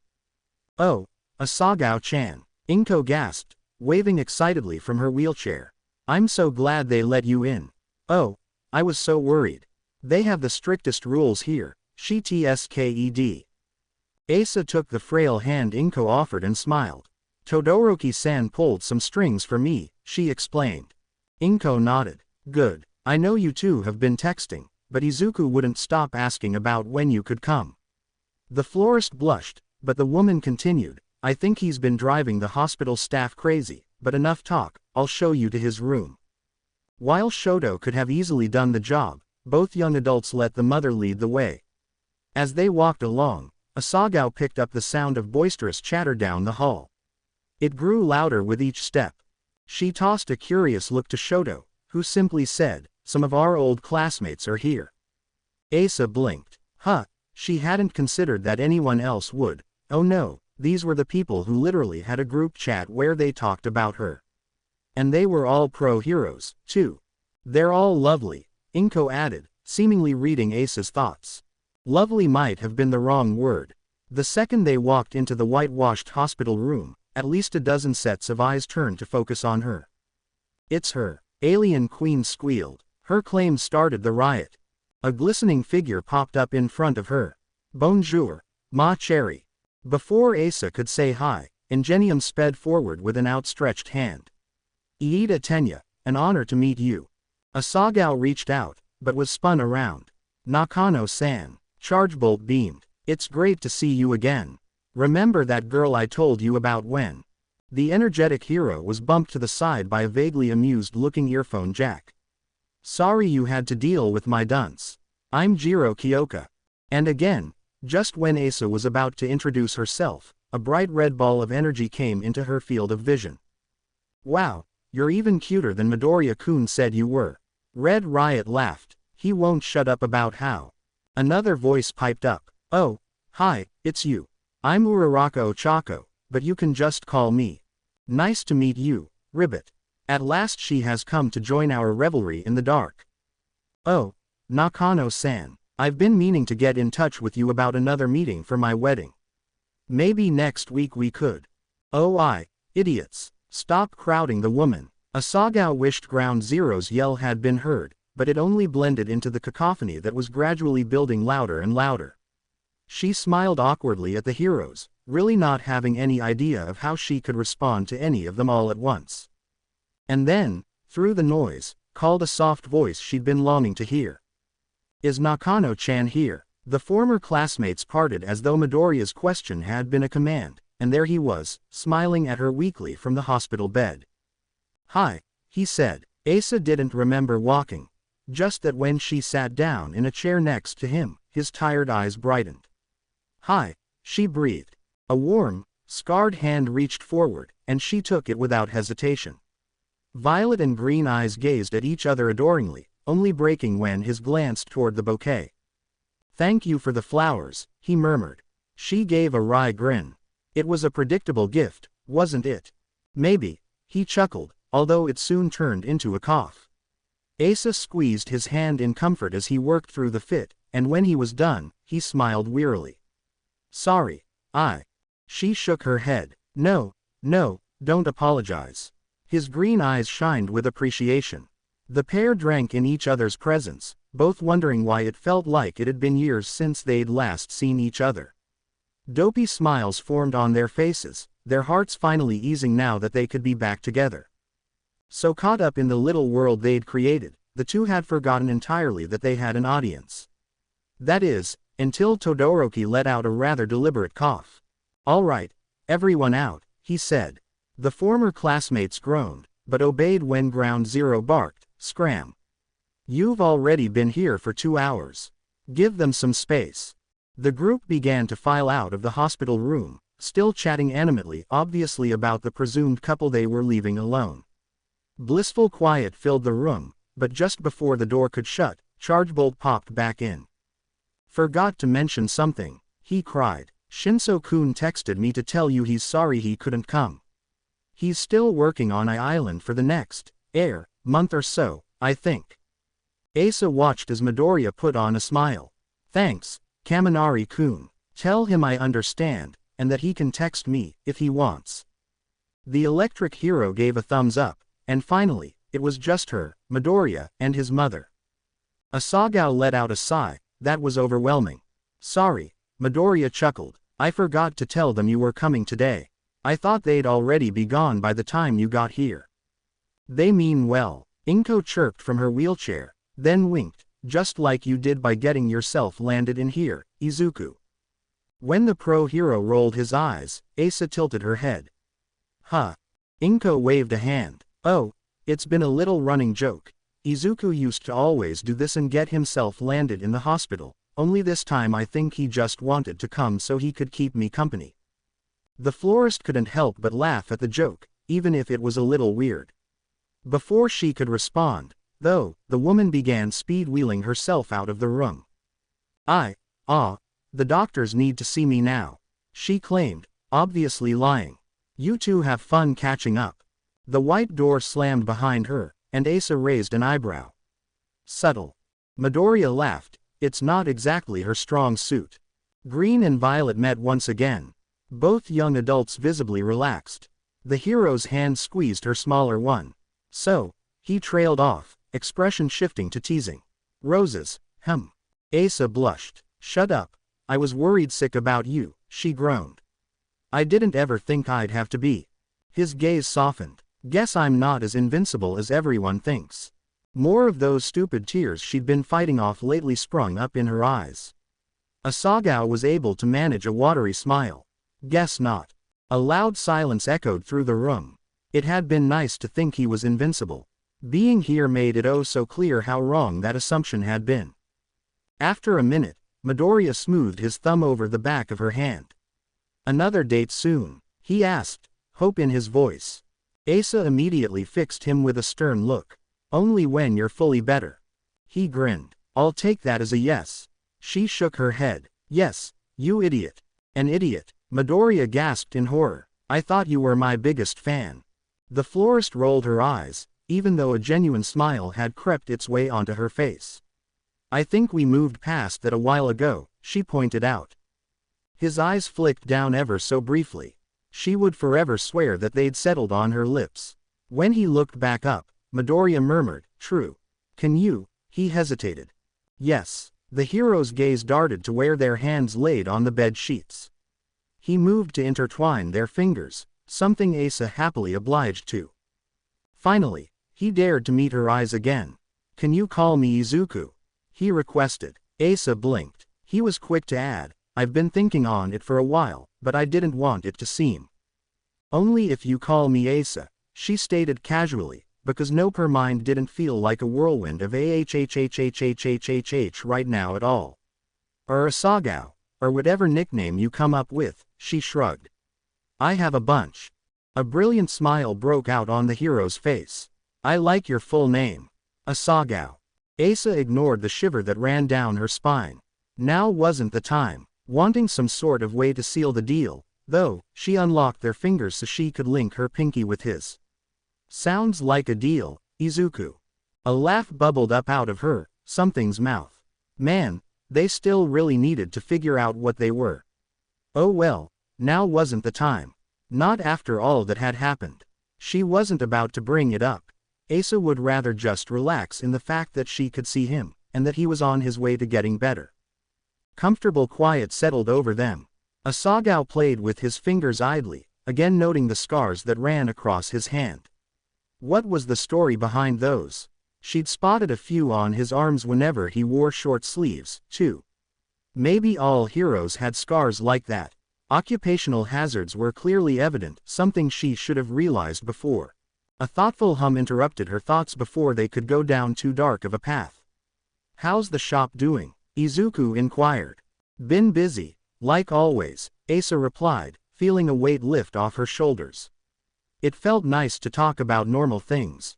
I started interviewing on Monday, and I think I found someone. She's really sweet. Doesn't have any former experience with flowers, but seems teachable. Green eyes shined with pride. That's great, he said. I bet it'll be nice to have more help. Definitely, Asa agreed, then laughed. I think Mako-chan and Akari-chan are getting sick of me. They've been working practically full-time lately. No, who would ever get sick of you? Izuku asked, winking. The florist giggled. You're biased. The hero put his unoccupied hand to his heart. Who? Me? Asagao shook her head. She could already feel a blush coming on, so she changed the subject. Anyways, Todoroki-san mentioned something about a funny story when you two arrived in Kyoto. What was that all about? His expression brightened, and Izuku shifted to sitting more upright. Well, it all started with this woman with a quirk that controls cats, and I always love cats, so I went to pet one, when all of a sudden. And thus, the happy probably couple laughed together as he spun his tale of being chased by at least 100 cats down the streets of Kyoto, completely unaware of their audience peeking through the hall window. "They are adorable," Mina exclaimed, her hands clutching her heart. "Look at them, in their own little world. They're just so cute." "He definitely has a soft spot for her," Kirishima said. Aoyama sighed dreamily. Jiro rolled her eyes. "That's the understatement of the century." Tokiyami bowed his head reverently, whispering, "A partner for the darkest trials of life." "Exactly, Ribbit," Asui agreed. Ochako nodded firmly, "They're the perfect match." The former classmates all glanced at Midoriya's ex-girlfriend in tandem. "Well then, that sealed the deal." "Indeed," Iida hummed after a moment. "I must say I haven't seen Midoriya-kun in such high spirits in quite a while. She certainly has a positive effect on him." "As does he on her," Momo added. Bakugo grunted. "TCH, idiot needs to make sure he doesn't freak her out with another bullet wound. He should have been fast enough to avoid getting hit." "Oh look everyone, Bakugo-kun cares," Kaminari teased. "Shut it, dunce face." Todoroki shook his head. "You would think he'd be used to his rambunctious friends by now." The solemn hero looked back through the glass. His best friend was seemingly telling Nakano a funny story, seeing as how he was waving his hand excitedly and she was laughing to the point of tears. Mismatched eyes flicked down to where their hands laid connected on the hospital sheets. Seeing such a light in Midoriya's eyes after the past few months, well, Todoroki couldn't help but feel hope that perhaps the one who was always saving others had finally been saved himself. It's the 1st of September when an all-too-familiar rat-ta-tap-tap sounds on the back door of her shop. Asagao's head popped out of the store bathroom, where she'd just finished getting changed. She couldn't exactly run to the door as fast as she wanted to in heels, but she hurried nonetheless. When she opened the door, Asa was immediately swept up into strong arms, and she let out a laugh as she was twirled around. "Izuku," she giggled, "I just saw you yesterday." The hero was grinning broadly when he set her down. "But this is my first time seeing you out of the hospital," he replied. Those beautiful green eyes were shining with exceptional giddiness today, and the florist held in a sigh. It was so good to see him out of that oppressively sterile hospital bed. Asagao watched him double back to where he'd put his stuff down at the door before he'd entered. She took a moment to admire him, as always, but especially today with those black pants, white button-up, and green tie. Izuku could wear a paper bag and still look great, but Asa could definitely appreciate this particular outfit a bit more than usual. When he turned around, her something person was holding a large plastic takeout bag. "I brought dinner," he said proudly, lifting it up to show her. "Not your standard dinner and a show, but it'll do," Asa teased. She caught sight of his lip poking out into a pout as she turned to lead them to the front of the store. "I didn't think we'd have time to go out somewhere before the play, but if you want to afterward, we could." The florist shook her head and glanced back so she could catch his hand in hers. "I'm just messing with you, Izuku." The name slipped off her tongue much easier nowadays. Asa found that she liked saying it as often as she could, if only because he usually replied using her name, as well. Hence, "I'll figure out your sarcasm one of these days, Asagao," he replied with a long-suffering sigh. Asa snickered. If there was one thing she'd come to find out recently, it was that Izuku could be hilariously dramatic. It was a silly side of him, one of the many sides she discovered in their few months of knowing each other. Her favorite was his sweet side, though.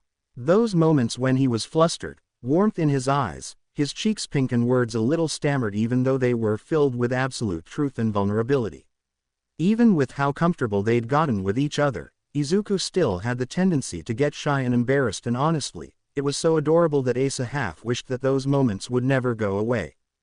It wasn't one of those times right now, but Asagao loved it anyways. A bright, happy feeling swept through the flower shop as they stepped into the front, their joined hands swinging between them. Izuku promptly set down the takeout bag on the table and unwrapped it to show boxes Asa was all too familiar with. So that's why you were asking me about my favorite restaurants, she realized. Izuku smiled as he handed her over a large salad. Yup, you look beautiful, by the way. Asagao subconsciously smoothed down her black dress. Thanks, you too, as usual. Her compliment made his grin grow, but he didn't reply. The flush on his face was all the response necessary. The two settled into a comfortable silence as they dug into their dinners, occasionally playing footies, giggling, and giving each other knowing looks. Once their meals had been finished, they set to work clearing off the table and closing down the shop. Izuku moved slower than he typically did, but Asa didn't comment. It was miraculous that he was already out of the hospital, given the extent of the bullet wound. The police still hadn't been able to track down the shooter, and it seemed to be a mutual agreement to not dwell on that. Violet eyes watched with unconcealed adoration as Izuku refolded her apron at the counter, apparently not happy with how he did it the first time. She told herself that he was fine now, that his breathing no longer had that horrible rattle, that he wasn't having a coughing fit every 5 minutes, that his face had lost that awful ashen look. He was fine, and he always would be. Asa wished she could convince herself more of that. She realized she must have zoned out when Izuku's worried face was looking down at her. You okay, Asagao? Oh, Asa blinked. Sorry, got lost in my thoughts, she laughed, rather forcefully. He opened his mouth to speak. Something must have stopped him, however, and instead he took her hand and squeezed lightly. Let me know if it's anything you need to talk about, okay? And there it was, the sudden urge to key him. Not necessarily on the lips. Who was she kidding? That would be great. Just because she wanted to. Ever since that rainy night under the umbrella, and, well, some before that, too, but anyways it had gotten worse recently. Not worse, but better. It was hard to explain. It was just sometimes Izuku did these things and those things made her want to key him, but she was way too nervous. What was the right word for it? Unsure. She knew they were both into each other, obviously. So what was holding her back? Though the desire continued shouting at her in the back of her head, Asa settled for smiling. I'll let you know. Her answer seemed to satisfy the hero, and with that, the pair made their way out of her shop. She was more than happy that their hands reconnected the moment after she locked the front door. So, have you seen Singing in the Rain before? Izuku asked as they walked down the sidewalk. Asa shook her head. Only the movie. My family wasn't really a theater family. Mine neither, he shrugged. But I thought it would be a nice second date. The florist picked up on the undercurrent of questioning in his voice. She bumped his shoulder playfully. It's a pleasant surprise, Asa told him. You did well. The hero at her side gave a relieved smile. The rest of their walk to the theater passed with idle chatter about their day. Apparently Izuku had stopped by his agency to just say hi, only to be promptly pushed out the door and commanded to rest. Asa told him about a wild appointment that day where two best friends who were both going to be brides argued over who could have what flowers. The story left him wiping away tears. The new National Theater loomed on the horizon, the massive white and glass building stained orange by the setting sun. Asa admired the elegant front entrance lined by a pond, knowing full well that they wouldn't be going through it. Asagao let Izuku lead her down an alleyway. It was dim, only a few hanging bulbs lighting up their path to a set of red metal doors. Two men in suits and sunglasses stood at the sides of them. Asa felt an odd rush of anxiety and relief upon seeing the guards. When Izuku had told her about how they would enter the opera house, he had confessed that this was one of the rare occasions where he enjoyed the perks of being a celebrity. Right now, he was glancing down at her to make sure she was okay. She squeezed his hand as a yes. The guards didn't hesitate to open the doors for them. The #1 pro hero was pretty recognizable, after all. A woman wearing a name tag that signaled her job position at the theater greeted them as soon as they stepped inside. Pro hero Deku, we are honored to have you with us tonight, she said with a slight bow. And you as well, Nakano-san. Izuku nodded cordially. Thank you for accommodating us. The woman waved her hand for them to follow, saying, it's no issue at all. Your box will be on the 3rd tier. 2 armed guards will be stationed outside the box at all times, and a privacy curtain has been put up to ensure that no one in the audience will be aware of your presence. The cast has not been informed of your being here, and extra security screens have been implemented on all guests. All of this went in one ear and out the other in a wild blur, Asa barely having time to process it with the whirlwind way the woman rattled it off. Still, she did notice how some of the unmentioned tension between her and Izuku released. It was nice to have the assurance that they would have a mostly normal date, even if the procedures surrounding said date were definitely not normal.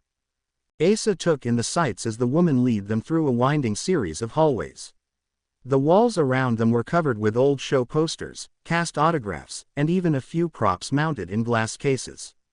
As they grew closer to the final door, Asagao sensed a pair of eyes on her. She turned, catching Izuku staring at her fondly. His gaze immediately darted up to the ceiling, as if to pretend he hadn't been caught. Asa covered her mouth to muffle her laugh. Another set of guards opened the door to their box, and the florist grasped Izuku's arm with her free hand. She wasn't aware that her jaw had dropped until she heard her date's snickers. "It's beautiful," she breathed. And it was. A rich red velvet curtain was pulled across the expansive stage. The deep wood arch above it reached out as though to pull the audience in. Pristine white chairs filled the entire space, people milling about as they found their seats. And there, in their own private box, was gold filigree decorating each surface of glossy oak. Izuku leaned over, putting his lips just millimeters from her ear. "I think the view to my left is better." The florist looked up, her expression questioning, before it hit her. She rolled her eyes at his ridiculous flirtation. He let out a laugh that could have ended every bad thing in existence.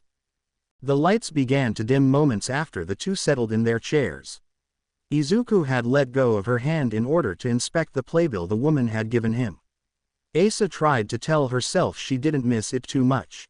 Having never seen the musical before, Asa didn't know what to expect.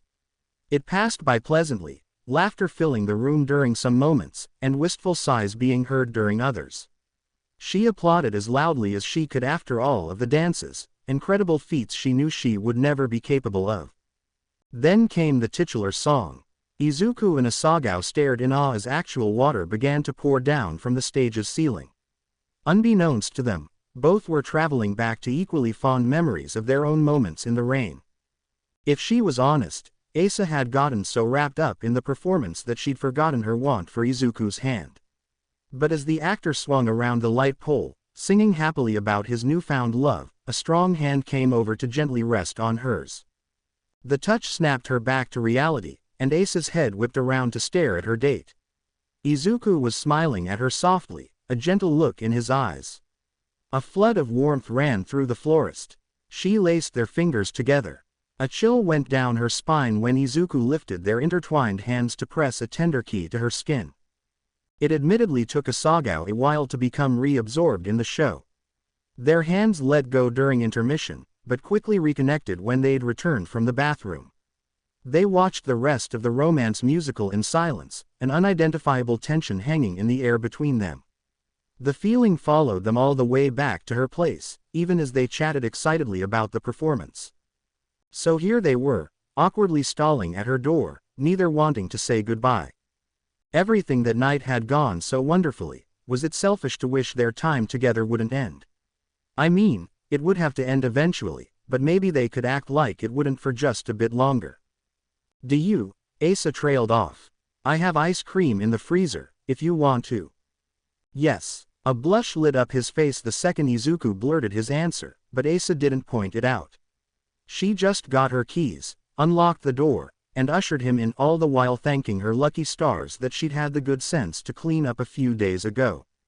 Somewhere in the back of her head, Asagao realized that if you'd told her 4 months ago that her celebrity crush, the #1 pro hero, would be walking into her humble apartment, she wouldn't have believed you for the world.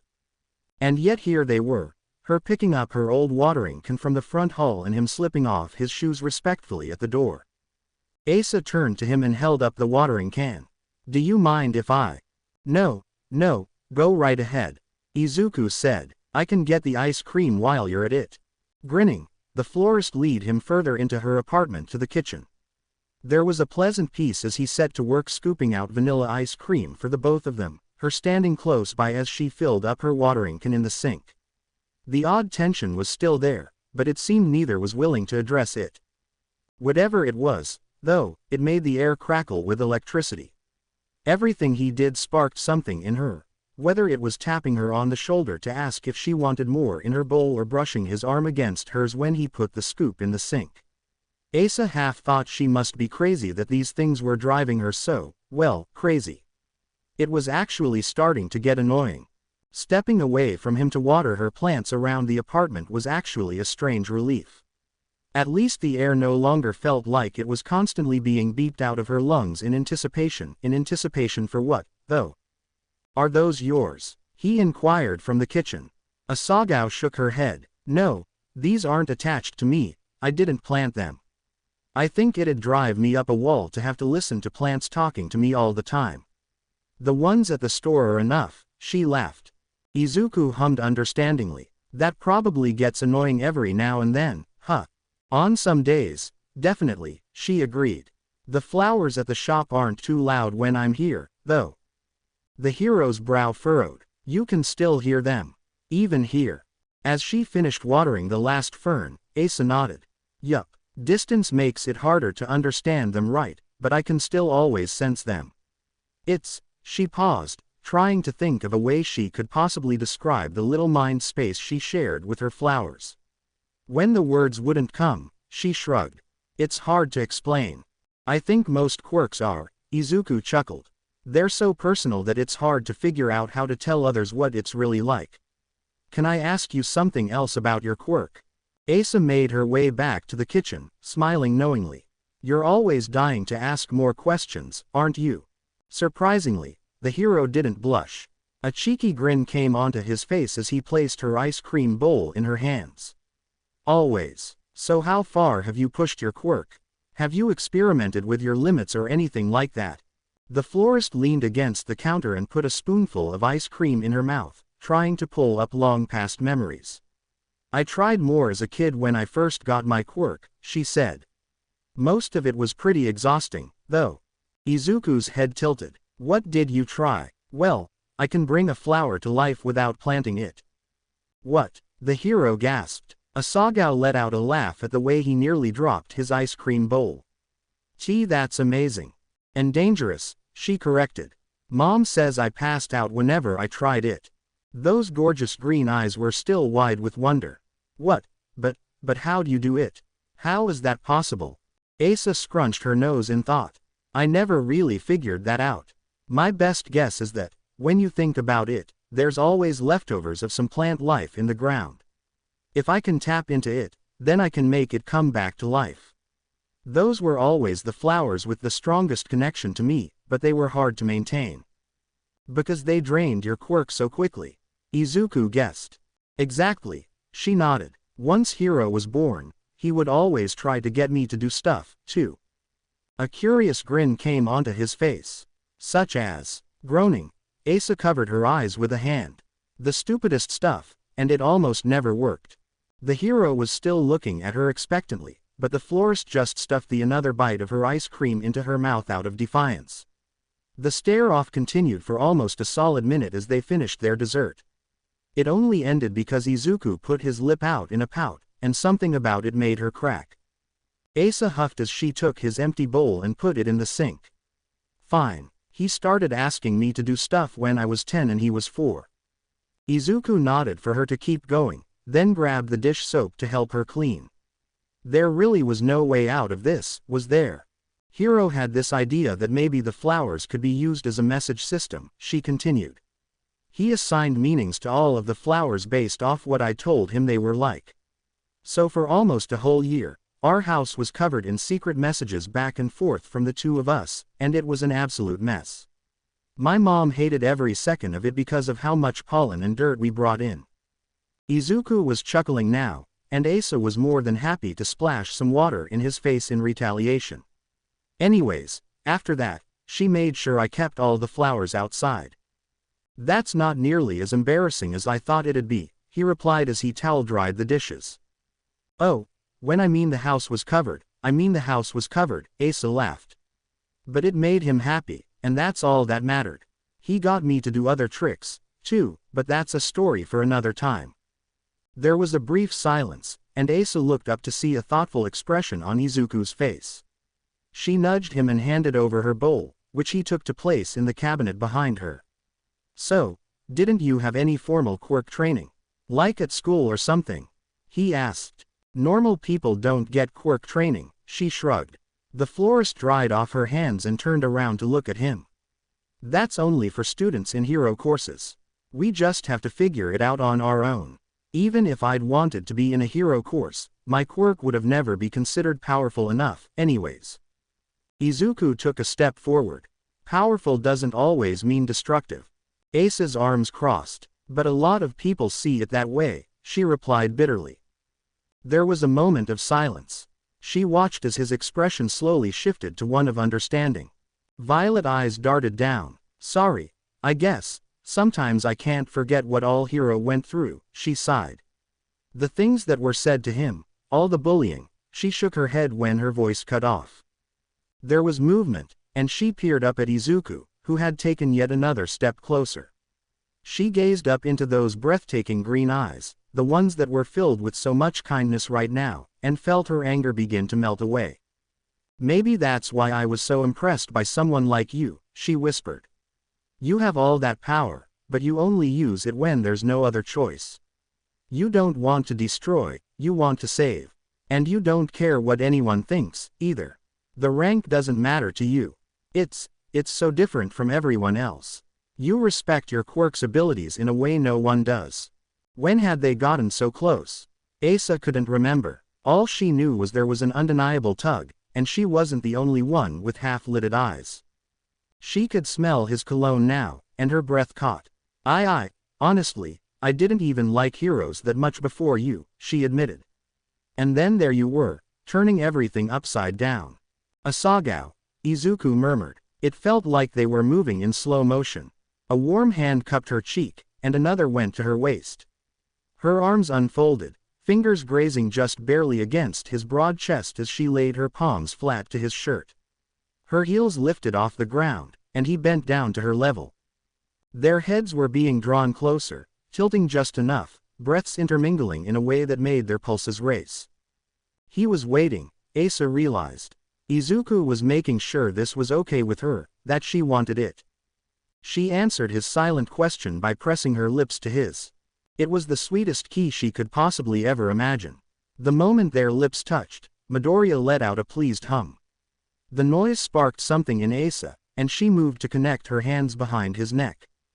There was hardly any movement to the key at all. Just still, gentle pressure that was somehow too much and not enough all at once. She could feel strong arms enveloping her, bringing her in so that barely an inch laid between them. After a moment of blissful peace, it seemed her partner's tentativeness wore off. He massaged her lips slowly with his. Not roughly, not demandingly, delicately, as though he was still giving her the option to back away. Not exactly wanting to break the moment, Asa made her intentions clear by snaking her hand up into his hair and tugging him closer. The remaining tension left his body all at once, as did the tension that had been hanging in the air. Having her permission, Izuku deepened the key by slanting his lips more. Asa felt her head spin. His hold slipped around to her back, pulling her completely against him. She tightened her grip, fisting his hair with one hand and his collar with another. Something about the way they were clinging to each other told her they'd both been wanting this for a little too long. However, she also couldn't deny that the wait was definitely worth it. Especially now that the pace was picking up. Impatient heat was spreading through her. It only got worse when she experimentally swiped her tongue across Izuku's lip, and he groaned. The hero redoubled his pursuits, tilting his head even further and nibbling at her bottom lip. Asagao let herself get lost in the haze that was Izuku. His woodsy cologne, how he tasted like vanilla ice cream, and the utter warmth and safety that he wrapped her in. She was so wound up in the intoxicating sensations that she didn't even notice that his hands had slipped lower, and also that he had bent down more. The florist let out a squeak when she was suddenly lifted into the air. His steady grip on her thighs lasted only for a moment before she was set down on the counter. Izuku unexpectedly broke away. "Sorry, I should've." "Shut up," she laughed, grabbing his collar and sinking back into the key. Asa had been able to figure out immediately what he had done the moment she noticed her neck wasn't craning so much. Was there ever a moment he wasn't considerate? He sighed and wound his arms tightly around her waist. The hero moved to stand between her legs, but she didn't wrap them around his body. Something about it seemed too soon, and besides, the steadily growing heat between them was dying down into something sweeter, slower. Plus, she was pretty sure they were both running out of air. Though she most certainly didn't want to, Asa pulled back moments later. What was that sound? Oh, they were both panting. Violet and green eyes flashed open at the same time. Their faces were flushed, and they were still far too close for it to not be tempting. Yet for some reason, the pair burst out laughing. Asa covered her face with her hands as she tried to control the outburst. Izuku was worse off. He looked like he was about to crumple to the floor. Their giggles got under control after a minute, and when they were finally able to make eye contact again, they smiled stupidly. That was, Izuku cleared his throat, and she really couldn't tell if he was breathless from the key or from the laughing. But oh, how beautiful it was to see the satisfied twinkle in his eyes. That was nice. Another round of giggles took hold of Asa. Yeah, it was. The couple stared at each other for a while, neither wanting to ruin the moment. It was actually nice to be on his eye level for once, Asagao realized. She had never noticed just how tall he was before now. Even with her on the counter, he still had a few inches on her. And yet for as bold as he'd been in picking her up, she could see Izuku's usual flustered expression. Well, maybe the ruffled hair added to the look. And the dopey grin was pretty funny, too. Smiling way too much, Asa straightened up to her full height. "So," she stated. "So," he repeated, eyes lit with amusement. There was another urge to laugh. Somehow they avoided it, and Izuku leaned forward to softly press his lips against her forehead. Asa's eyes closed at the sensation. How could someone so strong be so gentle at the same time? When he leaned back, he sighed. "I should probably get going. The show already went later than I thought it would." Asa resisted begging him to stay for just a while longer. "Okay." Izuku gave her a bittersweet smile. His eyes flicked downward, and when she nodded, he gave her the chastest key imaginable. "Sleep well," he whispered, breath hot against her lips. She wondered if he had as much trouble falling asleep that night as she did. The moment they became official was nothing short of hilarious. It was the morning after their date to the theater, or, more importantly, their first key. Asa was of course in a fantastic mood. Akari and Mako kept glancing at each other knowingly because clearly something had happened, but they weren't about to be nosy. Thankfully, their curiosity was quickly satisfied by a flustered-looking #1 pro hero bursting into the shop right after opening. "I knew I forgot something last night," he exclaimed. "I didn't ask you to be girlfriend." Asagao's face immediately turned as bright as a traffic light, and her employees nearly fell over in a fit of laughter. When the sole other person in the shop, a random man who just wanted some flowers before he picked up his wife from the airport, waved at the hero dazedly, Izuku seemed to finally realize that right, they weren't exactly alone. Whoops, he laughed awkwardly, scratching the back of his head. Probably shouldn't have. Well, Izuku made his way over to where Asagao was hiding her face in her hands behind the counter. He bent down to try to see her eyes through her fingers. "So, is it a bad time? I can ask another time." Finally, the florist shook her head and peeked up at him. "Yes, I will be. Now get to work, Mr. Boyfriend. I know you have an early shift today." The pro hero, who had softened into some sort of melted puddle of happiness, startled back to attention. I do." The occupants of the shop watched with unconcealed amusement as he dashed to the door, skidded to a stop, then ran right back to plant a key on Asa's cheek. "Have a nice day," Izuku chirped. As soon as the hero had rushed out the door, Akari and Mako gathered around their boss, gushing and squealing all sorts of nonsense about how adorable that had just been. Asa didn't really hear any of it. She just smiled like the love-struck idiot she was. After that fateful morning, the news of their upgraded relationship status spread like wildfire. Summer faded into autumn in a weird mix of calls from paparazzi, press inquiries, and online rumors. The couple ignored the chaos easily. They were too wrapped up in the bliss of being together to notice. Simply put, life was great. The flower shop was doing well. Izuku was back to his full-time hero work. They made plans to have some sort of a date at least once a week. Trips to local parks were her favorite, mostly because the disguise Izuku always donned was absolutely ridiculous. It was perfect. Currently, the new couple was trying to wave goodbye to Izuku's mother, only to be pulled back into yet another hug. "You're welcome back anytime, dear," Inko said. "Are you sure you don't want leftovers?" Asagao laughed as she let go. "I don't think I have enough room in my fridge for all the salads you made." "Thank you, though."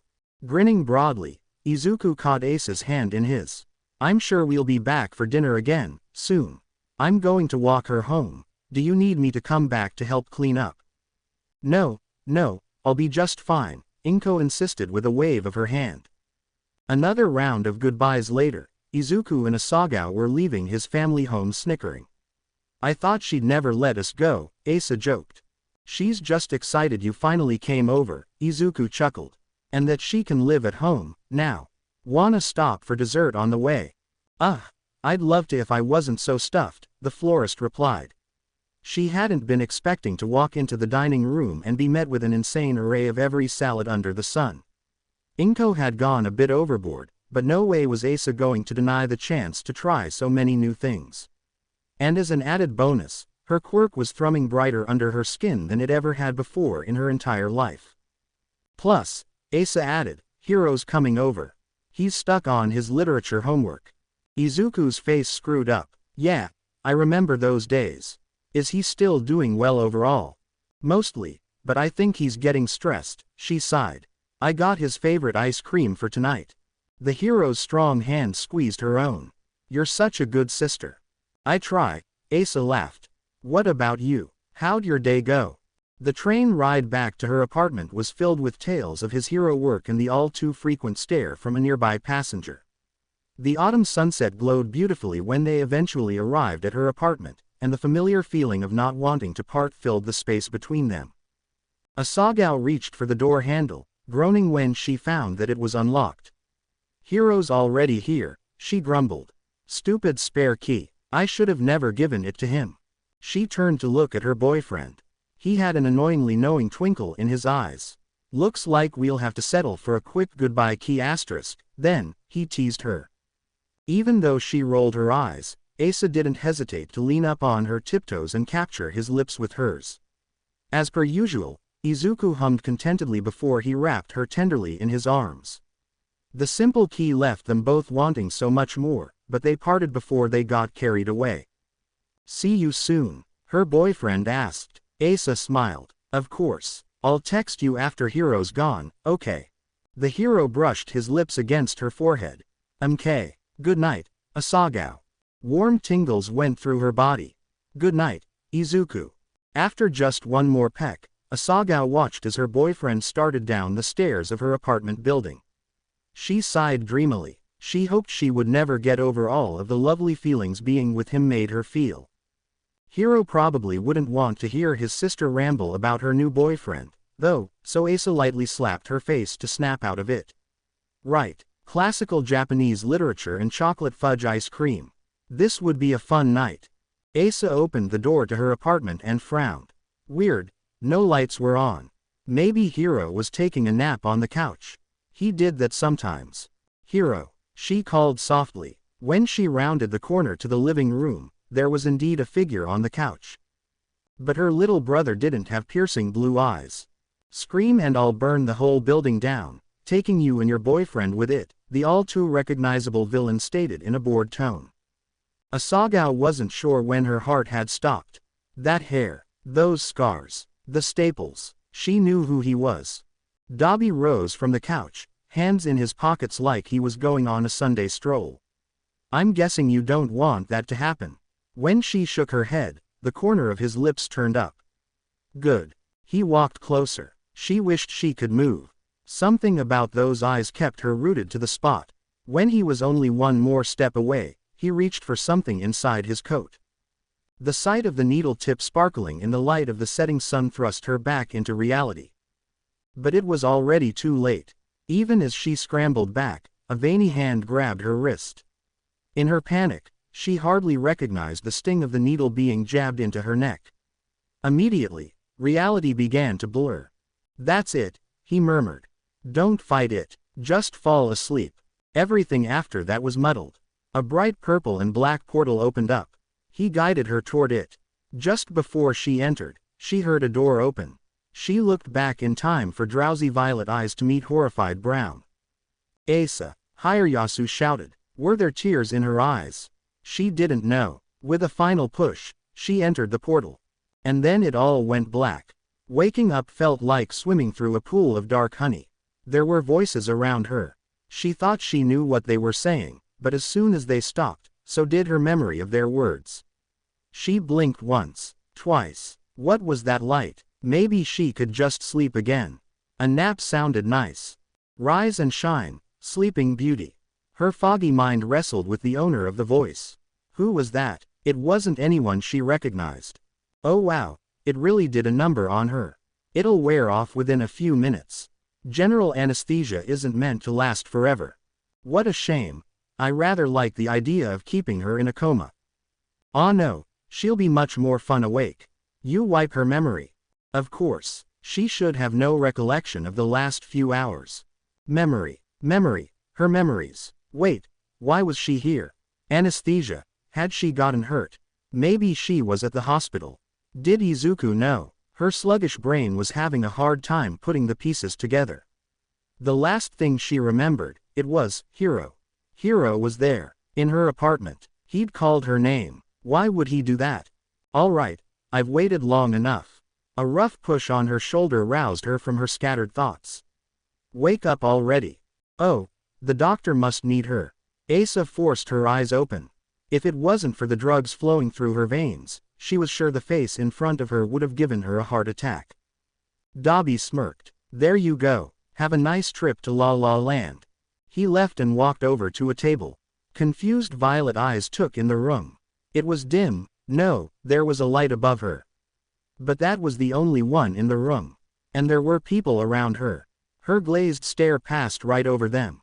Why was it so cold in here? And why were the walls concrete, and the floors dirty, and the air so stale? She looked down. There was a tube connected to her arm. No, coming out of her arm. It was filled with red. She followed the line to where it ended by a tank next to a girl about her age. The buddy waved a hand and smiled, showing off a pair of fangs.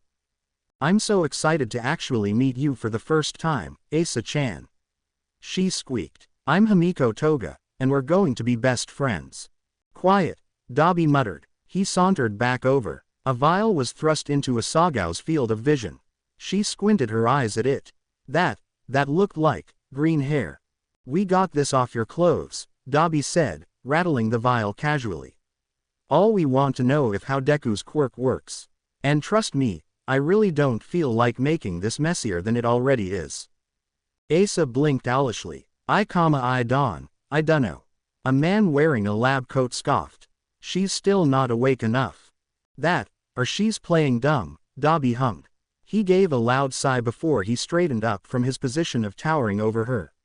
See, let me explain what's going on, Nakano-san. The sound of her name stirred something in her. The fog began to lift. You're very important to us. You're very important to Deku, the villain told her patiently in that disinterested monotone of his. We've been wanting to get our hands on his quirk for a long time. We know it's not like other quirks, and you, he said, something inexplicable lighting up his eyes, you are going to tell us what we need. The florist's brows scrunched together. Her tongue felt heavy from the anesthesia as she mumbled, he never told me. Anything. Secret. The atmosphere in the room shifted. Asa didn't notice how Dabi's jaw clenched. She was still too busy trying to sort through the question of why she was here.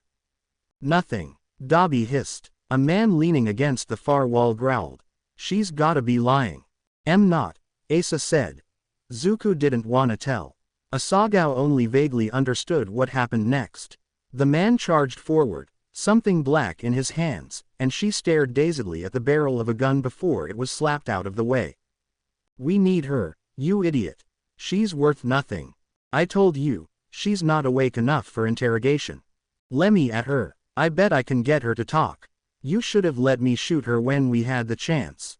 Oh, like that wouldn't be obvious if Deku and his girlfriend got shot back to back. We would have covered it up.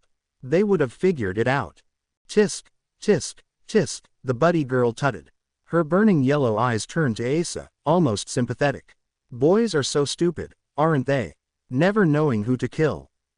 For one, I'm glad we kept you around, Asa-chan. You've made things so much more fun. Asagao opened her mouth to respond, but was cut off by a burst of blue flames erupting in the middle of the room.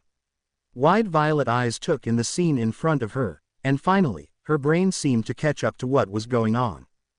You follow my commands, Caliber. Dobby's voice had dropped lower, darker. The entire room was silent, all except for the crackle of smoldering fire in his hands. We have a deal. If you want to go off and be a loose cannon, be my guest. But you know I'll find you, one way or another. The tension was thick. Asa eyed the man's grip. He looked like he was itching to pull the trigger. After a few agonizing seconds, he scoffed. Whatever. My part of the job is done. All eyes were on him as he holstered the gun and stalked out. Dobby turned to her, giving a smile that sent a chill down Asa's spine. Can't have our prize getting shot, too, now can we? He joked. Asa blinked. Two? What do you mean by two? A black eyebrow raised. Come on now, you seem like a smart woman. You really think Deku got shot on accident? When she tilted her head, he chuckled. It takes a lot for anyone to get even a scratch on him. The buddy piped up. Caliber's quirk is that his bullets never miss. Maybe I should steal it sometime just for fun, she sighed, face flushing in excitement. Turquoise eyes rolled. We knew about you before the press did, he continued. The smile on his damaged face made it feel like he was thoroughly enjoying taunting Asa. It was obvious he wasn't just a customer, but we had to be sure. The shooting was our little test. And if it killed him, well, Dobby shrugged. None of us would have had any issues with that, either. Asagao processed the words slowly as the villain strolled away from her.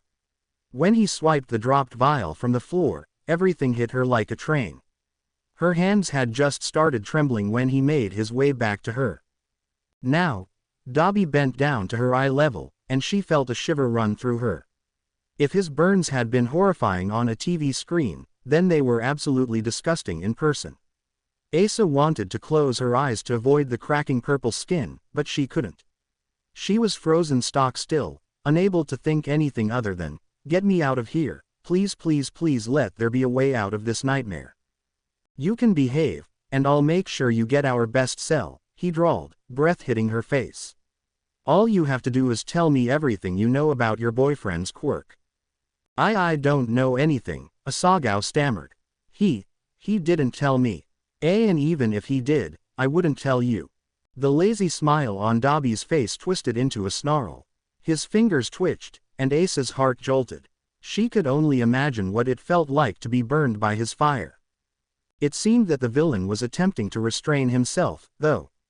He turned away, the vial with Izuku's hair clenched in his fist.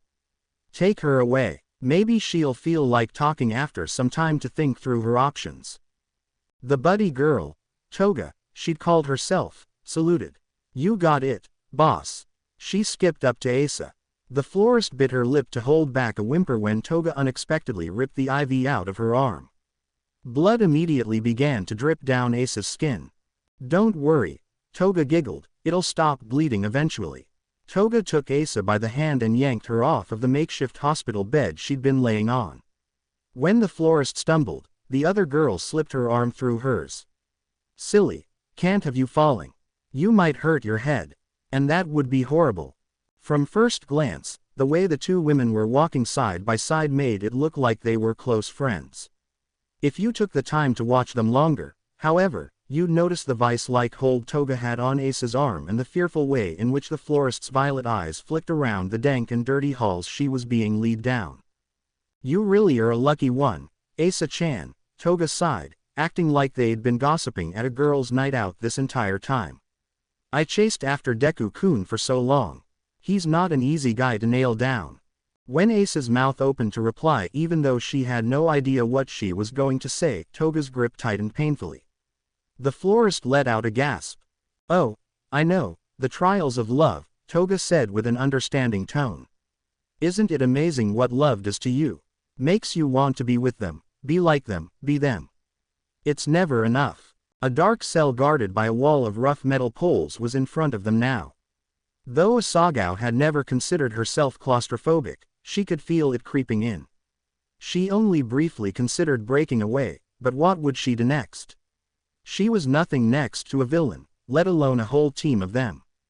Toga pouted. I hate having to lock up my new bestie like this. I'd love to hear every detail about what you and Deku-kun get up to. And then, without warning, she pushed Asa full force into the cell. Asagao let out a cry when her shoulder hit the concrete floor. But, Toga slammed the iron door shut. It's not very friendly of you to steal my Deku-kun, so I guess now we're even. Despite the pain and panic flowing through her, Asa grit her teeth. I'm not stealing him from.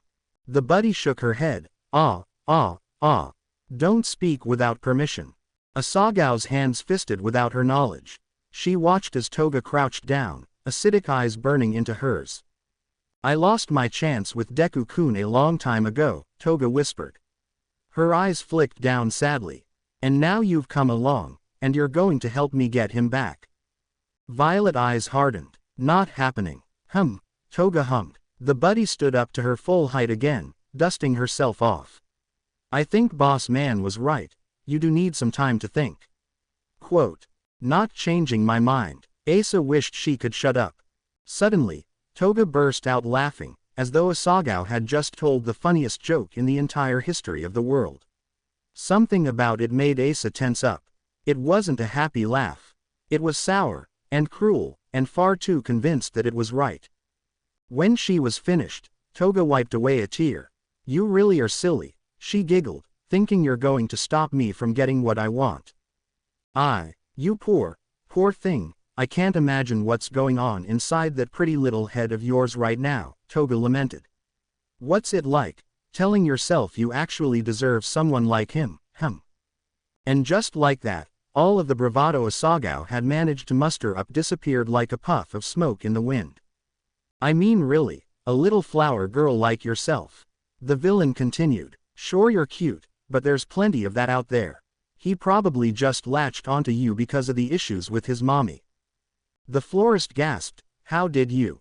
Besides, Asa would never be able to fully describe what happened next. One moment she was talking to Toga. The next, she was gazing wide-eyed at a younger Izuku.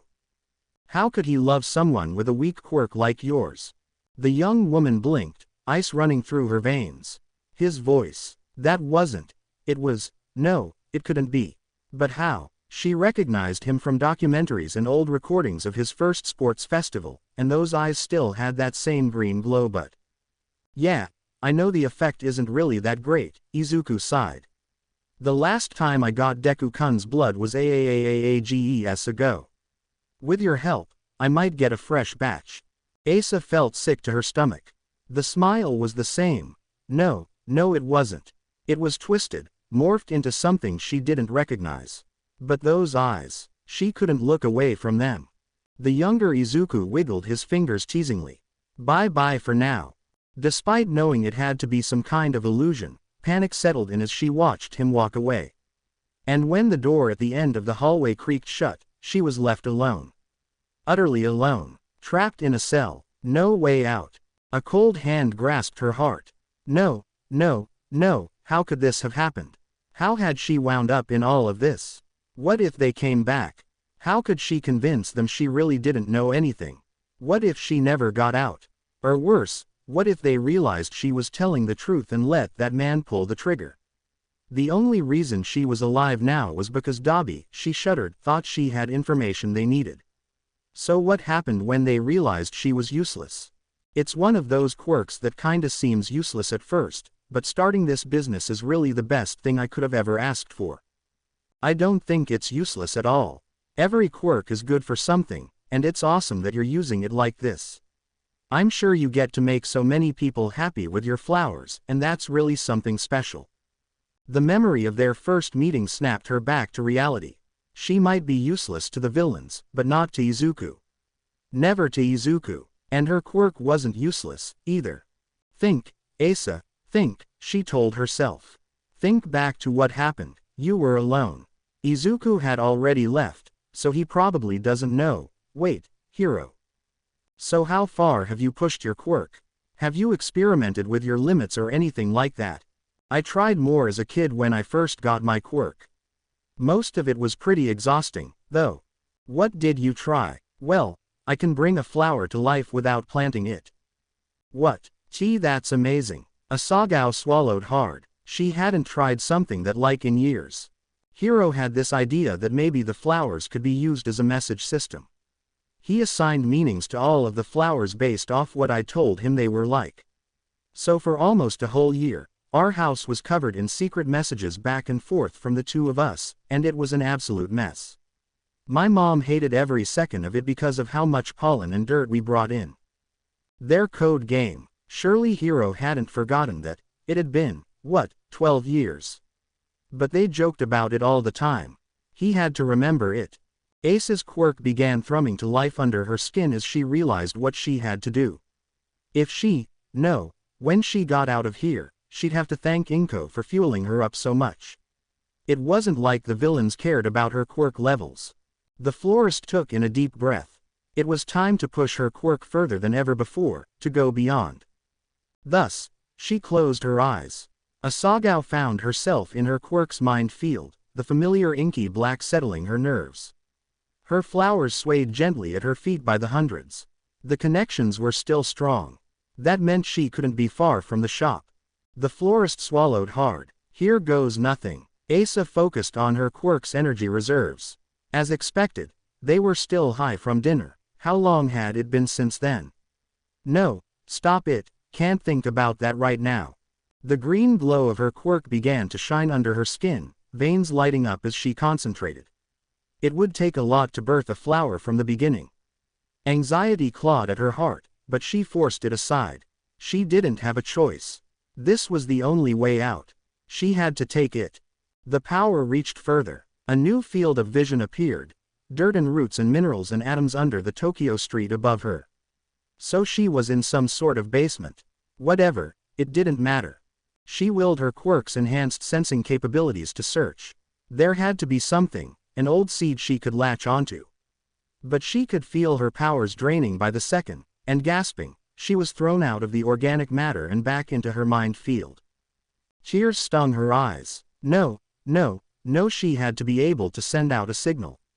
This wasn't a game with her brother anymore, it was life or death. Suddenly, an idea popped into her head. Ace's lip trembled. She had only ever done it once on accident. Would it even work? Violet eyes fell down to the vines rooted in her chest. Dainty fingers skimmed along them lovingly. Asa shifted her touch, wrapping her hands around the tangled mass of green. Her vision blurred with more tears, but she grit her teeth. "I'm sorry," she whispered. And then she violently ripped the vines out. She cried out in pain, collapsing to the floor. When she was finally able to open her eyes again, she held in a sob. All the flowers, the ones who had trusted her so fully with their lives, were gone. The oh-so-comforting bonds of the flowers latched onto her heart were replaced with an empty, uncaring void. But it had worked. She felt the energy that had been going into them flowing back to her.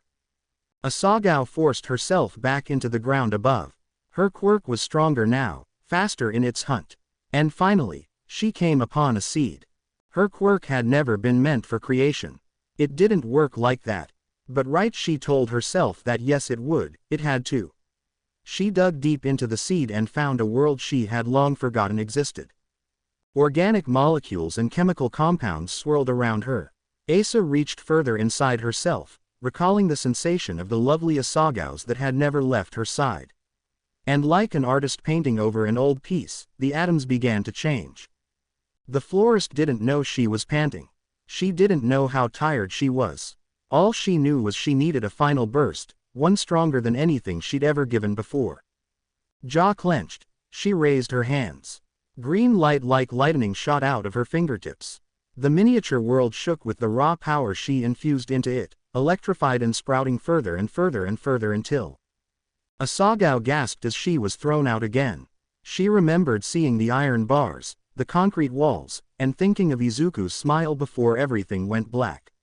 And there, up on the street above, a freshly born patch of morning glories poked out of cracked asphalt. To be continued. I hope you enjoyed this story. Also remember to subscribe and like this video. See you in the next video.